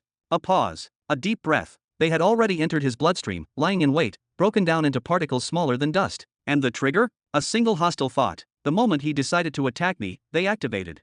He looked toward Marina now, his eyes narrowing slightly. This is the third style you need to study. Entrapment. The art of control before the battle even begins. Then he glanced down at the floor for a second, almost in disappointment. I could have wrapped his legs in slime, weighed him down, slowed his movements. Or I could have coated my own legs, transformed them into slippery blades and slid across the floor to outmaneuver him in close range. Then, finally, Robin sighed, and shook his head slowly. To see someone with a law that possesses such potential, use it so childishly. It's not just a shame. It's an insult to the law itself. Marina looked down. Her hands were clenched at her sides. A deep, strange emotion swirled inside her, shame and admiration mixing in an impossible storm. She felt like a child being corrected by a master. But also, a piece of her heart danced. Because this meant, undeniably, that her power, her birthright, wasn't weak. It was just unrealized. Then, with a soft snap of his fingers, snap. Robin summoned the buried toxin. A small, transparent slime bubble emerged from Vanier's mouth once more, glistening like poison captured in glass. But this time, Vanier didn't leap up like before. This time, he froze. Because this time, Robin's voice didn't just reach his ears, it slammed into his mind, like a thunderbolt of judgment. If you put your pride in your body, Robin's voice was ice, then you're already weak. If you rely on your family, then you're just a shadow. If you trust in your so-called talent, then you've never truly had any. And if you can't stand the pressure of competition, his tone darkened. Then get out. There's no place for you here. Then, his final words came like a guillotine. If I ever see you run away from a match again. His eyes glinted sharply. Then the toxin will not leave your body next time. Vanier's entire body convulsed. His eyes snapped wide open, pupils shrinking like pinpricks. His breathing hitched, his muscles seized, and pure, primal fear flooded his expression. Then, he collapsed backward, unconscious. The hall fell into utter silence. Chapter 14:28. Marina slowly raised her head, her eyes fixed on her teacher, watching him with utter and overwhelming bewilderment. What he had just done appeared far too easy. He had completely manipulated Vanier, the strongest, most dominant presence in the entire class, without even standing up, all while casually seated with one leg crossed over the other like it was nothing. Turning slime into mist? Controlling 60 dragons, each attacking independently? Booby-trapping someone's blood itself? All of those techniques required immense control and an incredibly advanced, combat-oriented understanding of the law's deeper uses. In her entire family's recorded history, only her great-grandfather, the legendary founder, had ever achieved such a refined level of manipulation, and it was through that level of mastery that he had succeeded in founding a planetary empire of great power and prestige. But after his era, the bloodline began to steadily weaken. Over generations, the family's once mighty blood became thinner and thinner. In the past, her grandfather could transform into a replica of the Beast King and exude slime freely as if it were air. But now, the amount of slime their bodies produced had become so scarce that perhaps, at best, a single drop could be generated per week. That is why she resorted to collecting and storing her slime reserves in the tiny insects tangled in her hair, saving it diligently for emergencies. She had been sent to this academy based on the belief that the bloodline's strength had faded, and that it was time to rely on alternative methods of warfare. With time, she had slowly accepted that it was nearly impossible to rely on the strength of her diluted blood anymore, and she redirected her efforts toward mastering other fields, specifically, alchemy. She tried again and again to convince herself that perhaps she could still serve and protect the empire by becoming a brilliant crafter of rare elixirs and miraculous pills. But deep inside, in the quiet corners of her heart, she knew that wouldn't be enough to defend the empire for even one more generation. Until today. The teacher, this mysterious, composed man, had used the exact amount of slime she had painstakingly gathered over years, and he had generated it in an instant, without hesitation. And somehow, he also seemed to possess the exact same level of awareness and comprehension as her great-grandfather once had. How was that even possible? Robin, meanwhile, remained completely indifferent to her gaze. He ignored her entirely and turned away without a word. "Pust, you there. What's the law you're using?" He pointed toward a specific young man, the same student Robin had seen fighting that gorilla with a tail during the first combat session he had witnessed. "Me." The young man stood up nervously. His skin had a slight greenish hue, and he had two small, stubby horns protruding from his head. The Beastar bloodline descends from relies on its immense physical power and its agility in combat. "Doesn't look strong or agile enough to me when I saw you get your ass beaten up that day." Robin raised a single eyebrow. "Talk. What law does it use exactly?" The young man clenched his teeth, visibly embarrassed. "The law it uses is weak. It's just used to detect the positions of targets through a buzzing sound that comes from the shells on its back. I know I'm not strong yet, but someday I'll reach the peak I dream of. Let's put dreams aside for now. Dreams alone are completely useless if you don't have a brain to figure out how to achieve them." Robin waved his hand dismissively. "You said buzzing, huh? So it's rooted in the law of vibrations. You're relying on echoes to locate targets? Have you ever tried amplifying the buzz and directing it like a focused wave, maybe even integrating it into your attacks? How could I possibly merge something like that into Ig?" The young man suddenly grabbed his head with both hands. His vision became hazy and distorted in an instant. "There's no Beast King who doesn't rely on his law in battle, you idiot." Robin glared at him with intense sharpness, pointing straight at him with his index finger. The markings on Robin's shoulder began to shift slightly, and his gaze turned piercingly intense. "That beast may have fought physically, yes, but it was probably doing exactly what I'm doing now, disrupting the enemy mentally first. Otherwise, what's the point of having a bloodline?" Puff. The young man collapsed into his seat, completely unconscious, just like Vanier before him. His eyes twitched erratically, and his nerves fired involuntarily, causing spasms throughout his body. Shaddad glanced at him, then at Vanier, then back at Robin. Even he, who was notorious for being harsh and unforgiving with students, had never done anything like that to them. Robin exhaled, sighing with mild disappointment as he watched the boy pass out so easily. Then, he calmly scanned the room. "Who else among you has a completely useless law that makes them have to get to close combat?" "I do."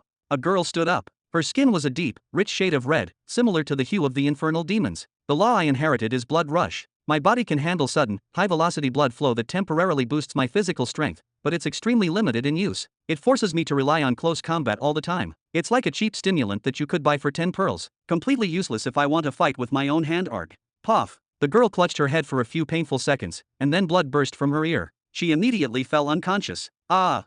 The students sitting beside her panicked and leapt away. Only her closest friend rushed to her side, checking her pulse, then screamed at Robin in fury. "What the hell are you doing? Are you trying to kill her?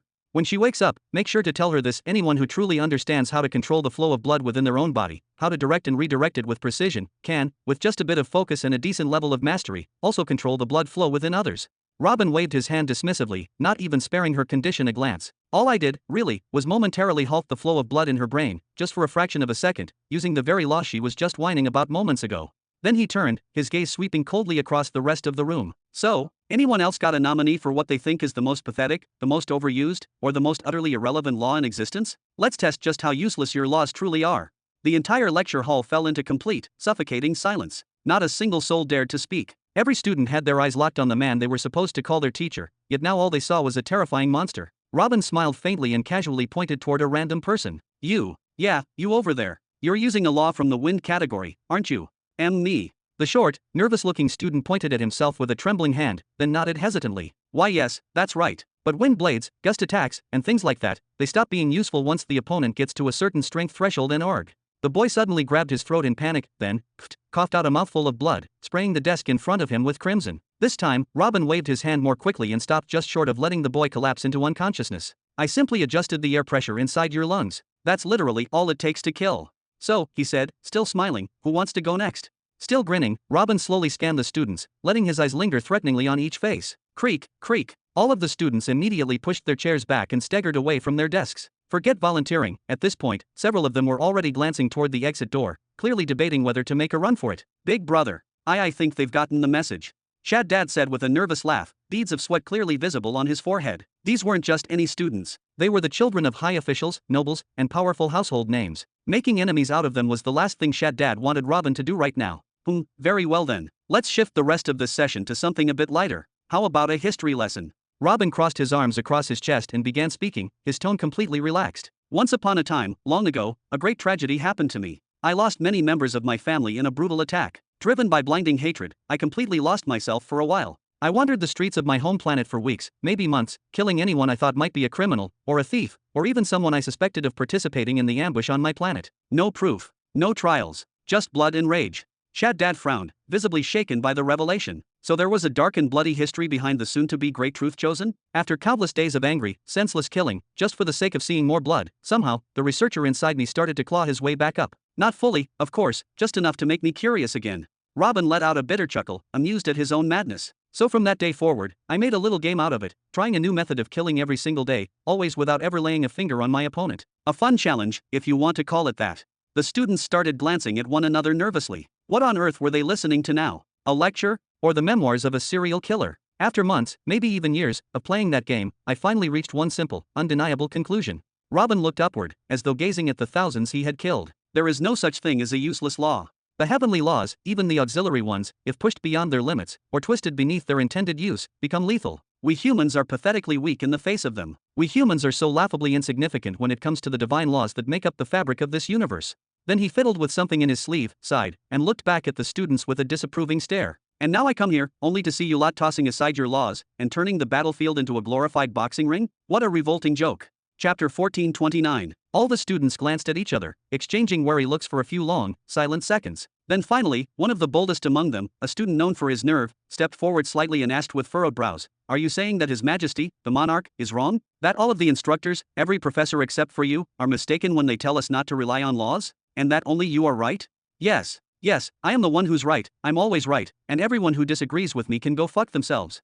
Robin replied without hesitation, his voice firm and his tone dripping with certainty. Then he spoke again, now pacing slowly, letting his sharp gaze sweep across the entire room. I honestly don't care about Her Majesty's personal decisions. If she thinks this approach is better suited for her, let her walk that path. That's her business. But if she has ordered for the same methodology to be applied and enforced across the board, to all students, then she's absolutely wrong. He continued speaking, the same level of conviction in every word he said. Physical strength is useful. That much is true. And your close combat skills are definitely impressive, as some of you are gifted in that area. But the fact that you've abandoned the laws, the fact that you've completely ignored them, that is nothing short of an insult. An insult to the divine laws themselves. And frankly, for some strange reason I can't even explain, it feels like a personal insult to me as well.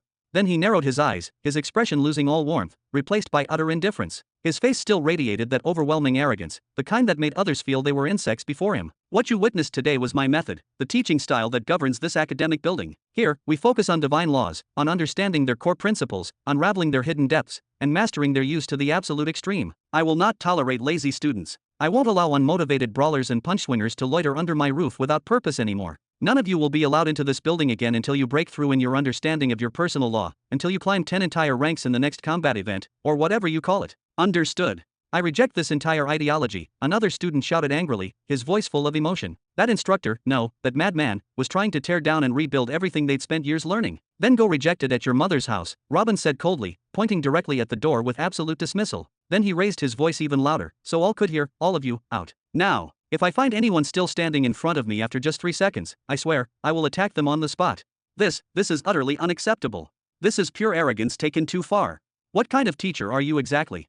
Robin pretended not to hear a single complaint. Without changing his expression, he calmly opened his mouth again and began counting. 1. Whoosh, whoosh. In the blink of an eye, the majority of students vanished, fleeing in terror. The rest took a few moments to grab their unconscious friends, then hurried out as well. Later that same day, all of them were seen sprinting through the academy's walkways and streets, their faces pale, as if being chased by a demon. That was harsher than it needed to be. Shaddad exhaled with a deep sigh, watching nearly 70 students and trainees disappear in every direction as if some beast had been set loose on them. Forget about it. No other method would have worked in this situation. Robin waved it off casually, letting out a small laugh. Now, rumors will spread. They'll say I'm terrifying, overly demanding, and that I attack my students. More importantly, they'll say I expelled them myself. Some complaints might surface here and there, maybe from some important parents, but who cares? That's far better than letting them stay here and associate themselves with me. With any luck, I won't have to lay eyes on a single one of them again, hee hee. Then he glanced sideways toward Shaddad, a faint smirk playing at the edge of his lips. And also, I don't want you wasting your time on them. Not unless you're getting something in return. I appreciate your goodwill, really, I do. But this time, your concern wasn't needed. Shaddad gave a slow nod, his smile awkward. Should he be pleased that Robin acknowledged his intentions, or offended that his involvement was deemed pointless? Do you have anything holding you back right now? Robin extended his hand toward Shaddad with a slight smile. Yes, sir. Shaddad's chaotic thoughts vanished instantly. He scrambled and pulled out 3 incomplete diagrams with haste.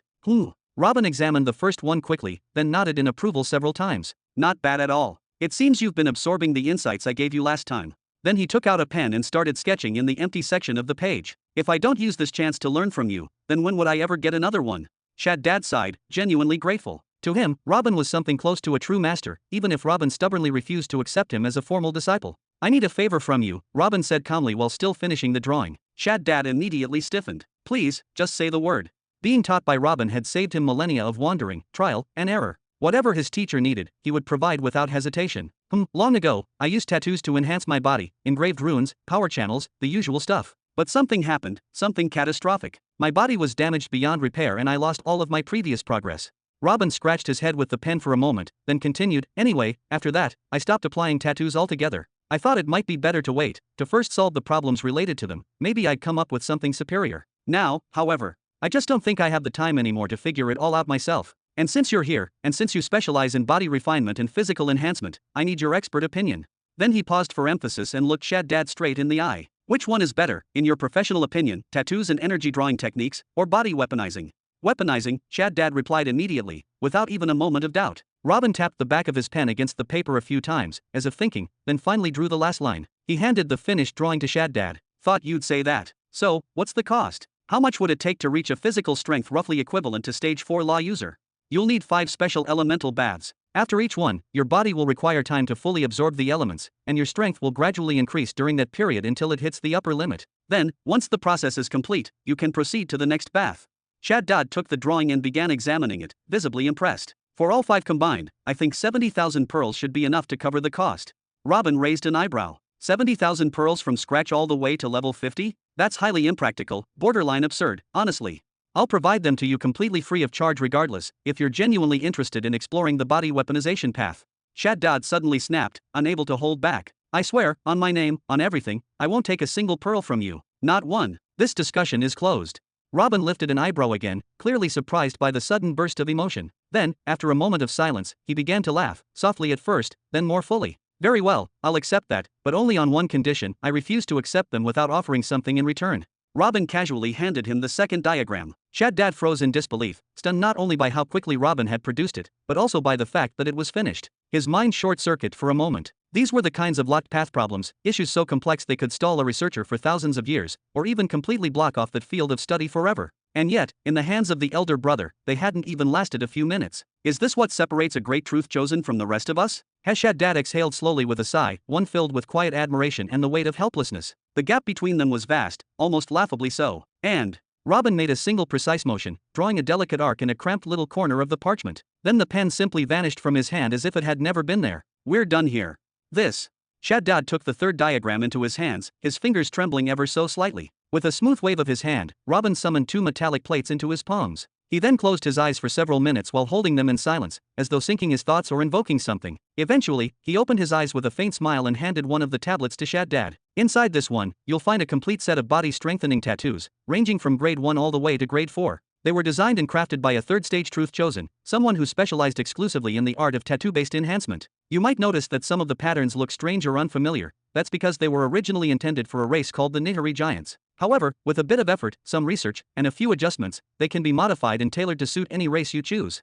Then he extended the second tablet. This one contains the original thoughts, research notes, and theoretical improvements of that very same truth chosen. It outlines how to further develop the tattoo framework and eliminate the majority of its weaknesses. This particular tablet housed the scattered manuscript Robin had discovered in the ancient archive of the second Nihiri chosen. Then Robin pointed toward both tablets. In my humble and entirely unbiased opinion, these two together may offer a complete solution, enough to construct a cost-efficient, practical body cultivation path all the way to the fourth stage. And perhaps, just perhaps, a clue, a key, to unlocking the fifth cultivation path as well. Who knows what potential lies within? This will be my payment for the preparation of those weaponization baths. I trust this is more than enough to settle the matter. Robin clapped his hands lightly, his tone cheerful, and stood to his feet. Now, if you don't mind, I'll be heading upstairs to my apartment. I want to enter the Soul Society and see whether that little fairy has managed to prepare any requests for me from the Chamber of Truth, hee. He then gave Shaddad a friendly pat on the shoulder and calmly passed by him, ascending the stairs toward his personal quarters, leaving the poor man behind, frozen in place, his mouth slightly open, his eyes stretched impossibly wide, and drool slowly dripping from the corner of his lips without him even noticing. His thoughts were blank. His mind had stopped functioning. A key to his dream. A real, tangible key to crafting a universal physical body path for everyone? As the price of a weaponization bath. Chapter 1430. Puff. Robin threw himself onto his bed like a weary traveler who hadn't slept in weeks. Well, that was kind of true. The past years had been exhausting, deeply, relentlessly, unforgivingly exhausting in every imaginable way. 35 full, consecutive years were spent reading a single book, one book and nothing else. He hadn't strengthened his soul, hadn't improved a single level in energy cultivation, hadn't even stretched a finger toward any of his usual side experiments or fields of research. Without a shred of doubt, this had been the longest period of isolated seclusion he'd ever subjected himself to, all for a singular objective. Even his once legendary research on the mysterious fifth cultivation path hadn't consumed this much of his life. And the worst part? It wasn't even the kind of seclusion he liked, those peaceful years filled with curious experimentation, philosophical reflection, and elegant magical theory. No, not at all. This one had been nothing but pure mental torture, an excruciating grind of reading word by word, line by line, while fighting through illness, mental fatigue, and something akin to spiritual erosion. After finally escaping from that torment, the only thing his mind craved was sleep, years of sleep, uninterrupted and dreamless. But there was no time for indulgence. After lying still on the bed for several long minutes, Robin refused to allow himself the luxury of sleep. He inhaled deeply, then sat up cross-legged in a meditation posture atop the sheets, eyes shutting with practiced ease. Instead of seeking rest through dreams, he knew better. It would be far wiser to spend the next few years regaining momentum, building capital, and earning resources. Inside the Soul Society. Welcome, Lord Human. The familiar fairy appeared in a dazzling flash, then immediately twirled into a full circle around Robin, her glowing wings fluttering cheerfully in joy. You haven't shown up for several decades, and your location went dark for a few days. We feared something terrible might have happened to you, maybe even something irreversible. Robin tilted his metallic face slightly to one side, his mechanical features betraying only mild curiosity. But now you know where I am. Of course we do. You're currently at the Dawnlight Stellar Academy, located in Sector 99 of the Middle Realms. You've chosen wisely. The fairy's voice sparkled with both respect and excitement. That place is secure. Lord Elthira, your host, is a powerful force and a worthy opponent to just about any potential threat or aggressor. Robin exhaled a slow, tired sigh. Those few days where his location had gone dark were almost certainly the time he had entered the planet of the Cosmic Elder, where detection was suppressed. Aside from that brief break, however, he was always under surveillance, constantly. Even when no one was physically tracking him, the soul seed embedded deep in his head ensured that his position could be monitored at all times. It was unfortunate, but he had come to accept it as part of his reality. Lord Human, if I may ask, why did you enter the Soul Society in full this time? The fairy hovered closer to his face, her curiosity clearly genuine. You usually remain in your private spirit domain and just use the soul seed like a control panel to interact. This is rather different. Don't tell me, you've come to explore the couple matching hall, she added with a mischievous sparkle in her eye. You're unusually excited today, aren't you? Robin raised an eyebrow, an amused smile tugging at his lips. Well, I have been assigned to be your exclusive fairy, haven't I? She answered, fluttering her wings in slight embarrassment. The past few decades have been kind of uneventful, to be honest, but I'll do my best to behave more professionally from now on. Promise. You don't need to. Honestly, I like you better this way, more lively. Robin reached out and gently patted her on the head. Actually, I've been through a particularly rough experience lately, and I want a complete change of atmosphere, something soft on the nerves and easier on the senses. Also, I want to check the new requests in the Chamber of Truth. Can you arrange both for me? Absolutely. Consider it done, my lord. The fairy didn't hesitate. She didn't argue. She simply blinked, and the system obeyed. Whoosh. In a flash, the blank white world surrounding Robin melted away, reforming itself into something entirely different. The next moment, he found himself in a radiant dreamland, a realm of color and tranquility. He was now seated on a lush meadow overflowing with multicolored flowers that stretched far in every direction. Beside him, a small crystalline waterfall tumbled gently over rocks, releasing a soothing, melodic sound that eased the tension in his chest. Before him, a narrow stream carried the waterfall's water downhill in winding curves. Its waters were so pure and still that the fish inside seemed to glide effortlessly, as if flying in midair. Amazing, Robin murmured, drawing in a slow, deep breath. Even the fragrance of the flowers, it's perfectly replicated here. That's uncanny. What is this place? This is the relaxation hall. The fairy's voice carried a soft pride. Some people are willing to pay massive amounts of money just to remain here for a single hour. The environment here isn't only ideal for meditation and reflection. The creator of this hall embedded subtle magical stimuli that accelerate thought processes and dramatically boost cognitive clarity. Anyone facing a major life decision will often pay by the minute just to spend time in this exact spot.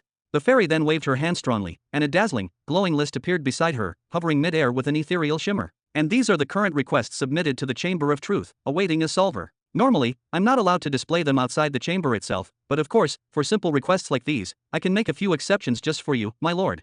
This.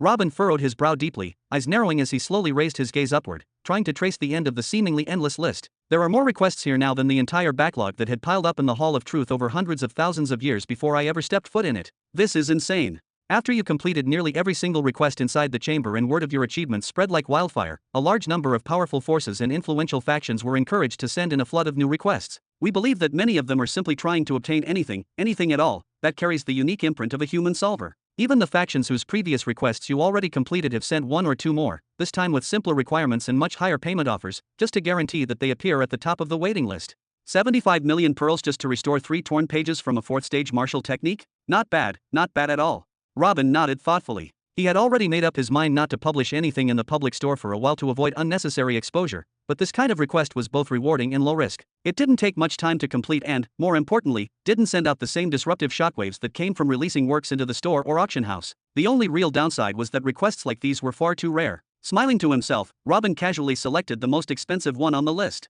In the blink of an eye, the martial technique requiring restoration appeared before him as an energy projection, along with a small desk that materialized beside him, neatly arranged with an array of sketchboards, pens, and drawing instruments. Oh, you're being very helpful today, surprisingly helpful, actually. My pleasure, he. The fairy giggled and did a full loop-the-loop spin above Robin's head, leaving behind a small trail of stardust. Her behavior now was far more cheerful and open compared to how she had acted during their very first meeting.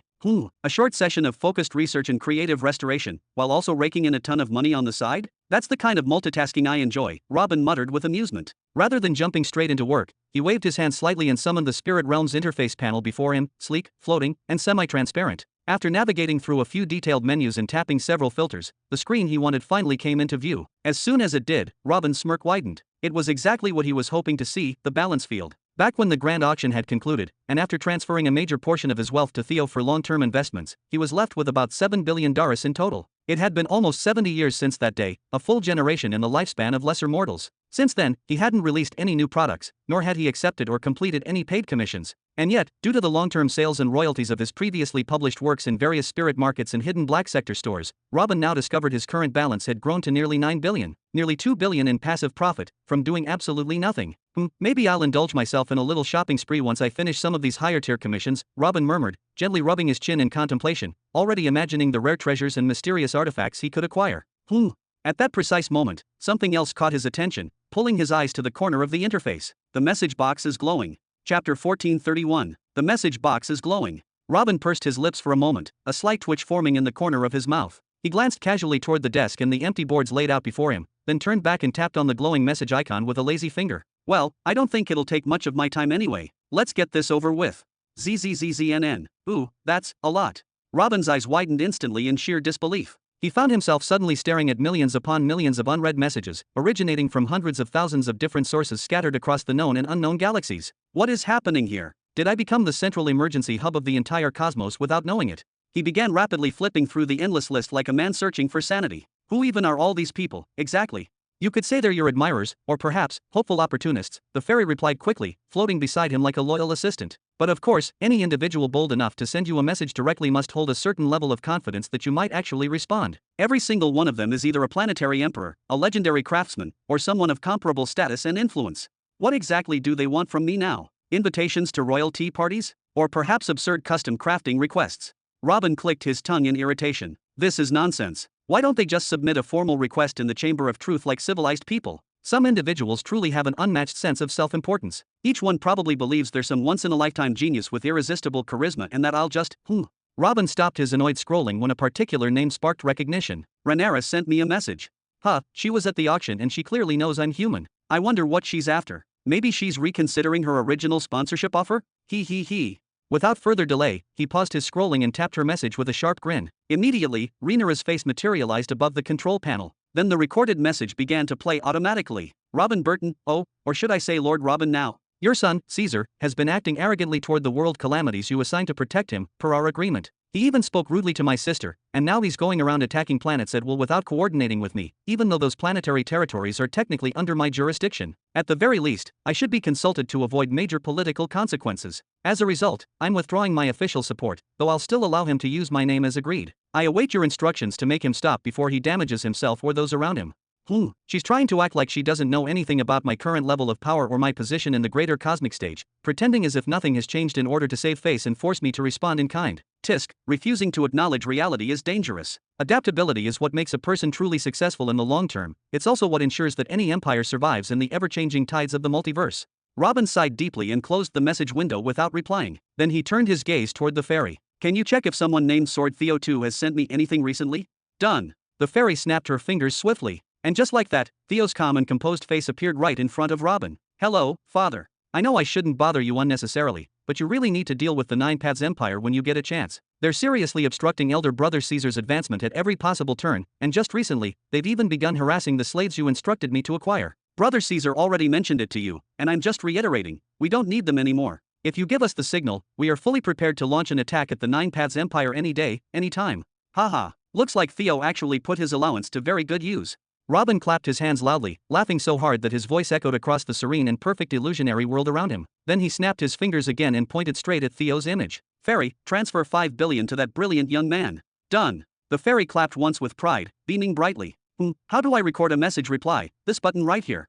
Robin tapped a specific icon within the conversation interface with Theo, then leaned forward and began speaking into the recorder. I've just sent some funds your way. Strengthen Caesar and the Shadow Swords to the maximum, don't hold back. And don't allow anyone to harass our forces. If they try, eliminate them. Also, I want you to tell Emily and Zara to completely halt any sales to the Nine Paths Empire. If they insist on buying anything, you know the mid-belt pricing, sell it to them at double the price. As for Rhaenyra herself, just ignore her. I'll handle her personally. He tapped the same icon again to end the recording. Did it send correctly? Correct. Sword Theo 2 will be able to view it as soon as he logs into the Soul Society next time, the fairy confirmed with a nod. Good, now bring me back the conversation thread that was open a moment ago. Robin's eyes now shimmered with gleaming sparks. Done. The fairy gestured confidently toward the control panel. Robin nodded thoughtfully when he saw Rhaenyra's message appear among the others, then calmly pressed the same button again and began recording his reply. Miss Rhaenyra, I won't get into the specifics of who's right and who's wrong here, because frankly, such details are irrelevant to me. Thank you for your services up until this point, they've been appreciated, but we no longer require them. Caesar has my full permission to act as he wishes, whenever he deems appropriate, in whichever way he sees fit. Regarding the flags of the Nine Paths Empire, we're happy to continue borrowing them and will pay an annual rental fee of 50,000 energy pearls as compensation. Alternatively, you may exercise your right to withdraw them, and in that case, we'll establish a fully independent planetary empire of our own the very next day and dissolve the previous agreement in a peaceful and civilized manner. Good evening to you. After that, he pressed send without hesitation. Tisk, what a strange and unpredictable woman this Rhaenyra is. Robin muttered, visibly irritated, shaking his head slightly as he leaned back. I can at least understand Helen's arrogance, despite being poor, trapped politically, and utterly incompetent when it comes to managing or even maintaining a decent empire. She at least possesses undeniable power, impressive talent, and a prestigious bloodline. She has something solid to fall back on, something that justifies her pride and allows her to speak to others with that condescending tone of hers. But Rhaenyra? What exactly does she have to justify treating me like an equal? What makes her think she has the standing to speak with authority to someone like me? She's no different from the hundreds of thousands of nobles who flooded the auction house, all of them dreaming of a single word or acknowledgement from me right now. Displeased, Robin closed the message window with a firm motion. His initial impression of Rhaenyra had been that of a composed, noble woman, perhaps one with an overly elevated sense of pride, yes, but not someone reckless or impulsive. Her current behavior, trying to speak to Caesar as though she were his superior, and issuing veiled threats to Robin himself, was outright bizarre and defied logic. It was as though someone else was influencing her thoughts and decisions behind the scenes, pushing her to act irrationally, recklessly, and even self-destructively, for reasons that could only hurt her and jeopardize her empire's future. No matter. Robin shook his head to erase the entire thought and banish it from his mind. Whether it's her or someone else manipulating things in the background, I don't have the time, energy, or interest to waste on side characters like these. He then glanced with rising annoyance at the endless sea of unread messages still blinking across his interface. Fairy, can you filter everything? Move all the irrelevant messages, those sent by people of no consequence, into the trash or archive or wherever. I only want to see messages from the individuals I've personally accepted as friends. Robin had only accepted a few select friend requests, those sent by individuals dwelling above the clouds, beings who held true power. Their number was extremely limited. All of them were, at the very least, Millennium Emperors, Royal Soul Masters, or ancient beings who had walked the worlds before most empires even existed. Any message from them could contain secrets, opportunities, or warnings of cosmic significance. Done. The fairy snapped her fingers with a polite and charming smile, and the interface instantly cleared itself of all the noise. 7 messages remain, Robin muttered, gently scratching the side of his head. Lord this, Lord that, Lord. Suddenly, his expression changed completely, shifting from casual indifference to utter shock. His eyes widened. Lord Hedrick. Chapter 1432. Robin quickly clicked on Lord Hedrick's message. Immediately, that familiar face appeared in front of him, partially hidden behind that wild mane of hair. But this time, for the first time ever, the expression was somewhat soft. There was no trace of the usual hostility he had displayed toward everyone else during the auction. Lord Robin Burton, hasn't the time come to discuss the agreement you initiated during the auction? Or have you gone back on your word? The agreement? The agreement. Robin slapped his forehead hard, a flash of realization hitting him like a hammer. He had promised Lord Hedrick that if he stopped bidding against him and allowed Robin to win the auction, he would lend him the precious item when the time came for Hedrick to upgrade his galaxy seed. But everything that had happened afterward, one major event after another, had completely driven that promise out of his mind. And more importantly, Robin furrowed his brow tightly as he glanced at the date the message had arrived. It was sent 2 or 3 years after the auction had ended. What's going on? Was the upgrade of his galaxy seed really that close? That message came more than 65 years ago. Don't tell me I've already upgraded and the war over it happened while I wasn't paying attention? No way. If I've broken my promise like that, I may have made an eternal enemy out of him. Robin muttered nervously, anxiety tightening in his chest. Had he been in his physical body, beads of sweat would definitely be visible on his forehead by now. His instincts screamed at him that he might have messed up big time. The fairy interjected quickly upon hearing those worried words. There's no need to worry about that, Lord Human. There hasn't been any major news or public activity in the Soul Society related to Lord Hedrick's planet. Oh, that's reassuring at least. Robin sighed in relief, but the tension in his shoulders didn't fully ease. So what does he want from me, then? Does he expect to receive the planetary displacement gear immediately? Thinks I bought it just to deliver it to him the next day? Tisk, I hope he isn't as irrational and unreasonable as his sister.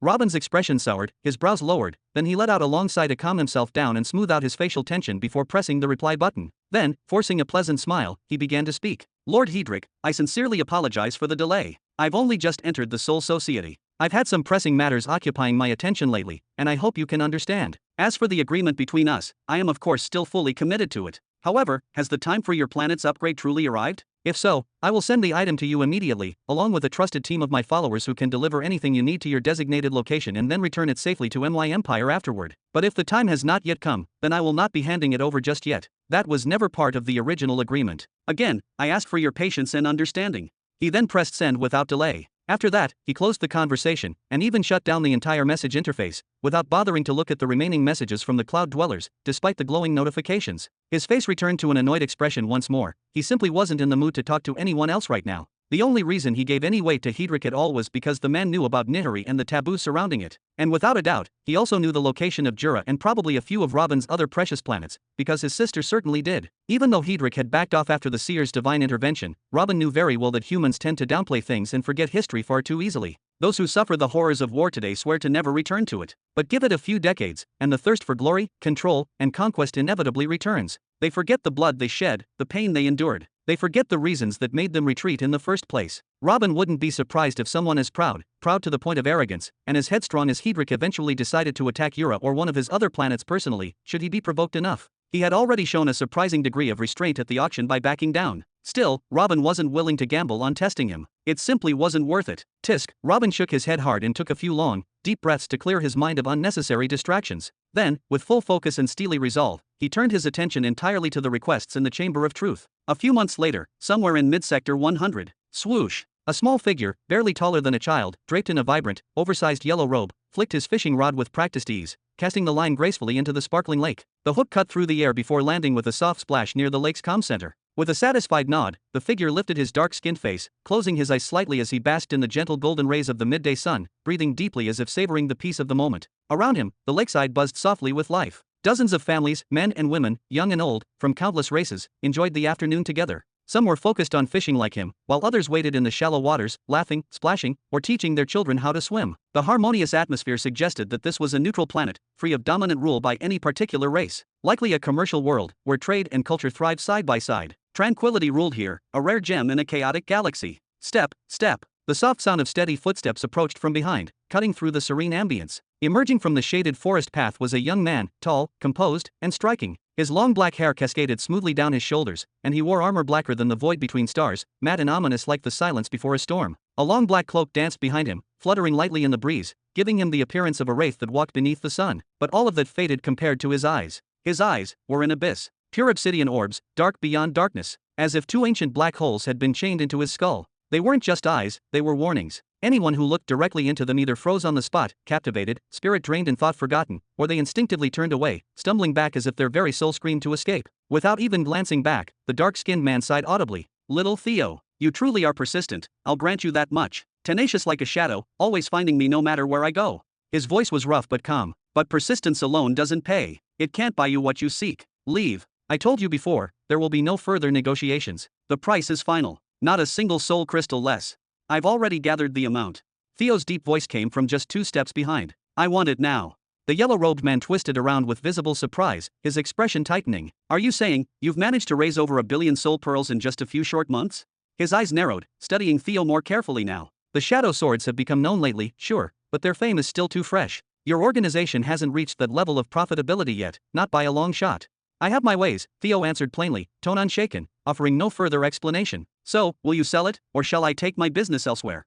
It had been decades, long, grinding decades, since Theo had first been given the command, acquire world cataclysms and nexus entities. The initial part of the mission hadn't been overly complex. World cataclysm slaves, while rare, weren't impossible to obtain, especially if one had enough power, cunning, or ruthlessness. With the right moves, a handful could be captured in a day. One prime example? The infamous clash between the Imperial Guards and the ancestral Blood Planetary Empire. After the Imperial Guards launched a coordinated assault, they managed to slay several Cataclysms-class beings, shipping their corpses off to the demons in the Young Belt. Meanwhile, others were captured alive, powerful restraint nails driven through their chests to suppress their abilities. Later, Theo himself used extremely advanced soul-binding spells, purchased at outrageous prices from the Soul Society, to break their will and force them into submission. Now they served him, silently, obediently, reluctantly perhaps, but without a single failure so far. Chapter 1433. Buying a world cataclysm as a slave may take a few years, but it is doable. Securing a nexus being, though, that is an entirely different nightmare. Decades of Theo's covert work in the underworld using shadow swords and hidden agents had yielded just one rental. A rental. And every major syndicate or hidden order that possessed a nexus being as a slave had the same response to offers of purchase: absolute refusal.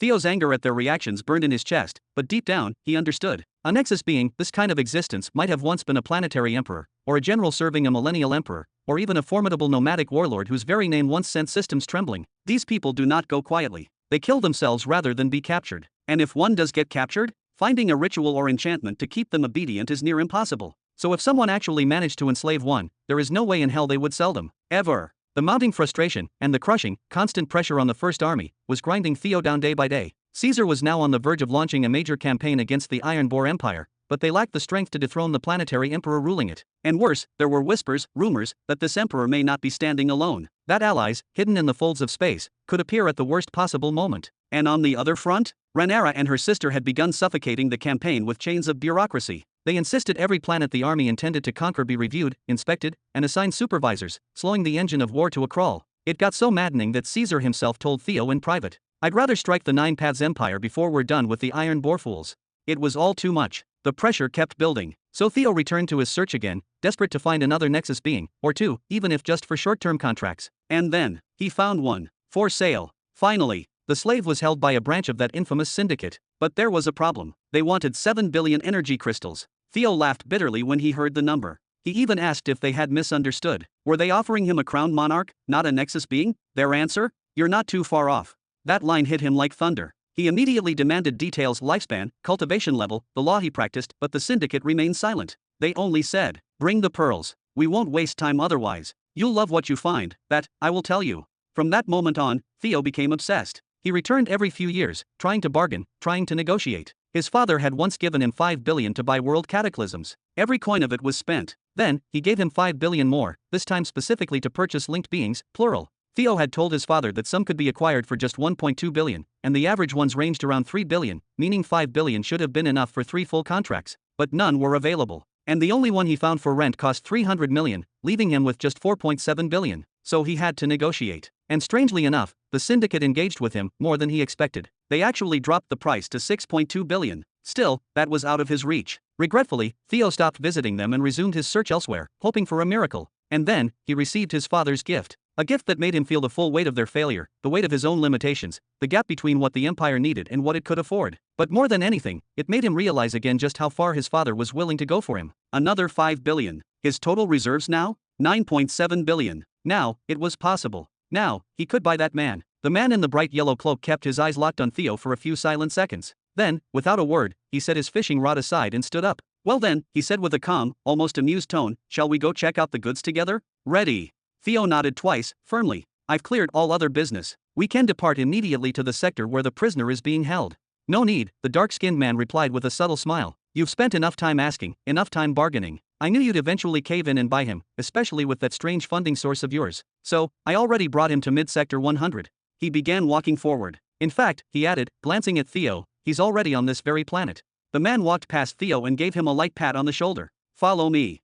Theo's eyes widened. You brought him here already? That's SSSHT. Suddenly, the fishing rod snapped violently and was dragged deep into the lake in a flash. Oh.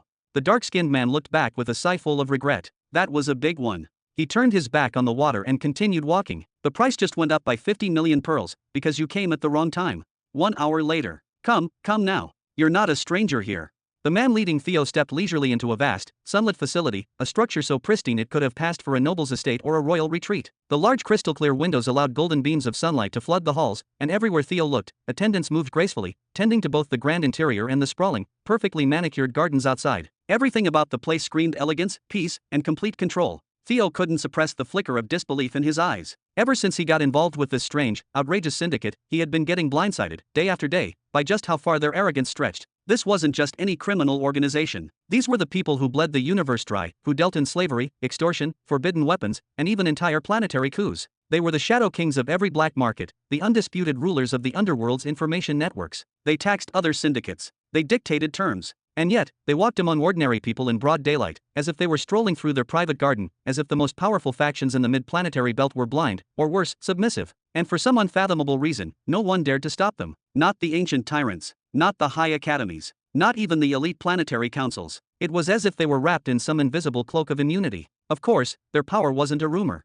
It was a brutal, suffocating reality. Theo had heard more than enough whispers to believe it. The man walking beside him now, calm, smiling, wrapped in a yellow cloak, wasn't just some regional handler. He was the syndicate's chief enforcer in mid-sector 100. And his strength? It was said to exceed even Nexus beings. But that only raised more questions. Why hadn't the behemoths moved against them? Why had no one, not even the alliances of stellar academies, dared to tighten the leash on this monster syndicate? Who was shielding them, and why? Theo's boots echoed across the polished floor as he followed, his eyes drinking in every detail, columns of living stone, the quiet murmurs of distant water fountains, the strange stillness that hung in the air like a spell. And then, a voice came from up ahead. There he is. Congratulations. Theo blinked in surprise. That wasn't what he was expecting to hear. He had assumed the prisoner would be buried in the lowest levels of some fortified vault, restrained behind energy walls and enchanted barriers. Surely someone valued at 6.25 billion energy pearls would be locked away like a nuclear core. But they were still in a main corridor of the building, still surrounded by gardeners, cleaners, quiet servers with downcast eyes and silk uniforms. No chains, no guards, no dramatic entrances, just sunlight, flowers, and soft floors. Still stunned, Theo took 2 measured steps past the man in the yellow cloak. And there, seated calmly on the ground, without shackles, without a cell, was the man. The one for whom Theo had spent more than most millennial empires could gather in a million years. The one every whisper had warned him not to underestimate. The one who could change the tide of wars. The one who, according to the syndicate, wasn't too far from a monarch. And he was just sitting there, calm, silent, waiting. Chapter 1434. Theo narrowed his obsidian black eyes, just slightly. He was not sure if he should have expected this sight or not. The man before him was simply sitting on the floor, legs stretched out like someone who had just dropped down after a long, soul-draining journey. There were no shackles restraining him, no collars, no energy chains, and no visible signs of captivity. He was not being forced into this position. Instead, he looked like someone who had pushed himself to the edge and then collapsed, content to rest wherever his body gave out. He leaned against the wall casually, his head resting back, eyes peacefully shut. And yet, his clothing screamed nobility, refinement, and status. It was tailor-made, crafted from materials that only planetary elites could afford. It was pristine, without a speck of dirt or a single tear or fray. It was as though even his fatigue refused to compromise his appearance. His facial features were almost completely hidden beneath a cascade of hair as white as freshly fallen snow. It poured down like a silken waterfall, touching the polished floor beneath him. Even his beard, long, elegant, and regal, reached all the way to his navel. It was the kind of look that made identifying his race, or even his age, nearly impossible. But one thing stood out: the pale skin around his closed eyelids. That single detail, and the faint glow beneath his skin, revealed the truth. He was not old. His life force still pulsed with energy. He was young, and dangerously alive. So, what do you think? Ever seen a Nexus being this full of vitality while in chains? The man in the yellow cloak gave Theo another hearty pat on the back, grinning. We healed him the moment we captured him. Then we forced him to sever his bond with the planet he had refined. After that, we restructured his soul and made him refine to one of our planets, one tied directly to the Syndicate. This way, he wouldn't wither from the loss, and his value as a slave would remain intact. Consider it part of the package deal. The slave, and the refined planet he is connected to, free of charge. A gift. Theo said nothing. He stood quietly, his eyes fixed on the figure sitting before him. Seconds passed. Then finally, he turned toward the yellow-cloaked man and asked, "What's wrong with him? Why is he sitting like this? Does he have brain damage or something? Are you telling me he hasn't even noticed we're here?" The man chuckled and shook his head. No. His soul awareness is completely intact. He's fully conscious and listening to us right now. He's just indifferent. He doesn't care about what we say, what we think, or what we want. That's precisely why we're putting him up for sale. Theo frowned, his brows tightening slightly. I still don't get it. The man in the yellow cloak turned toward the seated figure inside. He's been like this ever since we defeated him and brought him in. We placed every known curse, every ancient binding spell, anything with the slightest link to domination or slavery onto him. But the most they can do is suppress him and keep him from attacking us. At best, we can tell him to sit somewhere, or walk to a specific location, or prevent him from ending his own life, perhaps. But if we try to order him to fight, to take action that goes against his will, he pushes back hard. Theo's eyes narrowed again. That's even possible? I've seen Nexus beings under control before. I rented one from you. Are you telling me this man is immune? He's not your average Nexus being, the yellow-cloaked man said flatly. He's a high-tier one of the few capable of breaking through to the absolute peak of the Nexus realm at any moment. But he's given up on cultivation. He simply doesn't care anymore. He nodded toward the seated man. His soul is powerful, so powerful that even ancient curses only dampen his will, not break it. And the law he commands is celestial and overwhelmingly potent. If we didn't have access to extinct rituals and forbidden spellwork, we wouldn't have been able to neutralize him even this much. A high-tier Nexus being. Theo turned again, his gaze sharper now, focused. He studied the figure once more, this time with a deeper awareness. This was not just any fighter. This was something else entirely. Someone whose power had once shaken planets, perhaps empires. Someone whose capture should not even have been possible. Who in the world managed to take this man down and bring him back alive? But then, Theo sighed. He shook his head. None of this matters if he won't fight for me. What use is strength if it just lies there gathering dust? Patience, my friend, patience. The yellow-cloaked man laughed heartily, then placed his palm on Theo's shoulder. With a soft hum, he surrounded him in a thin protective layer of energy. Watch carefully and feel this. He turned to the prisoner and pointed. Hey, unleash your aura. Doom. Theo gasped. The air collapsed. Even with the protection of someone far beyond the standard Nexus realm, Theo felt it, a crushing pressure, like a meteor slamming into his chest. His guts twisted violently. His vision blurred. His ears rang from the sheer force of it. His knees nearly buckled. His body, his entire existence, was being pressed down by something ancient, overwhelming, and completely unbothered by his presence. Only after a moment did the yellow-cloaked man reinforce the energy field around him, stabilizing the shield. Theo instantly understood. The first layer was intentional, a test. He was meant to taste it, to understand exactly what kind of storm he was buying into. Theo clenched his jaw and turned his gaze to the prisoner once more, still seated, still leaning on the wall as if nothing had happened. He whispered under his breath, all right, he's strong. Stronger than anything I've ever bought. But I still don't know how I'm supposed to use him. Am I just going to tell him to release his aura and scare people away? Look around you, the yellow-cloaked man said with a smirk. Theo turned and froze. His jaw dropped. His eyes widened, speechless. The grand facility, the marble floors, the servants, and the gardens were gone. The surrounding streets, the beautiful estates, and the prestigious academies of the noble district were reduced to ashes. In the span of a heartbeat, everything had turned to rubble. Theo glanced once more toward the prisoner. Nothing remained. The entire estate had been reduced to ash, except for one thing, the wall the man was leaning against. That meant he had controlled his power with such precision that he spared the wall intentionally. He knew what he was doing. He was fully aware of himself, his strength, and his surroundings, despite all appearances suggesting otherwise. Theo slowly turned his gaze to the man in the yellow cloak. If that first layer of protective energy had not been there, if that shield had not softened the initial wave of aura, he, Theo, would have been reduced to dust. The yellow-cloaked man was not trying to intimidate him. He had not even meant to show off. He had just slightly misjudged the prisoner's raw power. Theo's voice came out low. Who is he, really? The man in yellow turned serious, his eyes losing their warmth. That's not part of the deal. You're buying a slave, not a biography. His past, the details of his capture, his history, none of it concerns you. What matters is that he's in perfect health, still young, and that I'll provide you with full access to the control methods used to keep him in line. His tone dropped another note, now firm. Do you want him or not?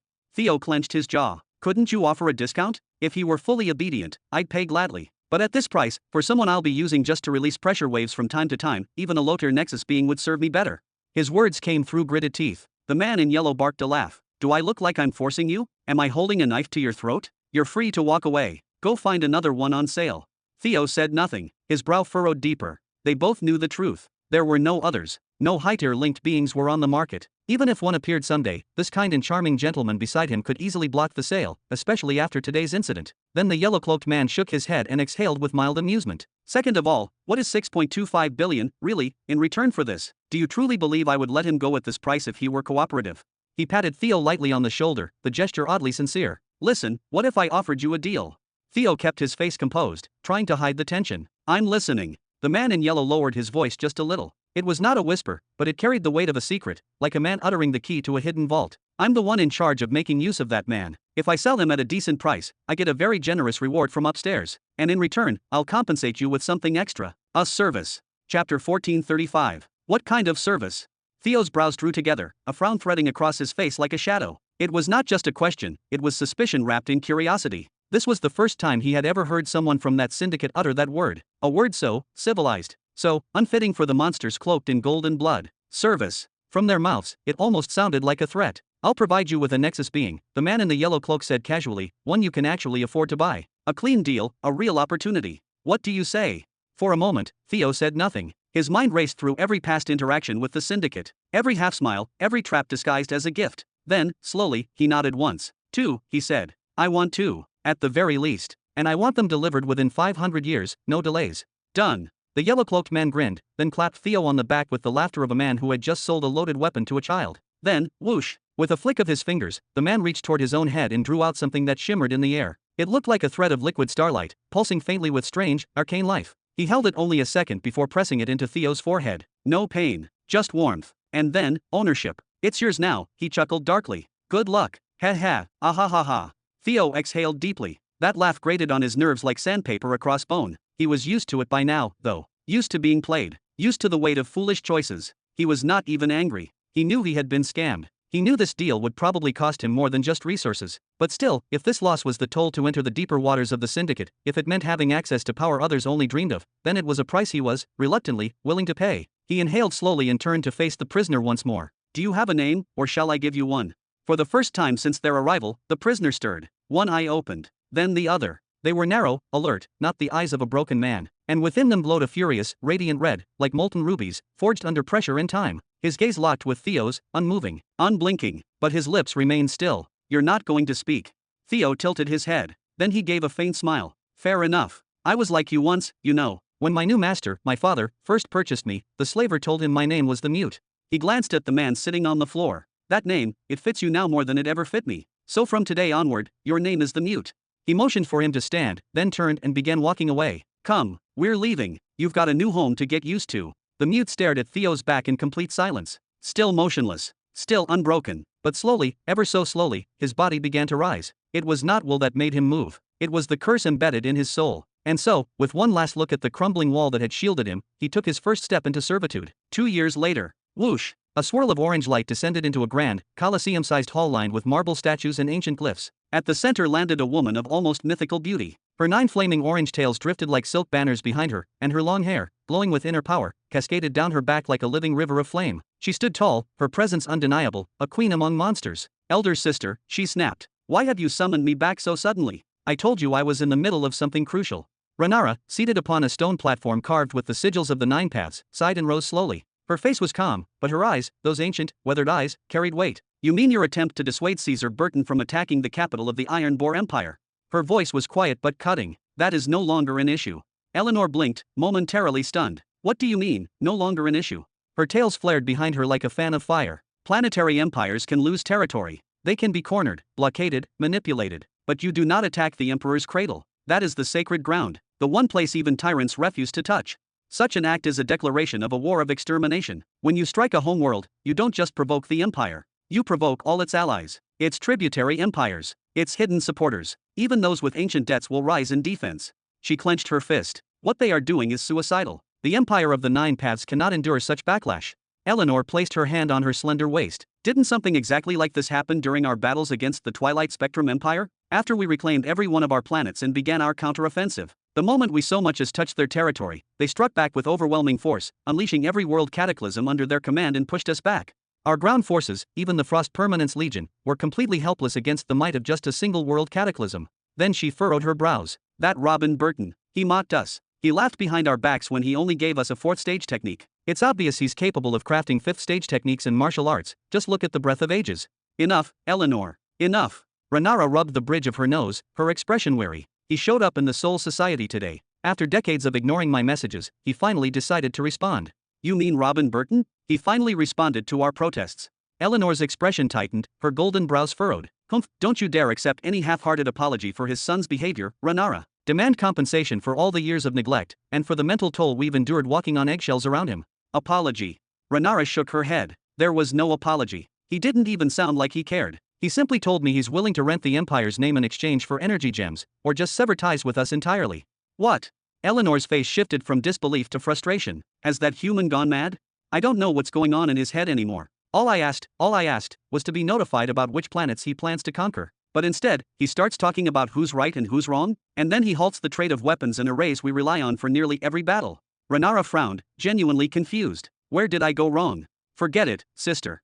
Eleanor waved her hand sharply, eyes narrowing. You put him on a pedestal, and he used you. He used you to gather the planets he wanted. He used you to reach the middle belt and build his precious new fortune. Now that he has what he wants, he doesn't need you anymore. It's that simple. She jabbed a finger in Renara's direction, her voice rising. Even her eyes, those seductive, dangerous eyes known to charm emperors and slay tyrants, now flashed with anger. I told you long ago, we needed to find ways to control him before this day came, but you were too afraid to do anything. I didn't think he was that kind of person.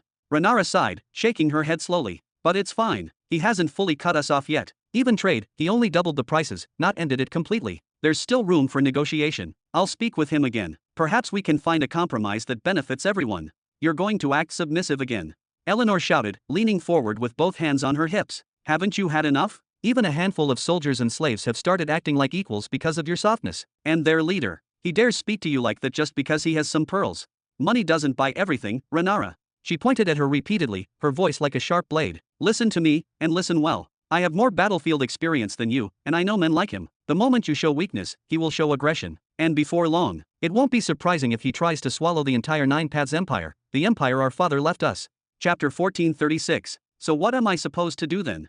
Renara's voice came out quiet, but heavy with weight. Should I accept the rental offer? Or sever everything, cut off all ties completely, and move on? She hesitated again, eyes drifting toward the towering stained glass windows of the hall. The rental offer is outrageous. Outrageously generous. So generous, it feels insulting. As if he's not just paying us, he's trying to fund us. He's offering 50,000 pearls per year. That's 5 million per century. In fact, what we would earn in a single century would surpass what we've collected over tens of thousands of years combined.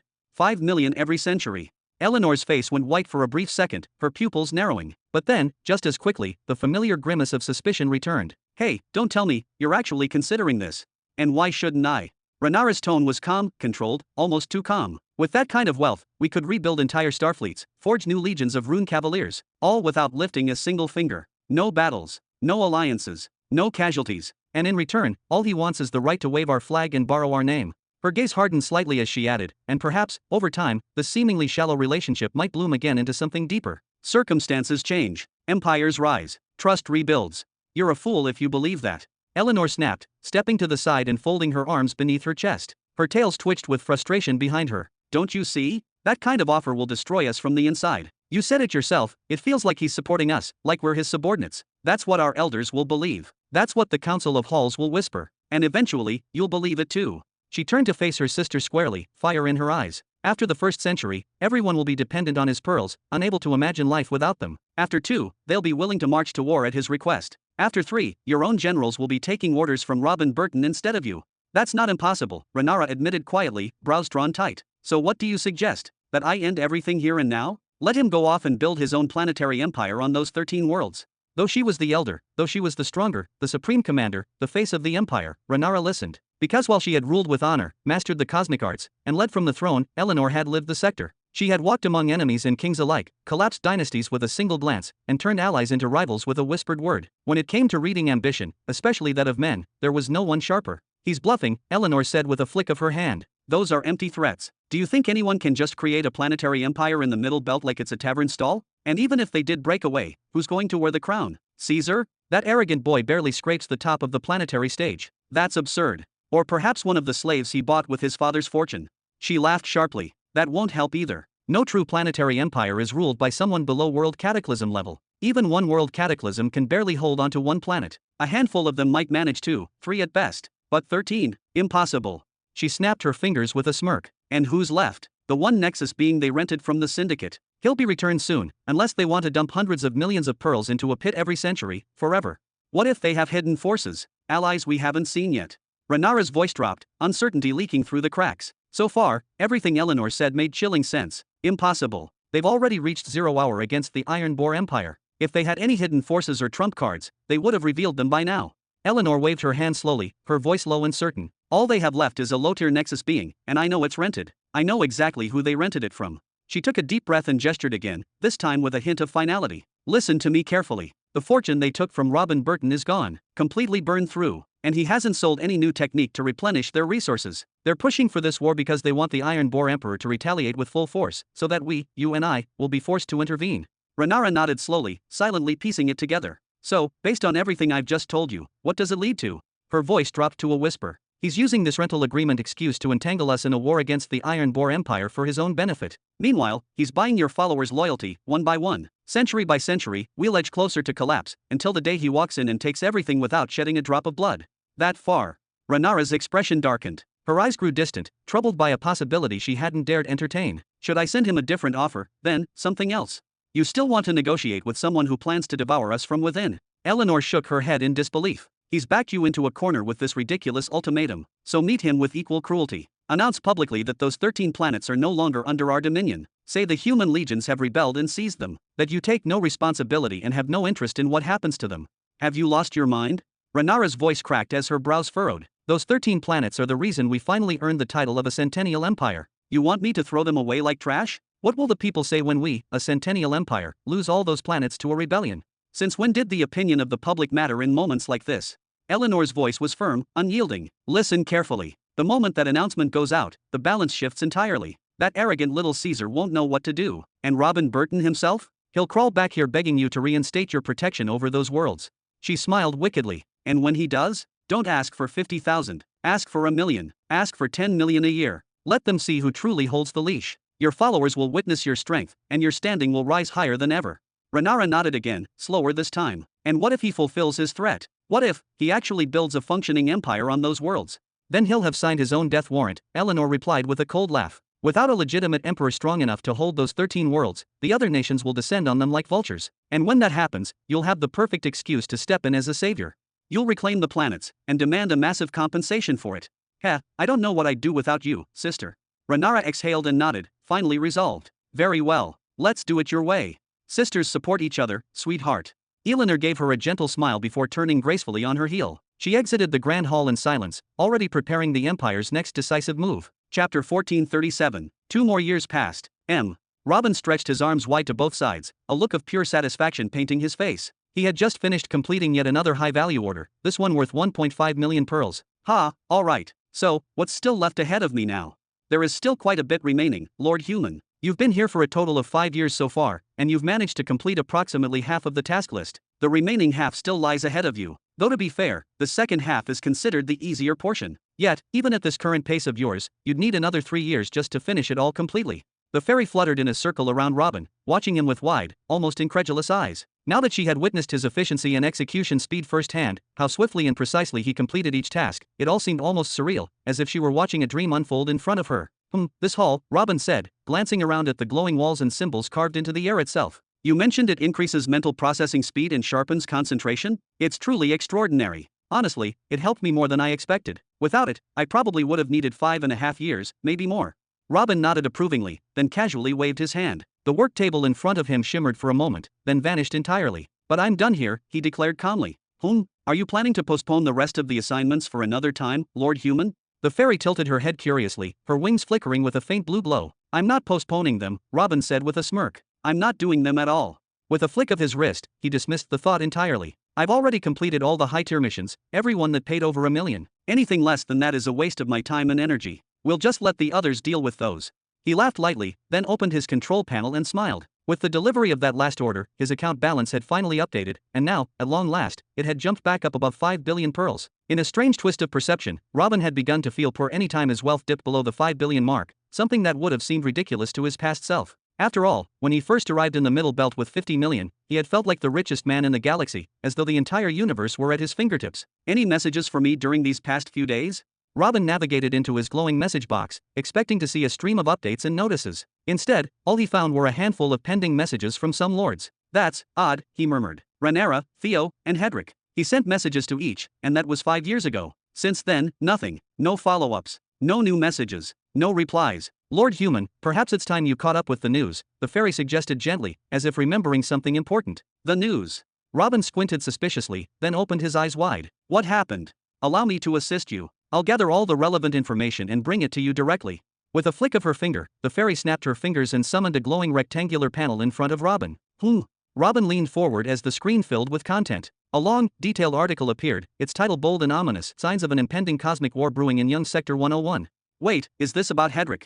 Robin narrowed his eyes slightly. That name, 101, rang a bell. He remembered it clearly from the auction days. Correct. Recent leaks have begun surfacing about the escalating situation there. The fairy hovered beside him, her voice steady but serious. One of the top news organizations, those that specialize in digging deep into galactic-level conflicts, has conducted an intense investigation of Young Sector 101. They scoured the region from orbit, and after extensive surveillance, they uncovered the truth. The sector houses a disputed galactic seed, the core reason behind the ongoing war. They've compiled a full report based on what they witnessed.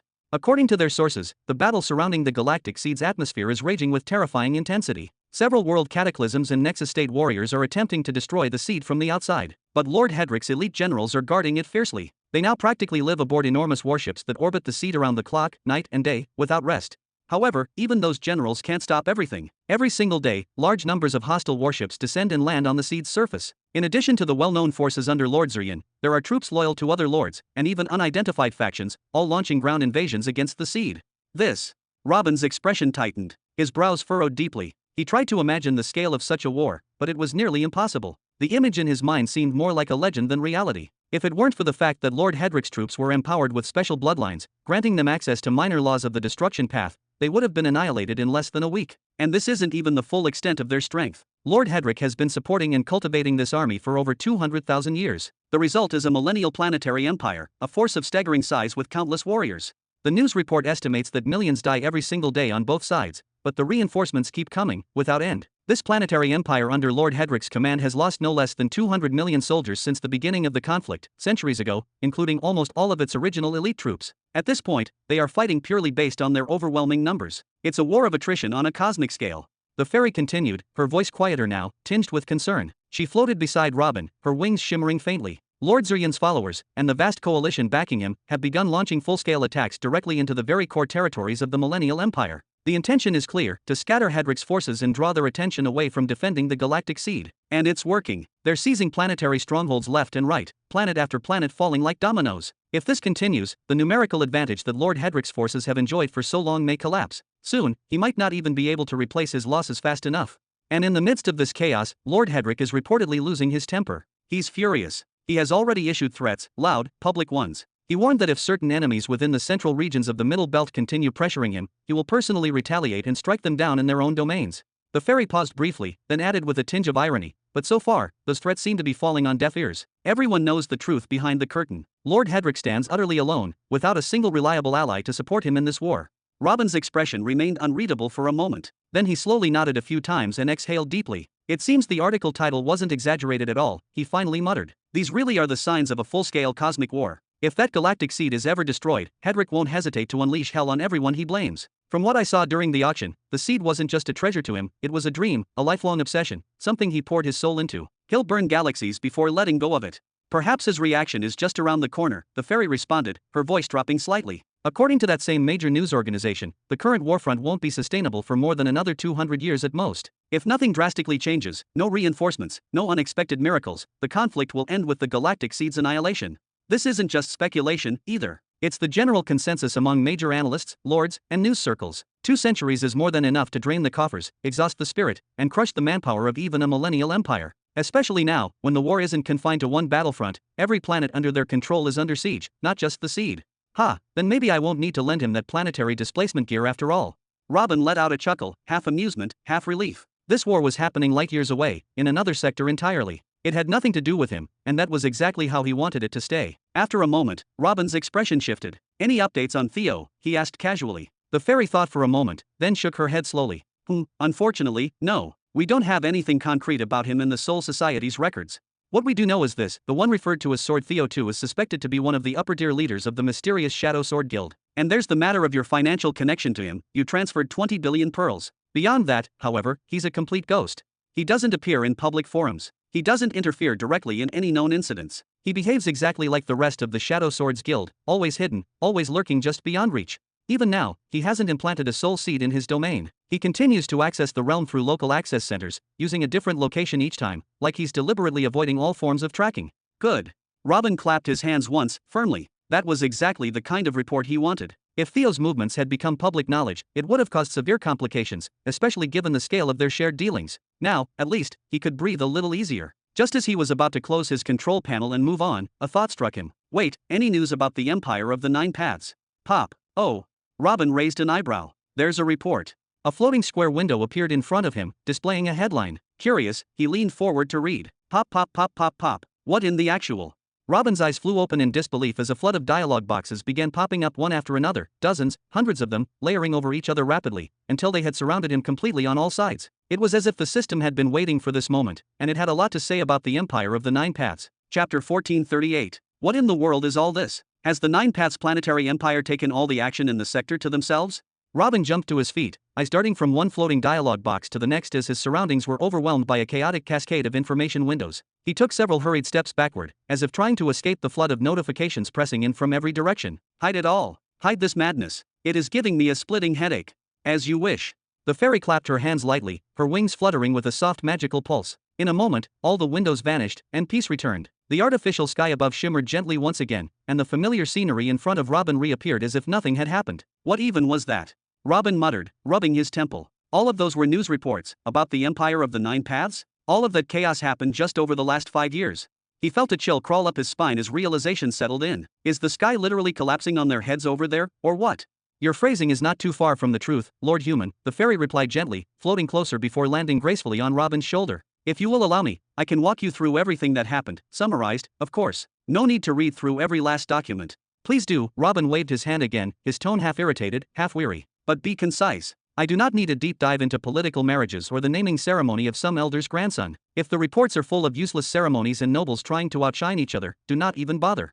Understood. And do not worry, all those reports are important and relatively recent, from the last 2 years at most. That is because everything started going off the rails for the Empire of the Nine Paths exactly 2 years ago. The fairy paused slightly, adjusting her posture before continuing. Without any warning or context, the Empire issued a bold, formal declaration, a complete public disavowal of the so-called human support forces that had captivated attention sector-wide. They outright claimed that these human rebel forces, previously thought to be under their banner, had nothing to do with them. Not only that, they specifically named 13 planets that had fallen under human rebel control, and officially announced that they were severing all ties with them, stating that those worlds no longer held any affiliation with the Empire. Robin's expression slowly twisted into a scowl. His jaw clenched. His eyes narrowed. His anger was no longer subtle, it was written across every line of his face. Despite everything, despite the arrogance, the political maneuvering, and the suffocating restrictions they had tried to impose, he had given them one final chance. He let them rent his name. He allowed it not out of weakness, but as an acknowledgement of what they had done for him, opening the path into the middle belt. And also because she, Rhaenyra, had seen too much on the day of his coronation. But clearly, she did not value that gesture. Perhaps she saw it as submission?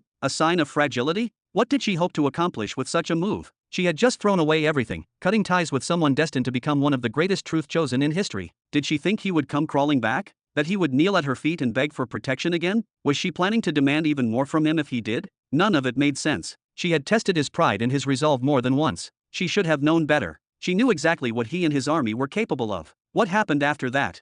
Robin asked coldly, his brows drawing into a tight line. On the very same day the statement was released, a dozen nearby empires dispatched scout fleets to survey those 13 planets. The goal was obvious: reconnaissance, maybe even early preparations for invasion. But every single fleet was destroyed without exception, in a brutal, undeniably hostile response. No one from the so-called Black Gold human army came forward to clarify the situation. They did not issue a single statement to any major news network about the alleged rebellion. Instead, those 13 planets went completely silent. So silent, in fact, that they even stopped their prior attacks on the Iron Boar Empire's core planet. Then, exactly 3 months after that absolute silence began, an announcement rocked the region. From within those very 13 planets, a new force had emerged, one calling itself the Cradle Empire. They even held a small but official coronation ceremony. It was attended by a limited number of news agencies and envoys from nearby empires, for the sole purpose of introducing their newly crowned planetary emperor. This emperor appeared on the throne fully cloaked, his face hidden by a deep hood, his features entirely concealed. No one could confirm his race, his origin, or even his expression. But according to everyone present at the event, there was no mistaking it: the emperor radiated the presence of a high-level nexus state. A high-level nexus state. Robin's eyes went wide with genuine shock, then he laughed. He laughed harder than he had in days. Ah, that kid has got some real fire in him. Ha ha ha ha, he pulled it off. The news spread like wildfire. It caused near panic in the surrounding empires. A high-level nexus state is not someone you ignore. They usually govern hundreds of planets, 500 or more is common. And from the preparations and resources seen during the coronation, it is clear this emperor is not just sitting on his throne. He is preparing for expansion, likely rapid, and very real. When reporters flooded the event with questions, the man who stepped forward was not the emperor, it was Marshal Caesar, commander of the human armies. He calmly explained that the emperor prefers to remain silent, that his official title is the Silent One. Marshal Caesar then made a declaration: this new empire was forged with one purpose, conquest. But they would not conquer those who came in peace. Instead, Caesar openly invited alliances, offering safety and stability to any who approached with respect. And with that, he dismissed everyone, claiming that His Majesty Planetary Emperor the Silent One is bored and wishes to sleep. The presence of the Black Gold human army was already bizarre, overwhelming, and practically unstoppable. Now, they had a high-level nexus state leading them from the shadows, someone who had seemingly emerged from nowhere. Naturally, the entire Mid-Sector 100 was thrown into confusion. Everyone began asking the same questions: who are these people? Where did they come from? What is their true goal?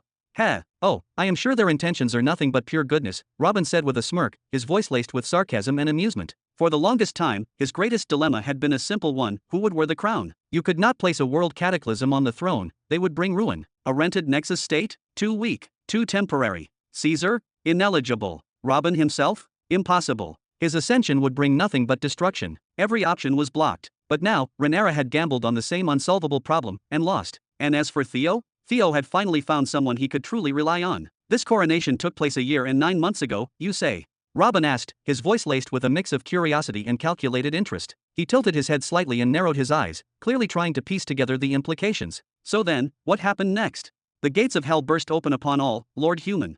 The fairy's tone turned grim, her tiny eyes narrowing with weighty seriousness. The Iron Boar Empire, having been humiliated by the loss of 13 of their own planets to an unexpected and forceful uprising, saw their moment. Their greatest enemy, who had taken those planets from under their grip, was now seemingly isolated, vulnerable, no longer sheltered under the influence of the Empire of the Nine Paths. Without hesitation, they began forming a broad and dangerous alliance. Their goal? To strike down the Cradle Empire before it could root itself deeper or grow beyond control. And their rallying call was heard. Several planetary empires from the surrounding sectors responded eagerly to the call for blood, most notably those who held a grudge against the Empire of the Nine Paths. Ironically, 2 of these empires had been previously held back by the human forces, those very same humans who now led the Cradle. But in a twist of fate, they now ignored the Nine Paths entirely, focusing their wrath and might on this new rising threat.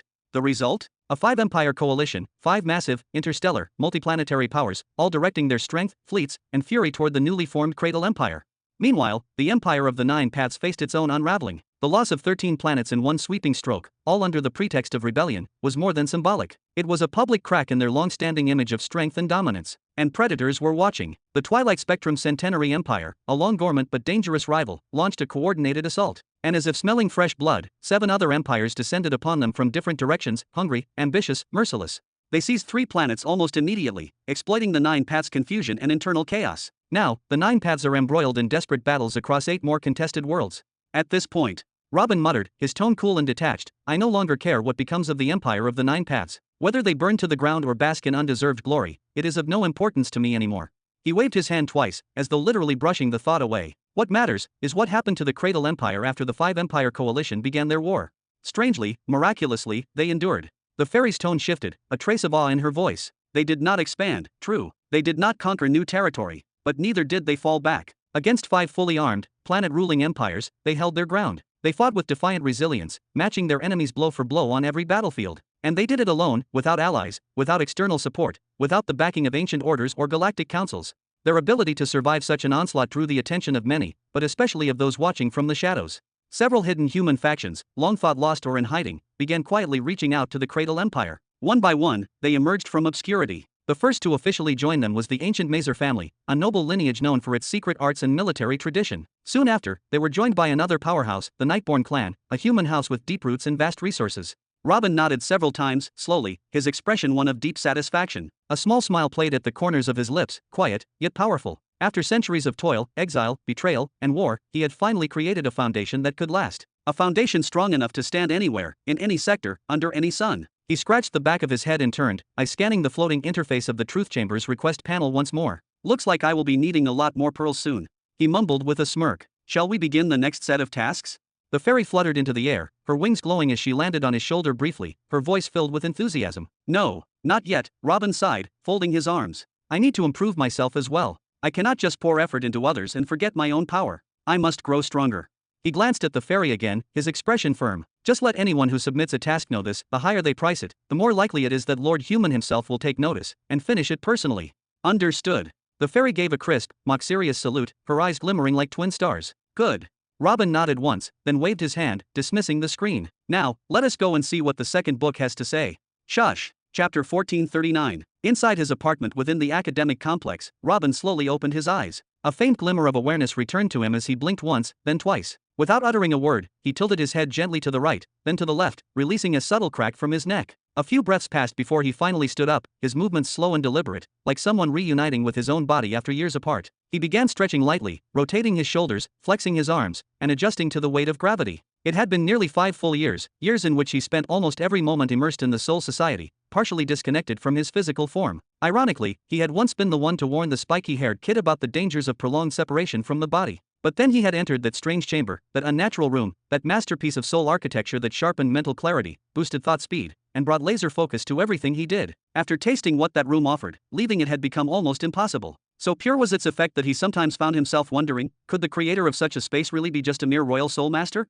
Somehow, it felt far more advanced, almost divine. After several more minutes of gentle movement, Robin finally turned his gaze behind him, toward the wide bed and that soft, inviting pillow that looked almost alive in his tired eyes. He stood still for a heartbeat longer. The temptation to collapse into it was strong. But then he exhaled, shook his head with a faint smile, and walked calmly toward the door. Yeah, not today. Not yet.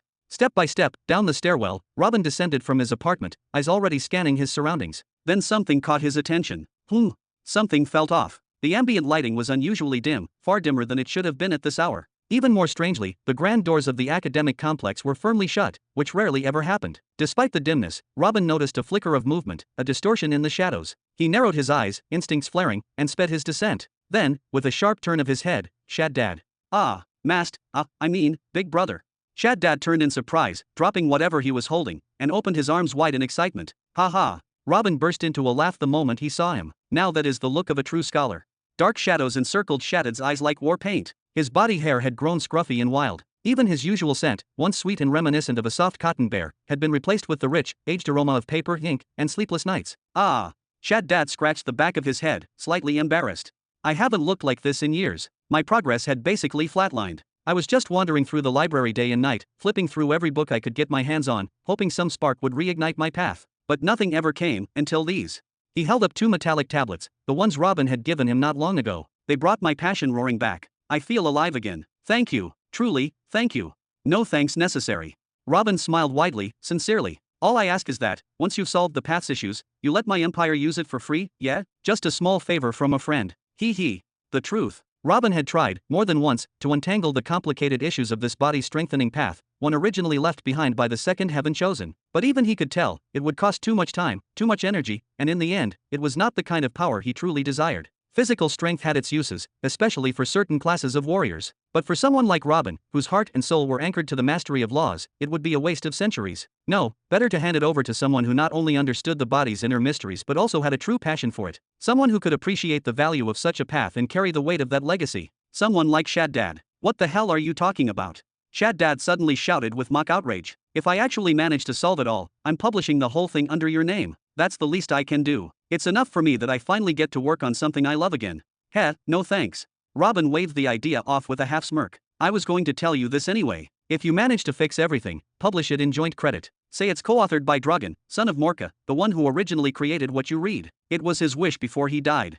You can count on me. Shaddad's tone turned serious. He nodded with a firm expression, eyes burning with resolve. He could feel it now. He was part of something bigger. A mission. A legacy. A vow. Good.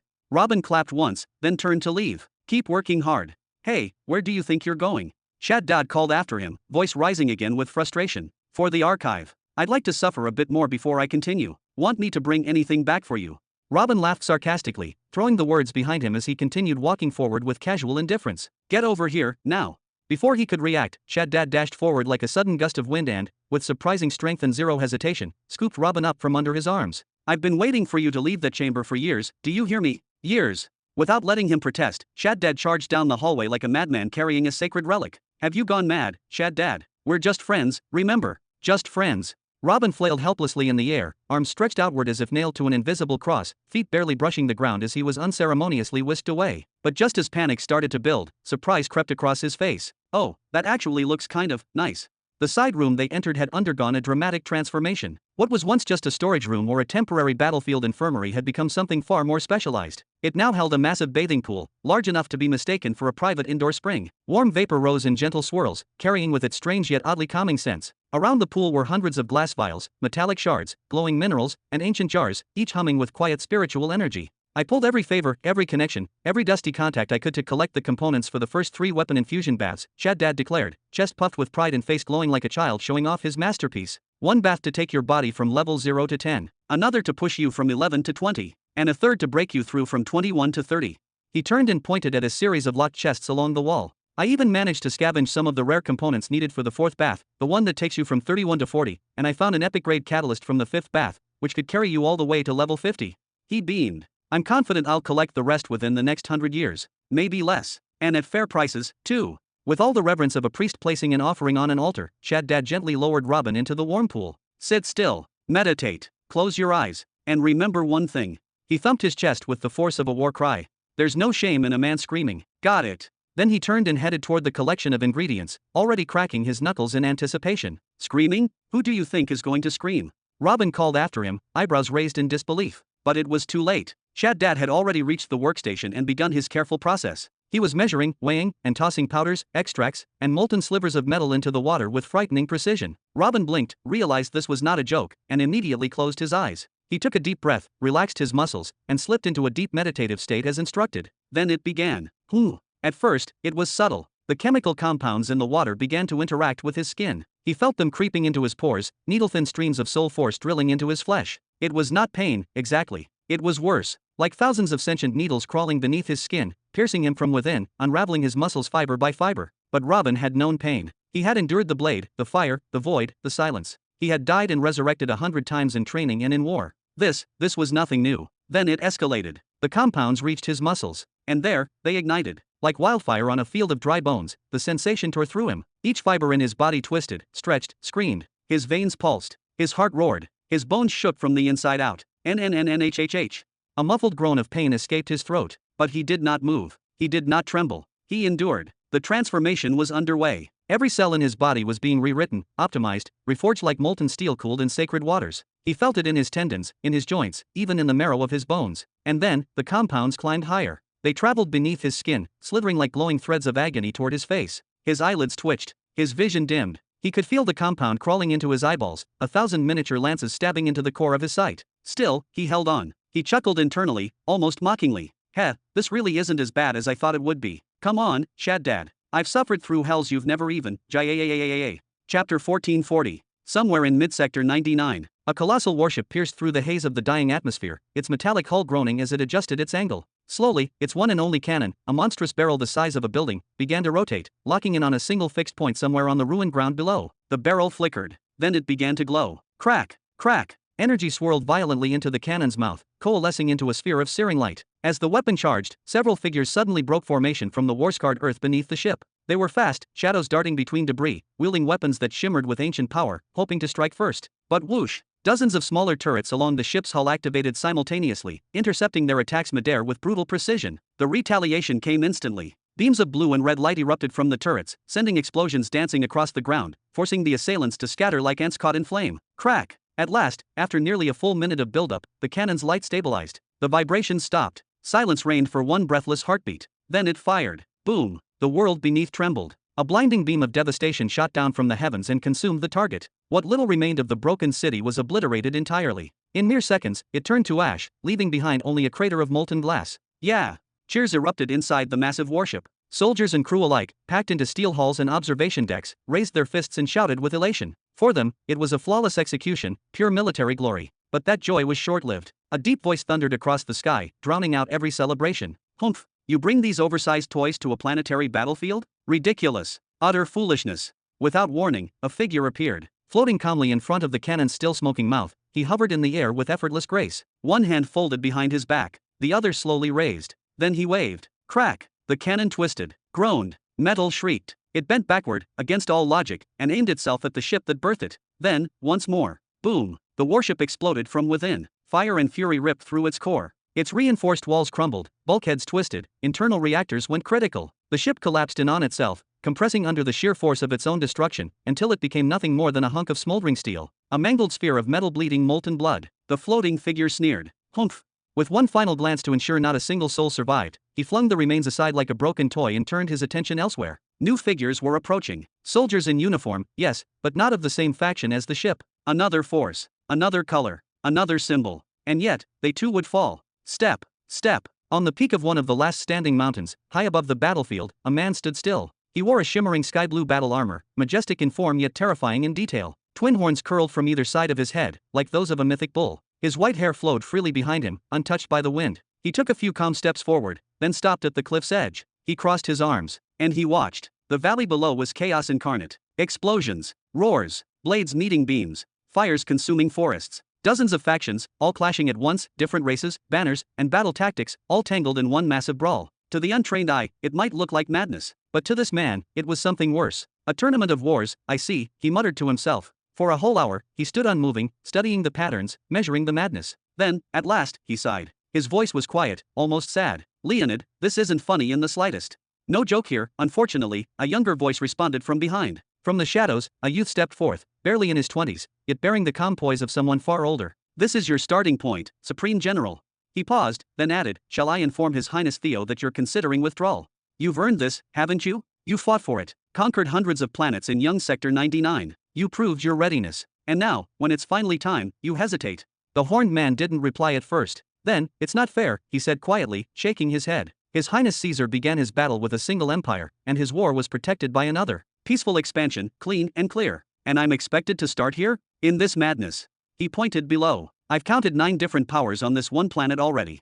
The first Supreme General, His Royal Highness Caesar, is currently battling professional, highly evolved military forces, armies that have expanded in both size and technological sophistication over the span of millions of years, Leonid replied coolly, his tone sharp and devoid of emotion. And not just that, they're fighting on their own home turf. Every trench, every cliff, every shadow there belongs to them.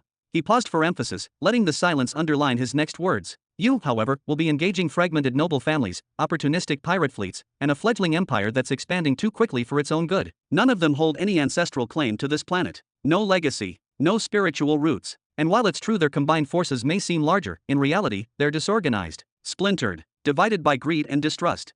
Leonid narrowed his eyes slightly. You can face them one by one, dismantle them piece by piece. And that, if memory serves me right, is exactly what you excel at, isn't it, Third Supreme General Arrow? A faint wind blew between them as Arrow remained silent, processing the comparison. Leonid continued, this time with a colder tone. Secondly, His Royal Highness Caesar was only able to begin his campaign under the protection of the Nine Paths Empire. He had to accept their chains, their politics, their restrictions, all because, at the time, we had no world cataclysms to offer him as backup. But now, things are different. You will be backed by 3 world cataclysms, all sworn into service, 3 beings of unspeakable power, bound to you as personal bodyguards. For the level of resistance you're about to face, that's more than enough. Some might even say it's overkill. Even so. Arrow tilted his head, just slightly, but his gaze remained locked on the battlefield. There was something about Leonid's tone that didn't sit right with him. Leonid spoke as if the opposing forces were mere rabble, vagabonds, and mercenaries playing war. But Arrow could see the truth from where he stood. The opposing armies had structure, discipline, fleet coordination, matching uniforms, unified battle formations. These weren't scattered bandits. They were factions, possibly proto-empires with the will and force to rise. And the so-called chaos? That was just the surface. As for the three world cataclysms, Arrow had already identified 7 different beings with the aura and battlefield presence of world cataclysms, and that was only in the portion of the warzone he could currently see. What about the rest of the planet? How many more lurked beyond the ridge, waiting for their moment? Heh.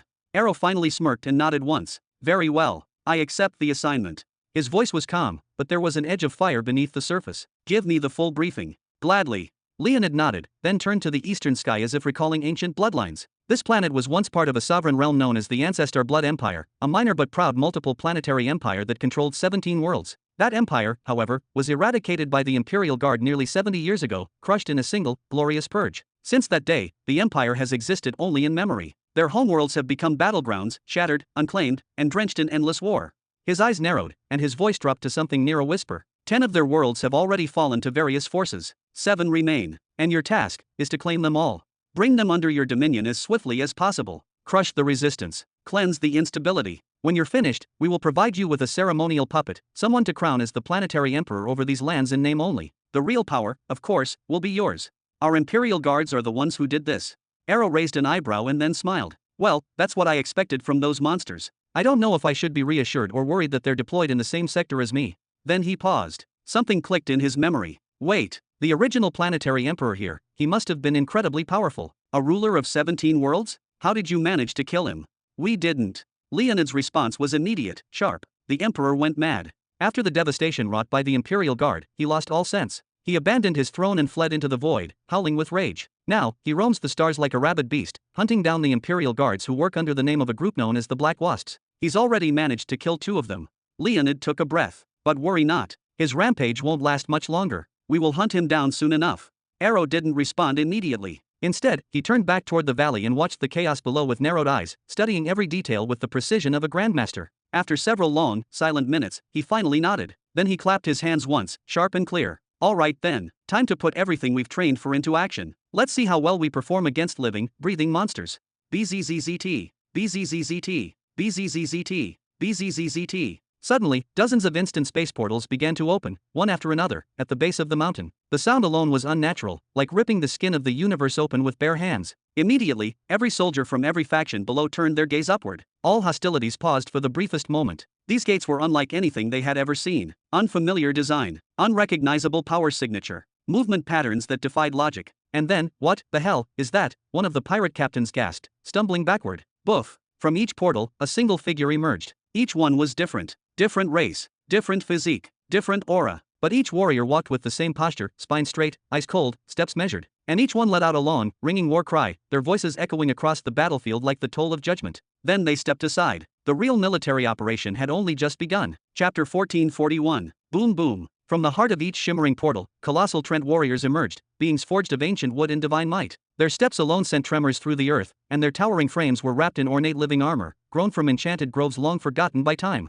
Each carried a shield so massive and immovable, it looked as though it could bear the weight of a dying star or hold up the sky itself if the heavens collapsed. Behind them came another race, shorter, yes, but no less formidable. These were the stone-born golems, carved by time and fire, their flesh forged from mineral and obsidian. Their bodies were walking fortresses, and when their mouths opened, they revealed echoing hollows like caves older than civilization itself. And then came the Crixians, towering winged warriors, their bodies sculpted by generations of perfect genetic selection and battle hardening. Each one stood around 3 meters tall, their gleaming skin marked with tribal runes that pulsed with heat. Their most defining feature, however, was their massive wings spanning wide, radiating raw elemental power. Without a moment's hesitation, each Crixian unsheathed a titanic sword, its blade glowing with blue celestial flame, a fire that didn't just burn flesh, but consumed spirit. They raised their swords high, synchronized like a single organism, preparing to bring holy ruin. Then the Devosians and Dargrin stepped into the light of battle. The Devosians, beings of elegance and lethality, bore the blood of mythical fox spirits, with sharp ears, fur-lined armor, and tails that danced like flames. Their movements were graceful, their eyes sharp with predatory wisdom. The Dargrin, on the other hand, slithered forward, half serpent, half human, fully terrifying. Their scaled bodies shimmered under the sky, and in their hands they held curved, serrated weapons meant for one thing only, tearing through soul and bone alike. Each of these races radiated distinct energy signatures, their very presence warping the battlefield, making even seasoned soldiers hesitate. And then, thunder shook the air. The Terra Riders emerged. From the other side of the battlefield, confused shouts broke out. Who are these people? And what's the deal with those tiny gates? Is this some kind of illusion spell? Which empire do they serve? Doesn't matter, charge, before they unleash more of those freaks. Enraged, desperate, and perhaps fearful, a large number of surrounding forces, still locked in their own bitter skirmishes, broke off and surged toward the newcomers. Their goal was to crush this new army before it fully arrived. But they were too late. Swoosh, bam. Their attacks fell like rain on the Trent vanguard, but the ancient giants didn't flinch. Behind their impossibly massive shields, they formed an impenetrable wall. Nothing got past them. No arrow, no cannon blast, no divine technique. And then, bang. The stone-born golems slammed their titanic legs into the ground in perfect unison. The battlefield quaked. The very earth groaned under the pressure. The enemy's charge faltered as the terrain beneath them shook violently, throwing formations into chaos. Then, attack. The Crixian commanders roared in perfect unison, their wings igniting with bursts of energy as they took to the skies in synchronized flight. Blades raised, voices howling, they dived like comets into the fractured enemy front lines. Shriek. Screams erupted as the first line of enemies was incinerated by the sacred blue flames, flames that didn't merely burn, but purged sin and corruption, slicing through enchanted armor like wet paper. Thud, thud, thud. From behind the immovable Trent wall, the Devotions and Dargrins surged forward. The battlefield blurred as they launched into battle. The Dargrins' law of corrosion left trails of ash wherever their weapons struck, while the Devotions' fearsome frost continuum, a merged law of ice and entropy, froze time and movement in slivers, making it nearly impossible to counter them without suffering critical losses. Though they were only around 9,000 strong, those three elite races, Crixians, Devotions, and Dargrin, faced an army of 40,000 or more, yet within mere moments of engagement, they began to break them. Not push back. Not contest. Break. The enemy's front lines weren't simply losing, they were being erased. Soldiers fled in terror or lay shattered on the ground, screaming in agony or silence. Meanwhile, the Trent and Stoneborn held their line like gods of war, standing between the world and the continuous flood of reinforcements that came through the portals that were now pumping endless warriors into the field. What the hell is going on? Are they seriously trying to fight all of us at once? This is madness. Focus on the new arrivals, ignore everything else. All across the battlefield, something incredible happened. The world paused. Old enemies dropped their weapons. Blood feuds were forgotten. Rival factions looked at each other, and then turned to face the same direction. For the first time in decades, perhaps even centuries, every force on the battlefield united under one purpose: survival. Because they had just realized, this was no army. This was an invasion. Most of the enemy forces began to regroup quickly, trying to formulate a new strategy to deal with this unexpected, terrifying threat. But a select few, those with sharper instincts and longer memories, gave the order to retreat to a safe distance and observe. Yet not all were cautious. Those who decided to annihilate the new force weren't few. Nearly 100,000 additional soldiers charged onto the field, flooding the battlefield like a tidal wave of rage and desperation. And the number was still climbing. The earth quaked beneath their feet. The sky groaned from the heat of so many engines and spells igniting at once. But even this massive force was not enough to break the iron formation of the three elite races. For now, the relentless advance of the newcomers halted, yes, but they had already begun forming into new defensive battle formations, calm and controlled, as if expecting something. And then, like thunder erupting into every ear across the battlefield, "Humph, child's play. If there's a true master among you, come forth. Otherwise, I'll erase you all."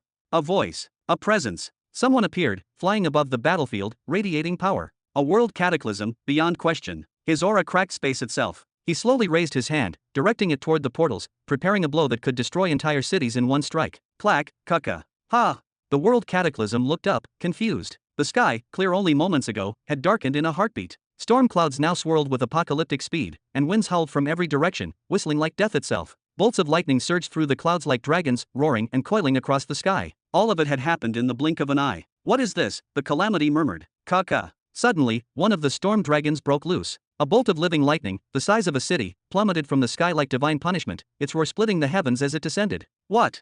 The world cataclysm's eyes widened. He could only sense laws up to the fourth stage, but this felt wrong. This felt like death. Why was this lightning so thick, so vast? Why did it feel like an entire city had been hurled at him? Doesn't matter. Still just a fourth stage law. He gritted his teeth, raised his palm, and prepared to strike it down. But he was too slow. Boom. The lightning dragon swallowed him whole and slammed him down like a divine hammer into the earth, right in the middle of the battlefield. And in that single instant, a perfect crater hundreds of meters wide was carved into the land. Over 15,000 soldiers, ships, and beasts were instantly vaporized. What remained was not a crater, but a void, a blackened abyss, like a wound in the world itself. The entire battlefield fell silent. Even though these armies were once rivals and enemies, none of them celebrated the destruction of that front. The sheer scale of devastation that had just occurred was too horrifying to ignore. High above, standing atop the mountain like a watching guardian, a woman stepped forward. She gently took Arrow's arm, her gaze soft and worried. It was Flora, now fully armored. Her previously pregnant belly was gone. "Darling, are you all right?" she asked, her voice filled with concern. Arrow gave a slow nod, sweat trickling down his pale face. His breath was shallow, his stance slightly wobbly. "Leonid," he muttered, his voice grave. "If you have any world cataclysm under your command, release them now. That one isn't dead yet. and I'll need time before I can launch another strike like that. Leonid, silent until now, bowed a little deeper than before, his tone finally laced with respect. Understood. And just like that, he vanished into the shadows. Only now did he understand. Until this moment, he thought only the Supreme Guardian, Halak, could produce such catastrophic power in a single blow. He was wrong. Shall we begin? The voice came from behind Arrow. His generals stepped forward, their arms crossed behind their backs like loyal hounds ready for the hunt. Kandal, Haros, Sandria, Shako. Their eyes burned with purpose. Arrow gave them the order with calm authority. This continent must be cleansed before the day ends, and this planet must be conquered before the year is over. Then, raising his hand, he pointed toward the carnage below. Crush them all. Chapter 1442. Crush them. Understood. The four mighty generals slammed their fists against their gleaming blue armor, a sharp, echoing clang that reverberated across the mountain's peak. Then, without hesitation, they launched themselves into the battlefield. These were no ordinary commanders. Each one carried within him a lineage enhanced to its utmost limits, blood refined over generations to create living weapons. Each one of them was a planetary threat in his own right. Alone, they could wage war against an entire world. Together, they were calamity made manifest. Crike, crike, crike. From behind General Arrow, monstrous shadows emerged, towering silhouettes that surged forward like a storm. Moments later, the thunder of artillery joined the scene, shaking the very air. The sky above filled with the presence of the legendary 3rd Blue Army fleets, finally entering the battlefield in full force. These fleets weren't just warships, they were floating fortresses, symbols of unstoppable power. And at their heart, the 5 motherships loomed like ancient titans. Around them buzzed swarms of armored Dracos, dragon-like creatures engineered for aerial dominance. Each Draco bore a rider, figures with disproportionately large eyes that consumed half their faces, eerie and haunting, like they could pierce through illusions and stare directly into your soul.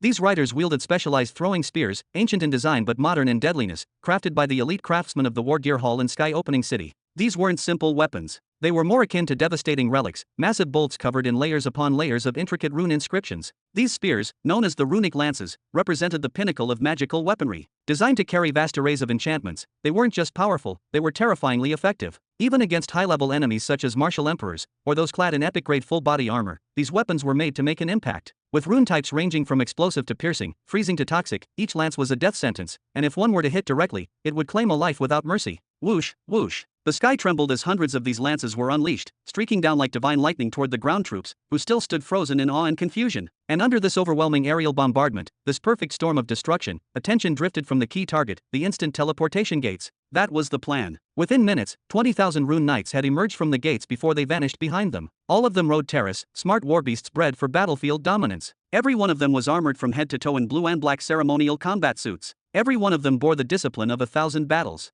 And all of them moved as one, like an unstoppable tide summoned to fulfill a single command: annihilate the enemy. Whoosh! The 4 generals descended like warlords from the sky, landing with thunderous force before the newly arrived battalion. Each general stood proudly at the head of 5,000 elite warriors, 5,000 martial emperor-level warriors. Then, in unison, they raised their arms and bellowed, "Advance!" Clang, clang! Under the massive, ironclad hooves of the terrace, the ground trembled, and thus began the true ground battle. Still on the mountain, a figure in a shimmering cloak stood watching. Flora, her eyes sharp and contemplative. She observed, for a few brief moments, the distant silhouettes of the 3 world cataclysms on their side. Then she turned toward her husband and gripped his arm gently. "Dear, 1 year to conquer this entire planet? Don't you think that's pushing them too hard?"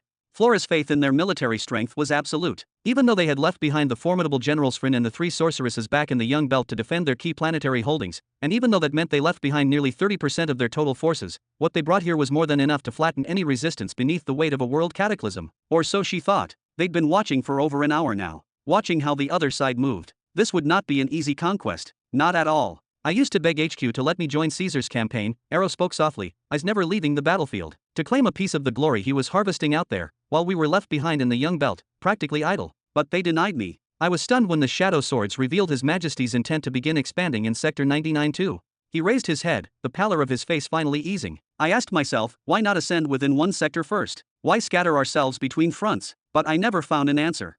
Flora tilted her head slightly, puzzled. "So, what does that mean?" Arrow smiled faintly, the glint of comprehension in his eyes. "It means His Majesty is planning something massive. Something world-shaking." He turned to her, voice filled with resolution. "And so, when the moment of reckoning comes, 660 years from now, we must have become massive as well." Then his gaze returned to the battlefield. "Our mission is to conquer 7 planets? That's a good start, but it's not enough. We must do in this mid-sector what we did in the Young Belt, and beyond." Inside the stellar Dawn Light Academy, Student War Arena stands. Clamor, clamor. Amid the vibrant chaos of the arena, a man sat calmly, appearing to be in his early 30s. Beside him, a woman leaned back in her seat, graceful and still, seemingly in her late 20s. Both of them had strikingly deep green eyes and long, flowing green hair that shimmered like jelly. If anyone dared to touch it, it might ripple like water. Haha. They're starting with the clown assembly again, just like every year.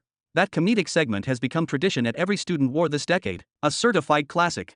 Ugh, I just hope for a miracle. I placed a bet on them this time. Ha ha ha, who even bets on the clown assembly students? They either get stretchered out or forfeit every time. But betting on their opponents is pointless too. Everyone bets on them, the payout's miserable. Come on, you dream of instant riches, don't betray me now. The man and the woman began glancing around nervously. Beads of gel-like sweat trickled down their foreheads, their faces now a perfect portrait of unease and dread. Their expressions? Let's just say, they had a very bad feeling about this. Husband, our daughter, she's in that clown assembly, isn't she? The woman's voice cracked like fine porcelain under pressure. Her eyes glistened with tears threatening to fall, her fingers trembling in her lap. There was something utterly soul-crushing in her tone, a mixture of heartbreak, helplessness, and disbelief. The man beside her didn't flinch. His face didn't show shock, no, the wounds there were older, deeper, already scarred. Instead, he just looked defeated. Embarrassed, perhaps. I told you not to come, he said softly, unable to meet her eyes. We're paying 20,000 pearls a year for her education. That's 2 million every century. By the time she graduates, after a full millennium, we'll have spent 20 million pearls. Her voice was rising now, filled with anguish. And after all that, our daughter is branded with nicknames, with mockery. She clenched her fists so tightly that her nails dug into her palms, drawing blood, anything to stop herself from breaking down, anything to hold in the storm inside. For an empire like theirs, 20 million pearls over 1,000 years was no minor loss. It was a back-breaking, bone-crushing sacrifice. They were not a wealthy, thriving nation, they were a dynasty teetering on the edge of ruin. A fallen house with once proud beastly blood now diluted and fading. An empire on the verge of being forgotten, surrounded by predators watching and waiting for the last crack to form. Our daughter, she's not lazy, the father finally said, voice low but filled with quiet fire. I've watched her fights. Many of them. She's trained in the close-quarters combat forms we specifically sent her here to learn. She studies with devotion, even though her only instructor is some phantom named Robin Burton, a man no one has seen, a man who gives no public lectures. His jaw tensed, muscles in his face twitching as he forced a pained smile to his lips. Yet she still follows him. She clings to his shadow, just for the chance to participate in the student war. He turned to look at his wife, eyes rimmed with guilt. She's not the one who failed. It's us. It's our bloodline that let her down. His hand trembled as he brought it to his face. But, at least she's brilliant in alchemy. She excels there. The academy has even said she helped develop multiple advanced pills.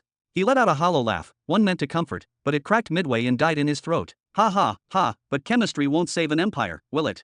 Because no matter how brilliant she was in the lab, she couldn't defend a collapsing dynasty with potions alone. No brew could stop an invading army. No pill could repel the hands that reached for their homeland. It doesn't matter anymore, the woman said with sudden resolve, blinking away her tears. Her voice trembled with desperation, but beneath that, a fierce maternal will blazed. Our girl must find a true teacher. A real one. I'll pay for it myself, out of my own savings if I must.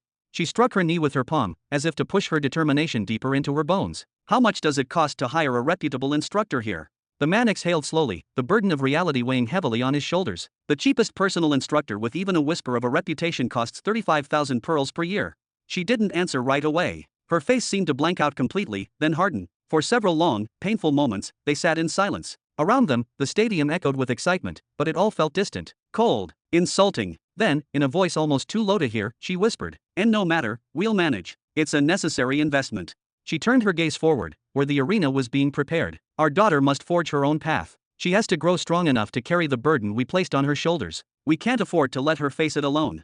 Her hand gripped the bench beneath her, knuckles white. We'll find her a teacher, someone powerful, offer them a planet if we have to. Anything. First match of the day. Marina, student of instructor Robin Burton, versus Valan, student of instructor Burke.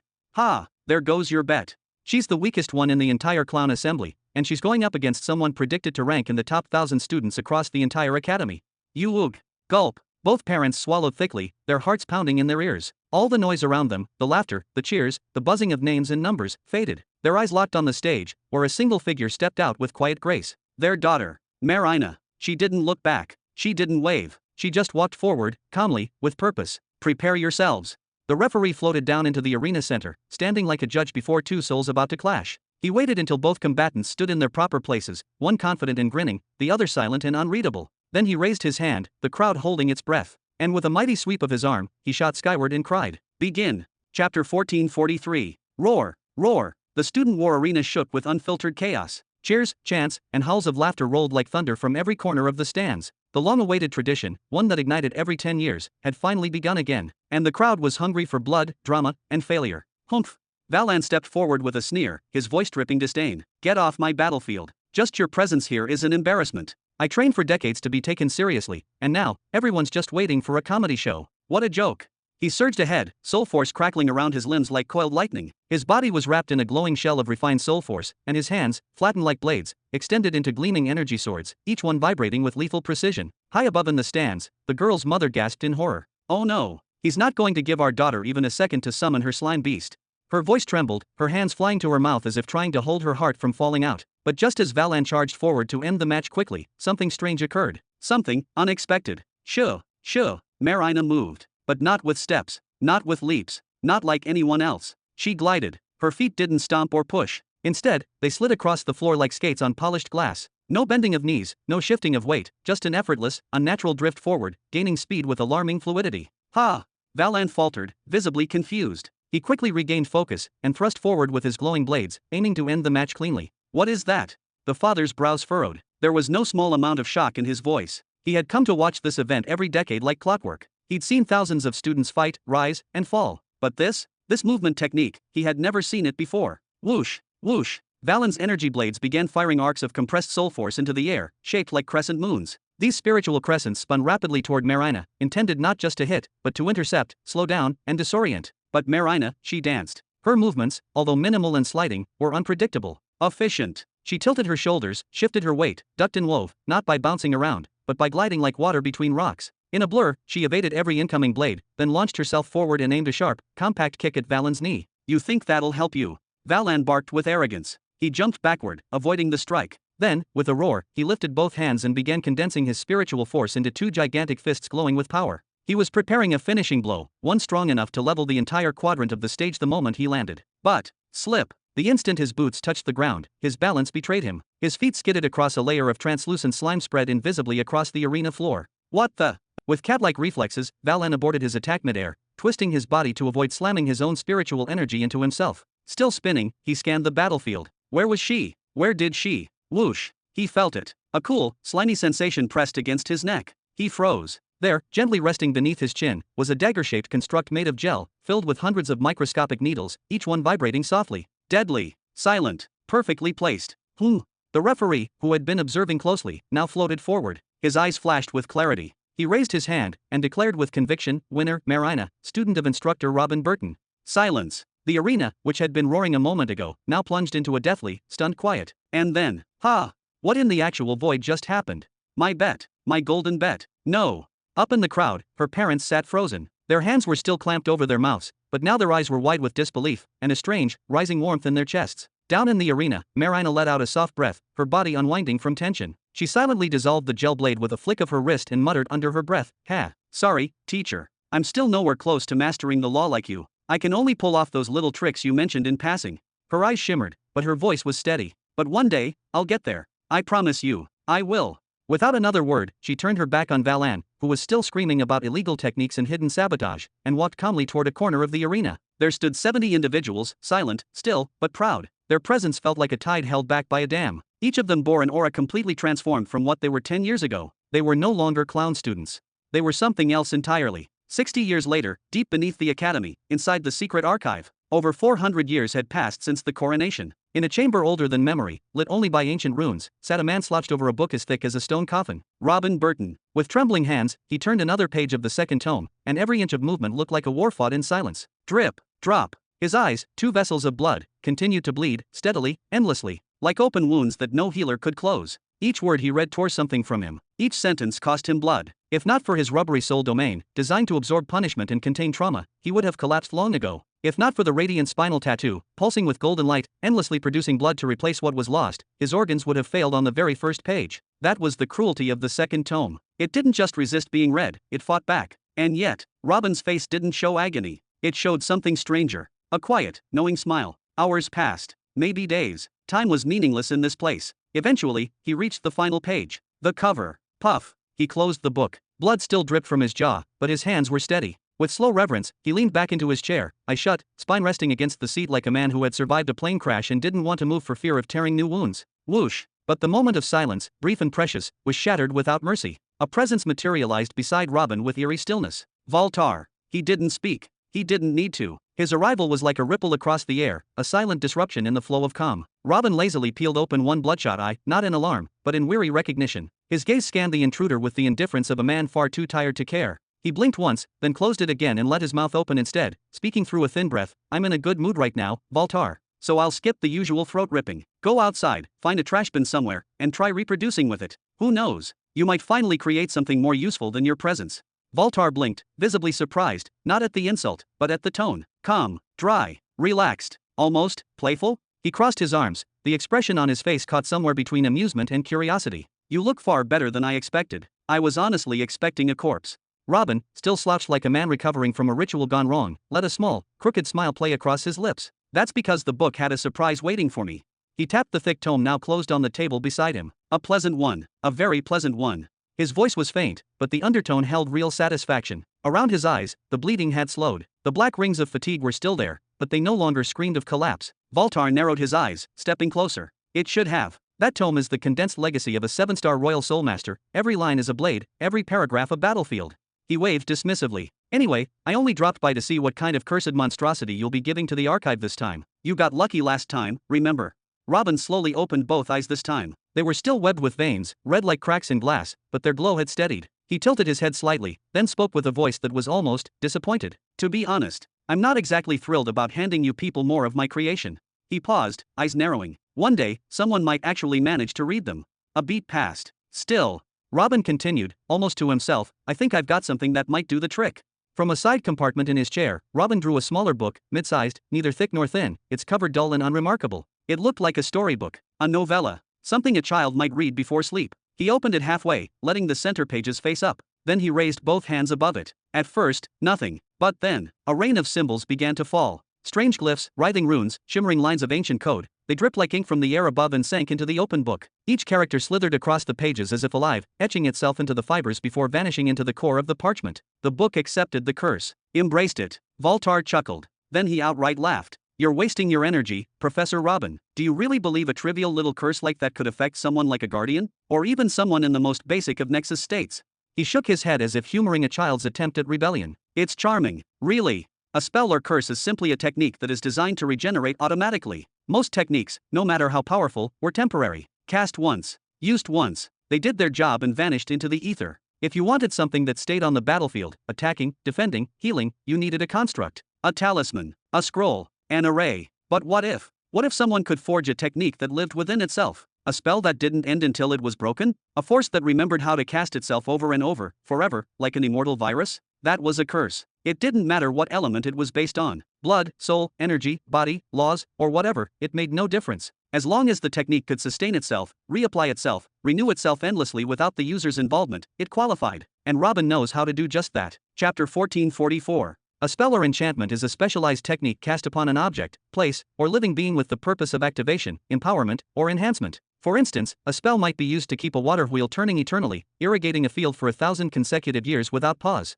Another might be used to amplify the defensive capabilities of a shield, making it resistant to fire for an entire century. These are simple examples. On the other hand, a curse is something entirely different. It is a malevolent force, hurled with the intent to corrupt, to harm, to doom. A curse of eternal stillness that freezes the soul in place forever. A curse of pain and decay, like the one that struck Robin from within the soul tomes. Or perhaps a citywide curse, one that repels all good karma, attracts relentless misfortune, and dooms the city to a slow, inevitable ruin until it crumbles into dust. Both spells and curses are terrifying in their own right. To encounter someone truly adept in the dark art of curses is to confront a living nightmare, a being who can bend unseen forces to their will with devastating consequences. And if you find yourself opposing an empire that shelters a grandmaster of spells, then you are not merely fighting an army, you are standing against a force that borders on invincibility. Despite their fearsome abilities, spellcasters and curseweavers are not typically categorized under their own independent path of cultivation. They still draw upon heavenly laws, soul force, or the elemental forces of the world. Thus, they are seen as operating within existing frameworks, not creating an entirely new one.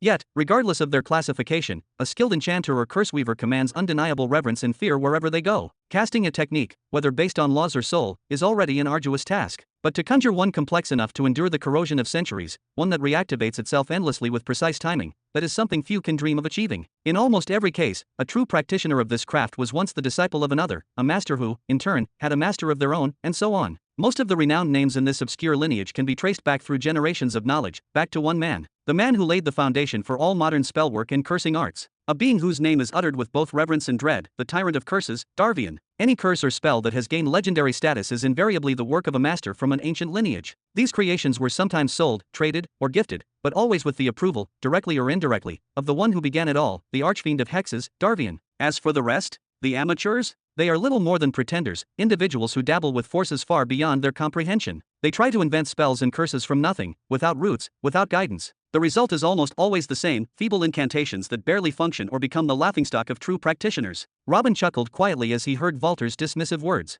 Oh really? My curse is worthless, is it? Then what was it my book was speaking of last time? Walter furrowed his brow a little, thinking. I don't know. It must have been so unremarkable and utterly pointless that I didn't bother remembering a word of it. I honestly don't understand what the archive even saw in it.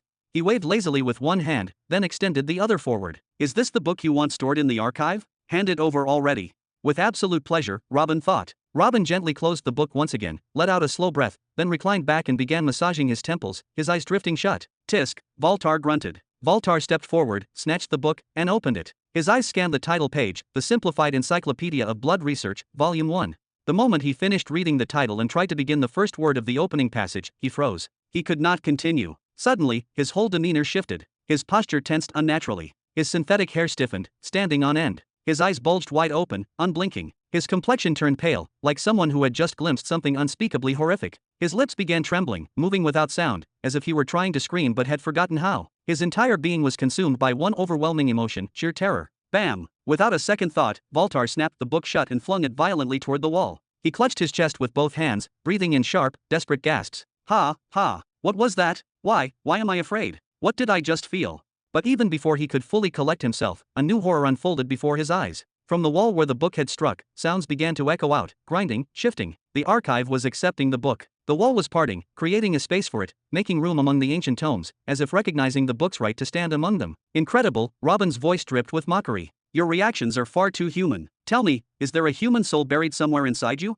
He laughed freely as Walter stood there, stunned and shaking. Then Robin gave him a playful wink. Anyway, keep the place nice and warm for me, until next time. Whoosh! In the corridors of the academy, Robin hummed softly as he strolled along, his voice light and carefree. Every time a student or professor caught sight of him, they froze in place, their eyes wide with disbelief, watching him in silence until he vanished around a corner. His clothes were soaked in layers of dried and fresh blood. His eyes and face had barely regained a sliver of vitality, though the pain still lingered visibly across his expression. Overall, he looked like someone who had just walked out of a life-or-death battle. And yet, for some inexplicable reason, he was smiling, humming, and composing little tunes as he walked. Why? Because within that second book he had acquired lay a delightful surprise. A very delightful surprise. As it turned out, the method of advancing from the silver weapon soul force to the power of the royal purple soul force was through.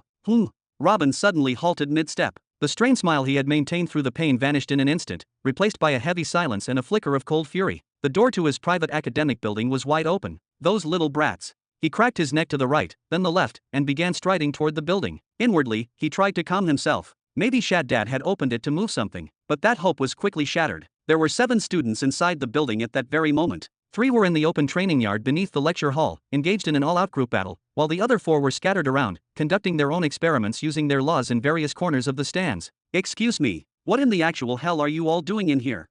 Robin asked with eerie calm. All 7 students froze in place. Even though sitting jumped to their feet as if jolted by lightning, their hearts jumping as much as their bodies. Professor, we can explain. Cat cha. It seems my words from last time weren't taken seriously, Robin muttered darkly. He pulled out a long, black whip wrapped in several metallic rings and cracked it against the ground with a sharp snap. No matter. This time, I'll engrave them into your bones. Step forward, one by one. Engrave? What are you talking about? What are you trying to engrave? One of the students, Fanir, stumbled backward in panic and screamed toward the upstairs suite. Professor Shaddad, help!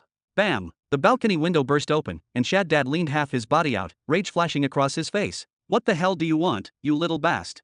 But before he could finish the insult, something in the corner of his eye made him pause. Someone was standing firmly in the building's main entrance. His eyes went wide. Big brother. Shaddad, Robin said quietly, his voice dangerously low as he pointed his whip toward the 7 students. What are they doing in here? And more importantly, what are you doing in my suite? Bam! Shaddad leaped out the window and landed with a soft thud. All signs of anger instantly vanished from his face. Ha, you forgot, he said with a nervous chuckle. You told them that whoever advanced in ranks could return. These 7 actually succeeded. Then, without waiting for a response, he clapped his hands and bolted toward one of the side rooms. I'll start preparing your 4th bath right away. Chapter 1445. I'll start preparing your 4th bath.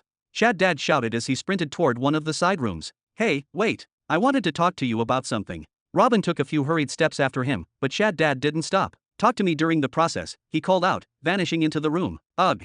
Robin's face twisted in frustration. The pain from the last session still haunted his body. The first time Shaddad told him he was going to prepare a bath for him, well, that turned out to be a trap. Back then, Robin had no idea what he was walking into. The pain he experienced wasn't normal, not by any means, and it wasn't until later that he understood why. Typically, those weaponization baths are designed to gradually introduce certain materials into the body. That's all, just introduction. After that, the person gets out, resumes their normal life, and then every day, or whenever they have time, they sit in a meditation posture to manually circulate the materials, letting them do their work over time. It's like food for the structure of the body. And what is that work, exactly? Each bath contains various high-grade resources, some targeted for skin, some for muscles and blood vessels, others for bone tissue. These are incredibly delicate compounds designed to infiltrate the body at a cellular level, slowly reinforcing it, gradually transforming it into something stronger and more resilient. The process is slow and personalized, varying from person to person, but on average, it takes between 1 to 10 years to complete the first bath. And Robin, he finished in a few hours. He started the bath at noon. By dinner time, he had already reached body strength level 10. How? Because Shaddad had modified the process.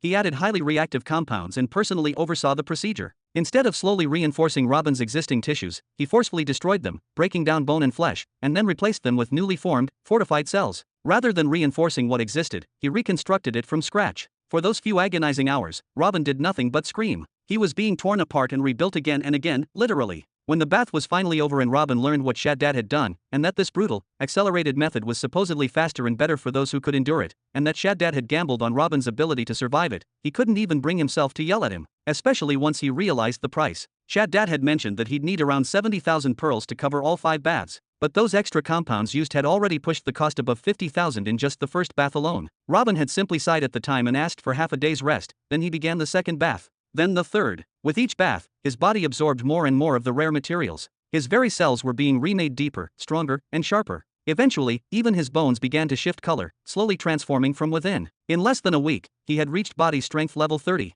The cost? Somewhere around 5 million pearls. But Shaddad never acknowledged that. As always, he refused to accept a single pearl. Knowing full well that nothing could stop Shaddad once he'd begun preparing a bath, Robin shifted his gaze toward the students. They were all watching him, hesitant and unsure what to do, standing awkwardly at the back, clearly confused. Heh! Robin exhaled softly and made his way to the instructor's seat. He sat down, leaned back slightly, and gestured for them to approach. Come on, we've got a few minutes before Shaddad finishes. No need to stand back there like that. You've completed your tasks. You earned your right to be here. That was my promise. Yes, Professor. The 7 students exchanged quick glances before cautiously walking forward and sitting side by side in the front row. Robin looked over them with curiosity. I want to know, why did you come back? He asked with genuine surprise. What I did to you that day wasn't a lecture. It wasn't a teacher sharing knowledge with his students. It was enough to make anyone turn and run the other way the moment they saw me. Professor Robin, one of the 7 students, suddenly spoke, his tone urgent, almost desperate, as if he had been waiting for the moment to say this. You awakened something inside us, something we didn't even know was there. That day, because of your brutal treatment, something cracked open, and through that crack, new potential emerged. We managed to push past barriers that we had thought were absolute. We won several battles in the student wars, leaped up the rankings, and eventually, we made it into the top 10,000. Top 10,000. Robin raised an eyebrow skeptically, his expression unreadable. How many students does the academy have, anyway? Roughly 60,000, replied Marina, her voice softer, filled with emotion. She looked around the room as if seeking comfort, then slowly tilted her head upward, gazing blankly at the ceiling. Her eyes shimmered, her lips trembling ever so slightly. I even made it into the top 1,000 in the first war after your lecture, Professor. I was so proud. But my ranking quickly dropped. My opponents studied and memorized my new fighting style. Meanwhile, I couldn't absorb anything else from your teaching except for the part about using slime for movement. That's all. I feel completely useless. Another student chimed in, his voice laced with resignation. We're all the same. Right after your lecture, it was like lightning struck our minds. Some sort of epiphany, a glimpse into what lies beyond the surface. Suddenly, we saw the laws not just as tools, but as frameworks with endless applications. Thanks to that new way of thinking, 20 of us broke into the top 1,000, and 27 more managed to reach the top 10,000. But with each subsequent war, our ranks began to fall again, slowly but surely. And now, it's just the 7 of us left in the top ranks. The rest couldn't bear to come back here. They didn't feel worthy to return to this building. To be honest, neither do we. We went against your will, Professor. We abandoned the path you showed us and reverted to close quarters brawling. We had to, or we wouldn't have lasted. But we know that's not what you wanted. The 7 students lowered their heads as one. The air around them grew heavier, their silence full of shame, their hearts crushed under the imagined weight of Robin's disappointment. They couldn't even look at him. They assumed that at this very moment, Robin must be filled with contempt, disgusted with their weakness, and ashamed of ever having taught them. But in reality, Professor Robin was thinking about something completely different. His expression hadn't changed, but in his mind, there was a storm. Chad Dad had once told him that each student paid somewhere between 10,000 to 100,000 pearls per year to attend the academy, depending on their natural talent, their social status, the secondary classes they take like alchemy and rune making, and the influence of their family. And there were 60,000 students enrolled? That meant the academy was generating billions in revenue every year. Billions. Robin's stomach churned. His brow twitched. Was teaching really more profitable than innovation, research, or even artifact sales? Was this what the world had come to? His fists clenched under the desk. Those damned elders. All they really did was open the library gates, offer a few martial technique classes, then pit the students against each other in flashy, brutal wars. That was it. That was the entire system. And for that, they earned obscene wealth every single year. Just how many millions, no, tens of millions, of pearls were sitting right now in the vaults beneath this academy? Knowing this, was it now any wonder that the great stellar academies could stand toe-to-toe with even the behemoths? Chapter 1446. Professor. Robin blinked, returning from the clouded silence of his thoughts. What is it? The voice that reached him was trembling, but determined, a voice that had been holding back for too long. We're sorry. It was Marina who spoke, her arms wrapped tightly around her knees as though shielding herself from a truth too harsh to face. We've tarnished your name again, dragged it through the mud. We've failed you. We're useless. Her words cut through the air with the weight of years. This was not a moment born of impulse. No, this confrontation had been feared, postponed, and dreaded across decades, and now, it had finally arrived. She had expected fury, a storm of scolding, disappointment, disgust. But instead, Robin remained silent. And that silence, that profound, bottomless silence, was far, far worse. It said more than any words ever could. It screamed of a disappointment so deep, so rooted, that not even anger dared grow upon it. Robin let his gaze sweep over the 7 students before him. There was no hatred in his eyes, no shouting, no outburst, just a long exhale, a sigh that seemed to carry the weight of 1,000 battles. Let me tell you the truth, he began softly, his voice like a ripple in still water. I'm not a good teacher. I've always known this. I don't have the patience for step-by-step guidance. I'm not someone who can sit down and gently correct mistakes one at a time. That's just not who I am. He leaned forward, his eyes unfocused, as if he were speaking more to himself than to them. In my entire life, I've only ever trained 2 people. 2. The first, I'd hand him a technique and throw him straight into a wild beast territory. The second, I dumped thousands of law-based knowledge into his hands and left him to figure it all out on his own. The most help I gave them was answering a few questions when they got stuck. Before the students could reply, perhaps to defend him, perhaps to defend themselves, Robin raised a hand. Don't try to lift my mood or say something comforting. Those 2, they are my pride. His voice hardened, not with pride, but with certainty. One became the supreme general of a planetary empire's military, and the other became a truth chosen. The 7 students blinked, stunned into silence. They didn't know how to respond. 2 students, 2 only, and both had risen to stand among the elite of the elite? What kind of monstrous success rate was that? No wonder Robin had looked so bitter when he saw them. Compared to those legends, they were an embarrassment, a smudge on his otherwise untouchable legacy. Robin smirked faintly. You know what? I actually like you lot. He slapped his thigh, standing straighter now. Since you've already thrown your names under the banner of Robin Burton, whether I like it or not, I'll give you the same chance I gave those 2.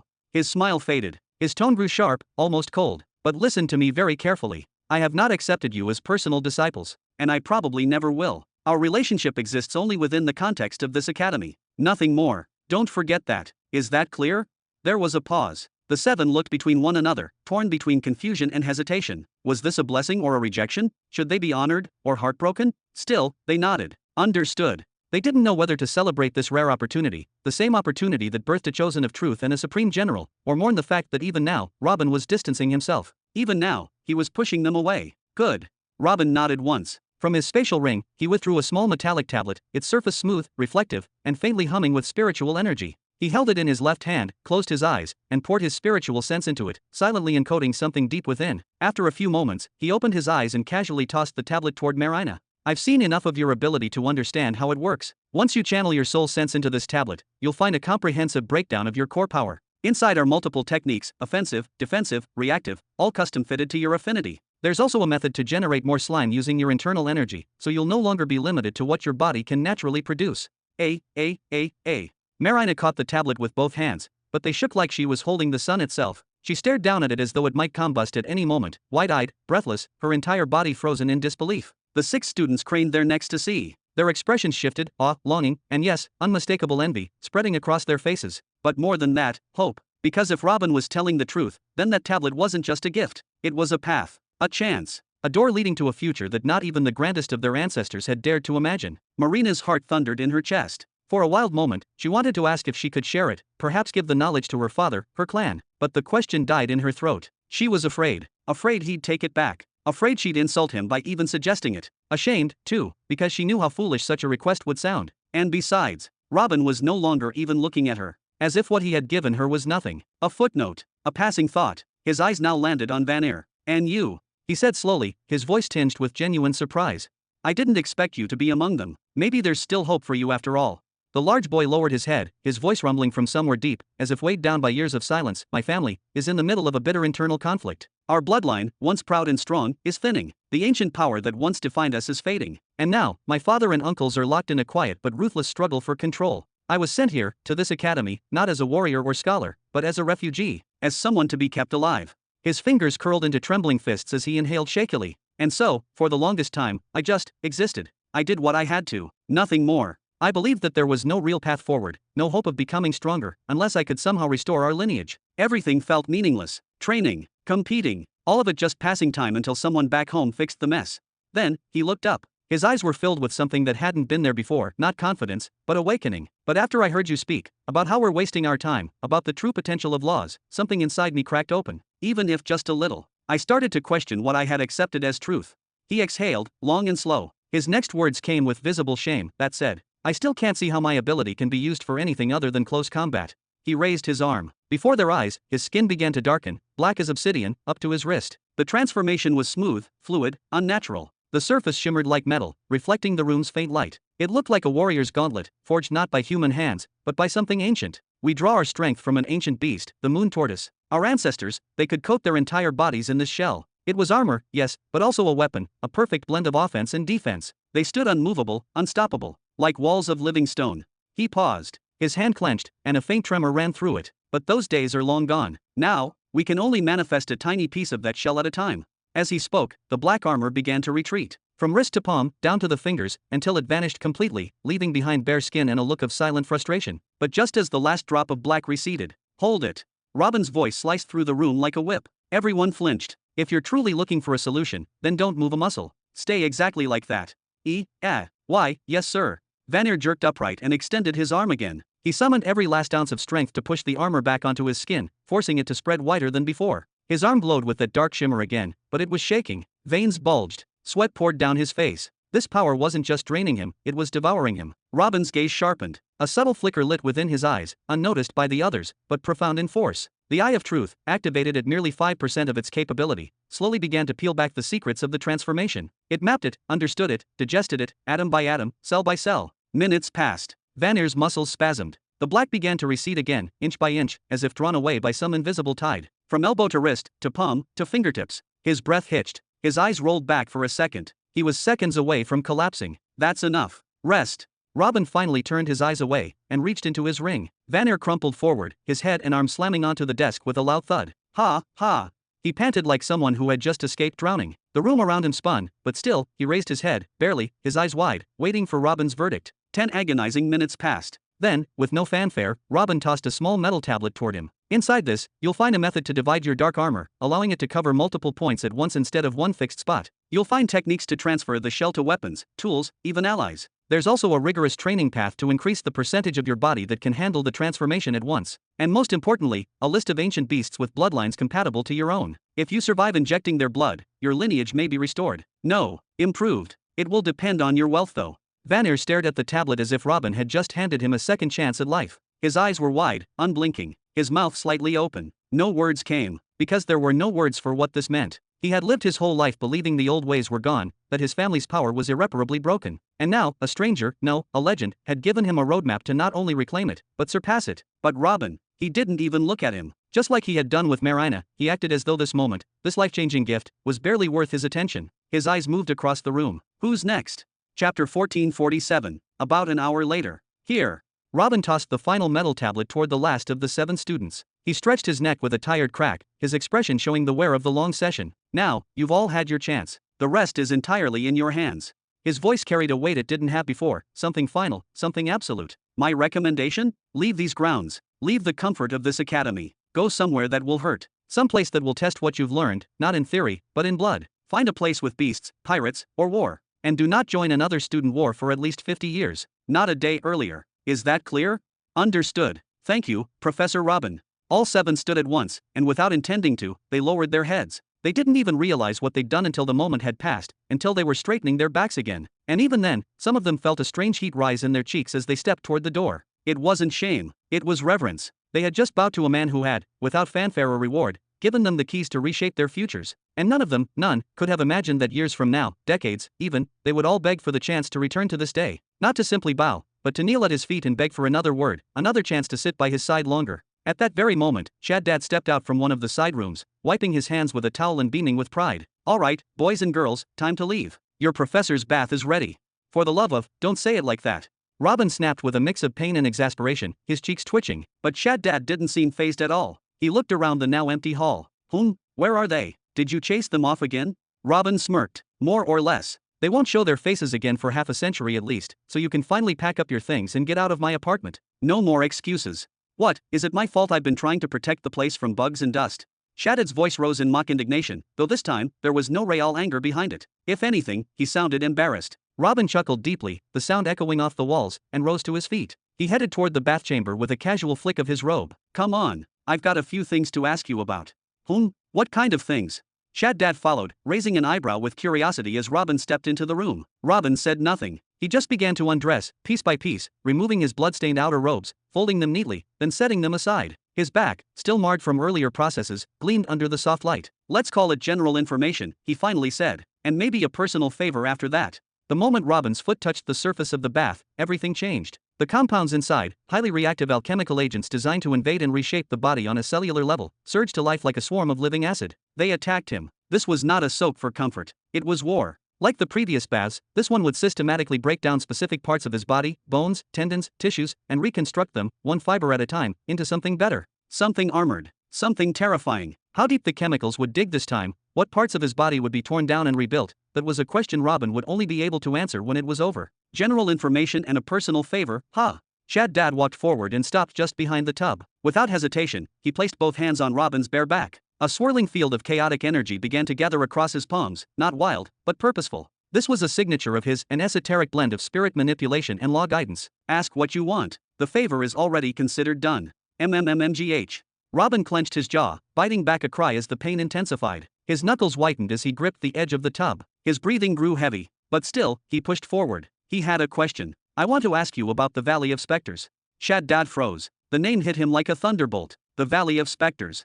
His expression twisted, a rare mix of fear and recognition. Where in the hell did you hear that name? From that guy, Baruch. He mentioned it to the NNGGH, the headmistress. Robin's eyes were clenched shut. His voice strained. His jaw tightened. I need a place to train my soul force for an extended time. And that name, it just popped into my head. It sounded right, doesn't it? Sounding right has nothing to do with it. Shaddad's brows furrowed sharply. His hands paused on Robin's back. This is the name of a planet ruled by the Spectre race. The Spectre race. Robin's eyes fluttered open. For a brief, fleeting moment, he forgot the pain. All he knew about specters was that they were initial souls once, that they'd been warped by eons of exposure to dark energy, that they had become something less than human, something twisted, evil. Specters, they are the only intelligent beings in all existence that lack a physical form. Shaddad's tone was somber, his gaze distant, as if recalling something buried deep in the past. Each one of them was once a living creature. A man, a woman, a beast. Just like you, just like me. But after death, after their souls scattered from their bodies, something went wrong. Their core memories were corrupted, mostly erased. What remained was no longer a person, but a thing cloaked in madness and drowning in negative energy.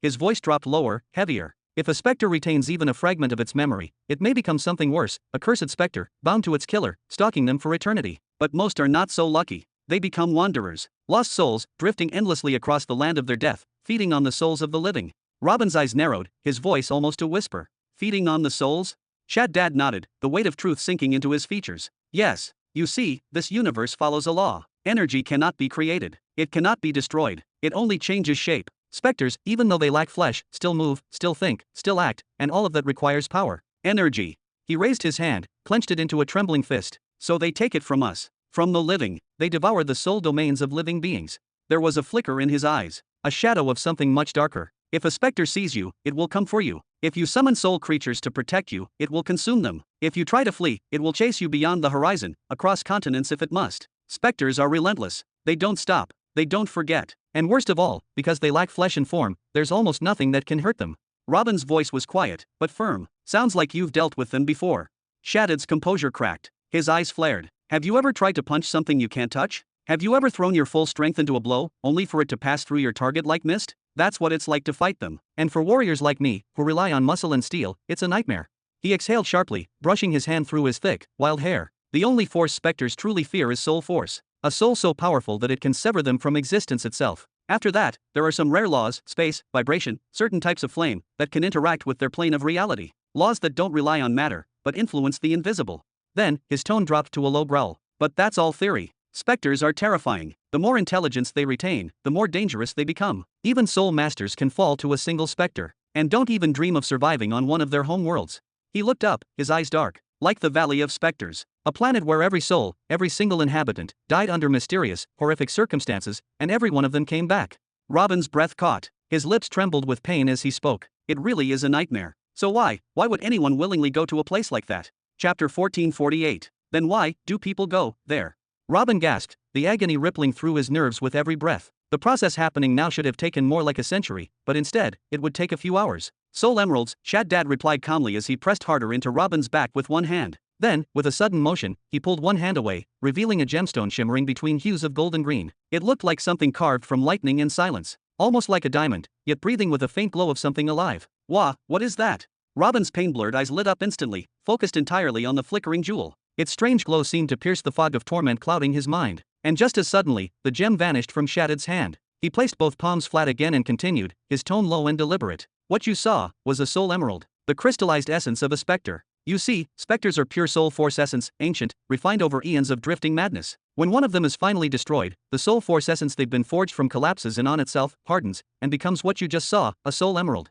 He pressed harder on Robin's back, adjusting the flow of the treatment, and kept explaining. Each emerald holds condensed soul force, clean, potent, and priceless. You can absorb it, train with it, or use it as a reservoir of soul units. If you're capable of expanding your soul domain by 10 units per day normally, using one of these could let you grow by 20, even 30 units a day. Robin blinked, wincing. So, it works like energy pearls? Why the hell have I never heard of them before?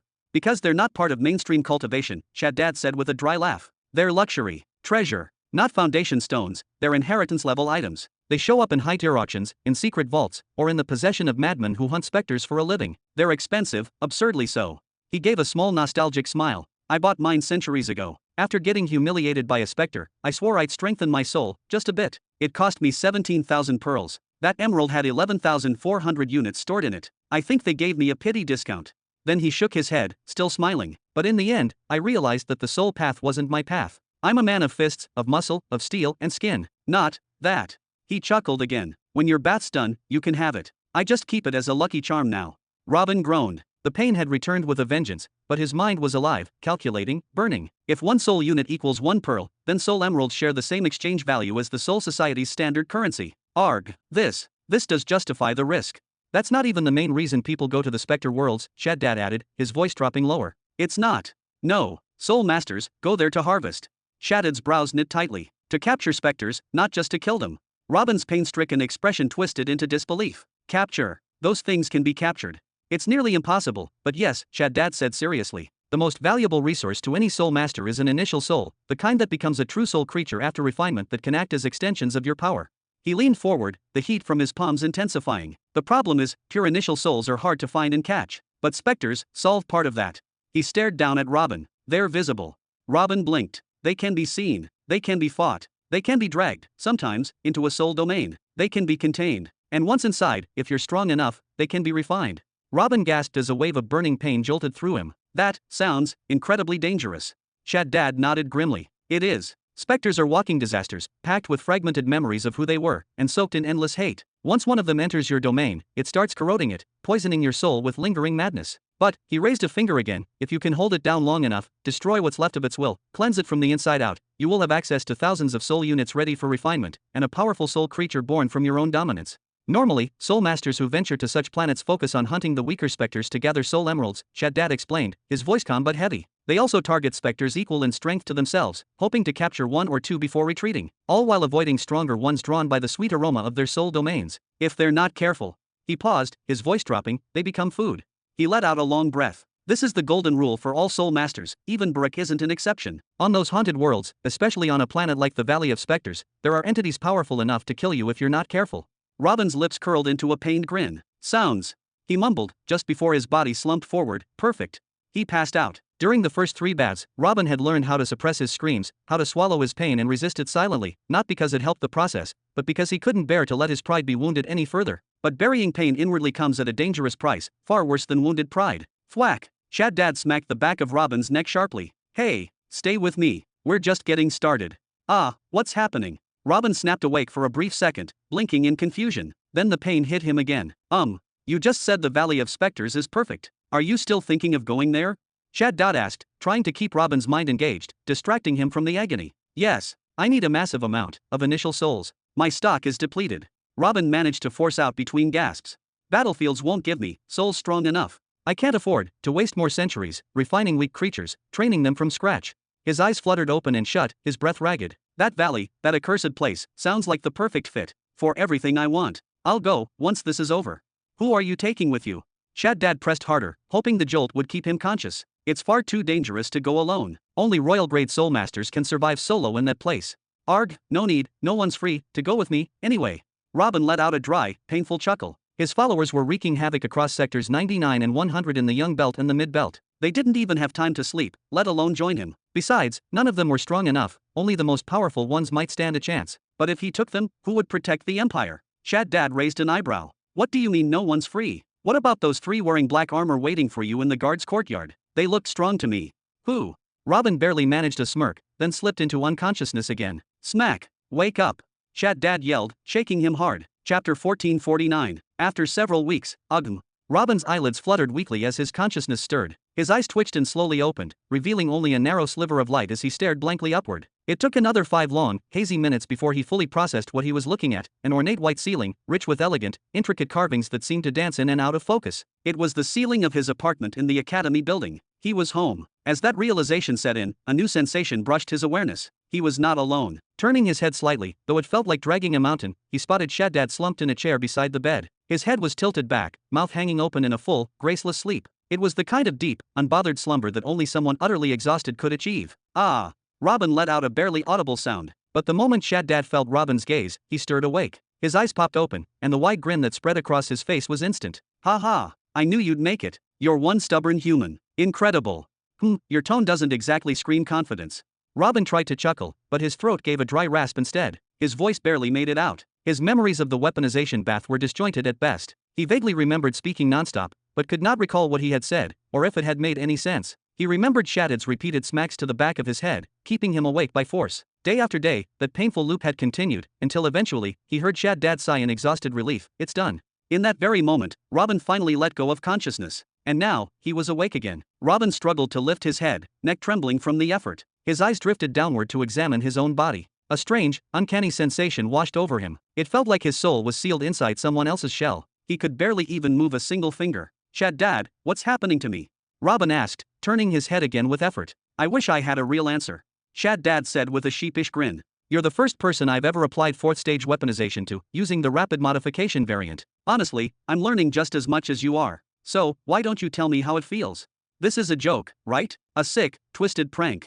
Robin's voice cracked with strain. You mean to tell me you've been running experiments on me this entire time? The calculations were extremely accurate, big brother. I swear, there was no chance of failure in the actual weaponization. What made this different was the depth, far deeper than any previous attempt. The only unknowns were whether your body could endure it, and how it would react to such a sudden internal metamorphosis. Shaddad waved his hands around, animated. Then his tone shifted. But, I'll admit something, the pain, it was way worse than I imagined. I dipped my own hand into the tub near the end, just out of curiosity, and I screamed so hard it felt like a whole city was being torn from my soul. Even now, I don't know how you survived it. He slumped forward and rubbed his temple. Honestly, I might need to tweak the formula. Maybe ease off the aggression of the compound a little. You might need to. Robin managed to raise his voice a notch, a fire flickering in his weak tone. Shaddad laughed again, clapping once. Hey, silver linings, right? Your body is now at level 40. Just one more bath and you'll be standing at the absolute peak of physical power for any mortal warrior. Level 40? What the hell are you talking about? This must have failed, Robin hissed. I can't even sit upright. He slowly raised his head again, forcing his blurred vision to focus downward. His dim, barely glowing eyes scanned his torso, arms, and legs. This is amazing. From within, Robin's body looked like something out of a sacred text, balanced, brilliant, brimming with latent force. His physical appearance had not changed all that much on the outside, but every internal fiber shimmered with newfound strength and elasticity. The transformation went beyond what even the most powerful tattoos had ever offered. Of course it's amazing, it's my most brilliant work, the best this field has to offer. Ha ha. Dad cheered, beaming like a proud craftsman. Relax, alright? Just give your body time. The fourth bath specifically targeted your spinal cord and nervous system. That's why everything feels so distant. But give it a bit. Soon enough, you'll be moving like nothing ever happened. He waved his hand casually, then leaned in with curiosity gleaming in his eyes. So, you mentioned wanting to head to Spectre Valley, right? Robin stared at him, the corners of his eyes tightening. He wanted to keep yelling, to lay into Dad properly. But after a moment, he just let his head fall back against the pillow with a groan. Yeah, but it's going to have to wait. At least a few months, I think. Why wait? Dad tilted his head. You'll be back on your feet in 2 or 3 weeks. And what about the fifth bath? Robin sighed deeply. I have a very bad feeling about that one. Feels like it'll be even worse. The fifth. Dad blinked. You still want to go through with the fifth? His voice trembled ever so slightly. For a moment, his large eyes even shimmered with emotion. Deep down, he had feared that his older brother might have lost all trust in him after everything they had been through. But now he was not so sure. Stop this already. Robin shouted, his voice noticeably stronger than before. No matter how intense the pain was, and regardless of the physical backlash, the truth remains, my body is approaching perfection. At least, when compared to any living being at the same power level. You've created something incredible, a masterpiece of raw biological engineering, and I want to see it through. I need to finish this. Unfortunately, I haven't been able to find compounds that would allow me to fast-track the fifth bath, Dad replied with a low sigh, shaking his head slowly. You'll have to take the weaponization in its traditional form, wait until I've gathered all the components, and then go through the process naturally without any shortcuts. Oh. Robin exhaled in disappointment, his eyes dimming slightly. He did not know how long his journey to the Spectre Valley would take, nor when, or even if, he would return to the academy. Postponing this breakthrough meant he would be going in less prepared, with more risks and fewer tools at his disposal. Dad, feeling the weight of Robin's silence, lowered his gaze. A hint of guilt and frustration tightened his features. He hated admitting it, but he had not even managed to collect a quarter of what was needed for the fifth bath. The ingredients required for such a procedure were not just rare, they were practically mythical. While it was not impossible to obtain them, it would require serious effort or substantial wealth. He could purchase them from the Soul Society's marketplace, or reach out to a few well-connected allies, but the prices were absurd, at least 10 times the standard cost. For someone living off an academic salary and the modest fees paid by a handful of students, those prices were nothing short of crippling. Bam! With sudden energy, Dad clapped his hand on his thigh, forcing a wide grin to his face. Ha ha! Come on, what are you looking so down for? Only one item remains for the fifth bath, and I've already arranged for it. It's en route as we speak. Give it a month or two, and everything will be perfectly ready. 2 months. Robin repeated, narrowing his eyes slightly as he processed the timeline. Yep, just pick up a few light reads from the library, maybe meditate a bit, and I promise you, those weeks will disappear like smoke. Dad gave Robin's leg a firm pat and chuckled. You can delay your journey to the Spectre Valley for 2 months, can't you? I think so, Robin muttered, letting out a long breath. Ever since he had finished reading the second soul book, he had felt a fire building inside him, a growing impatience, and urge to head to the valley immediately. If it were up to him, he would have left yesterday. Chapter 1450. Another week later, tisk, tisk. Robin groaned as he painstakingly pushed himself up into a seated position on the edge of the bed. His body still ached as though it had been run over by a collapsing mountain. He felt like he had the physical strength of a 2-year-old, maybe less, but at least now he had enough fine control to execute basic movements like this without completely exhausting himself. He let out a long, weary breath, the kind that comes after days of silent effort, and slowly closed his eyes. Inside Robin's soul domain, his soul avatar suddenly leapt up with surprising energy, bouncing freely on his toes as if he had been unshackled after centuries of confinement. Ah, now this is more like it. He began turning around, taking in his surroundings with slow delight. His soul domain had grown significantly larger than before, with every corner pulsing with vibrant, palpable life. It was not just bigger, it was alive. The soul creatures inside were no longer still or meditative. They were interacting energetically in a language too alien to decipher. They communicated using intricate pulses, waves of soul energy, and subtle fluctuations of their forms. They raced through the domain, chased each other in circles, argued in bursts of flashing color, and even playfully collided. There was community here. They had lives, systems, routines, like a miniature ecosystem evolving on its own. To his surprise, Pythor, the most ancient of his soul creatures, had even gathered a personal following. Creatures of various shapes and sizes surrounded him, treating him with awe and reverence like he was some kind of spiritual monarch. When Robin saw this display, he could not help but smile to himself. Ha! That bastard always did love attention. Even in death, some things do not change. He widened his perception even further, but noticed something missing. The once familiar pattern of raw soul orbs dancing and playing in the background was nowhere to be seen. That gentle, ever-present hum of growth had gone silent. The automatic soul harvesting had ended years ago, ever since Robin reached a total of 810,000 soul units. From that moment, the number had stopped rising entirely. There was nothing left for the soul domain to extract from. Compared to the rapid gains he had made using his advanced soul-filling techniques and the brutal collection methods he had developed during large-scale massacres, passive harvesting now felt utterly pointless. Even the most advanced absorption methods, when used alone, felt like drawing water from a dried-up well. And Robin had no patience for that. Once you have tasted power drawn from a thundering river, how could you go back to licking dew from moss? Finally came to visit us, boss. Evergreen came dashing up with a gleeful expression, practically hopping in place from excitement. Shush, you should refer to him as owner, Neri corrected with a faint huff, though she too approached with a warm, happy smile. During Robin's time locked in the archive, and throughout the intense sessions of weaponization and the agonizing recovery that followed, he had not interacted with either of them, and they, sensing his state, had avoided disturbing him entirely. This was their first direct exchange in more than 60 years. I see things are quiet and peaceful today, Robin said as he gently patted both girls on the head. How are the soul creatures progressing in their training? We have taken all of them as far as they can possibly go, Neri replied matter-of-factly. We are worried that pushing them any harder might cause actual harm rather than progress. Even with my gift, the core strength of a soul creature seems to impose a strict ceiling. That is completely fine, Robin replied with a satisfied nod. Compared to where they started, they have come incredibly far. Without your assistance, my entire arsenal of soul creatures might have become obsolete by now. He started walking toward the central sapling within the domain. Each of his steps crossed large distances effortlessly, a testament to how deeply he had mastered his inner space. Anything else I should know about the current state of the domain? Nothing really, Evergreen replied quickly. Only that we have officially run out of initial soul orbs, as you have probably noticed. And while that has made things calmer overall, if your goal is rapid power advancement, you will probably need to bring in more, sooner rather than later. Why not just buy a handful from the Soul Society? In the past you did not need to, since you had your own surplus. But now, there is really nothing stopping you. Robin frowned. Putting aside the risk of diluting the essence of my soul domain, it is simply not practical.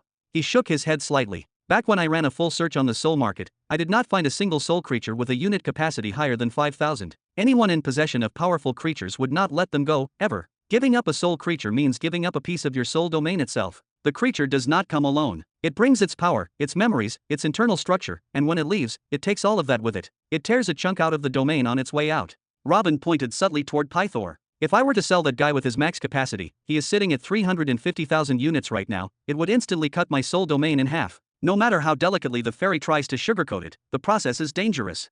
He let out a breath and smiled faintly. So naturally, I am not finding any strong soul creatures available on the market. And really, what kind of lunatic soul master would sell one of their most treasured soul creatures? Right after that, he arrived at the mirror sprouting from the soul sapling. With a gentle motion of his hand, he activated it with a smile. All right, girls, I will be stepping out for a while. Do not burn the place down while I am gone, deal. Whoosh. Without even waiting for the fairy's image or the interface panel to appear, Robin leapt directly into the Soul Society the instant the link was established, vanishing in a blink, leaving the two girls behind, standing in silence and watching him go. It is starting to feel dull around here, Evergreen muttered, sighing heavily. And in one of those extremely rare occurrences, Neri actually agreed with her. Yeah, the initial souls used to bring a certain lively energy to the place, and training them gave us something to do.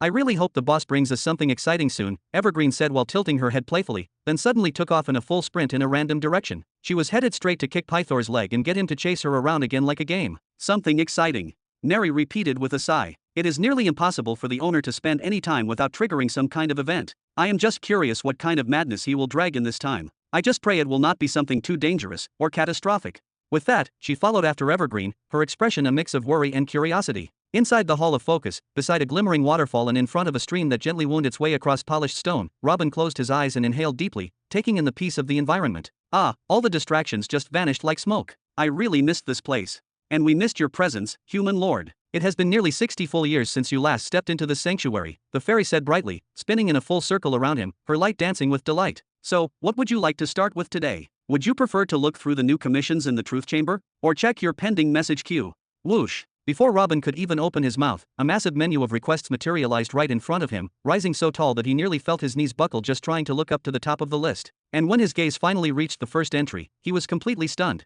What the? Robin's eyes widened like full moons. The top commission is worth 375 million energy pearls? And the next few are not much cheaper either. What is with these insane numbers? These are nearly twice the difficulty and price of the missions I saw during my first ever session in the truth room. After your previous appearance, many of your clients leaked news that you had resumed taking truth commissions, proudly boasting that they own techniques or creations marked with your personal seal, the fairy explained, floating calmly. Meanwhile, our internal promotion team, based on your instructions, leaked a statement saying that you now only review the most complex and highest paying requests, while ignoring the lower tier ones. She gave a subtle, mischievous smile. Naturally, this led many high-tier cultivators across the mid-belt to submit missions they once thought unsolvable. They attached enormous rewards to them just to catch your attention. The top request, for instance, involves discovering and repairing the underlying fault in a severely ancient and malfunctioning merged law, something no one has been able to fix in thousands of years. Ugh. Robin groaned and dropped his forehead onto the small desk in front of him with a soft thud. And just like that, all the distractions I cleared from my mind came rushing back. Should I just go to Spectre Valley like I planned, or do I stay here for a few years to deal with this madness first? Then his eyes lit up a little. Oh right, you mentioned I have got some mail. To be continued. Thanks for listening. If you enjoyed this video, hit that like button and subscribe so you never miss an update. Check out the playlist to catch up on the rest of the series. I'll be back with the next part soon, stay tuned.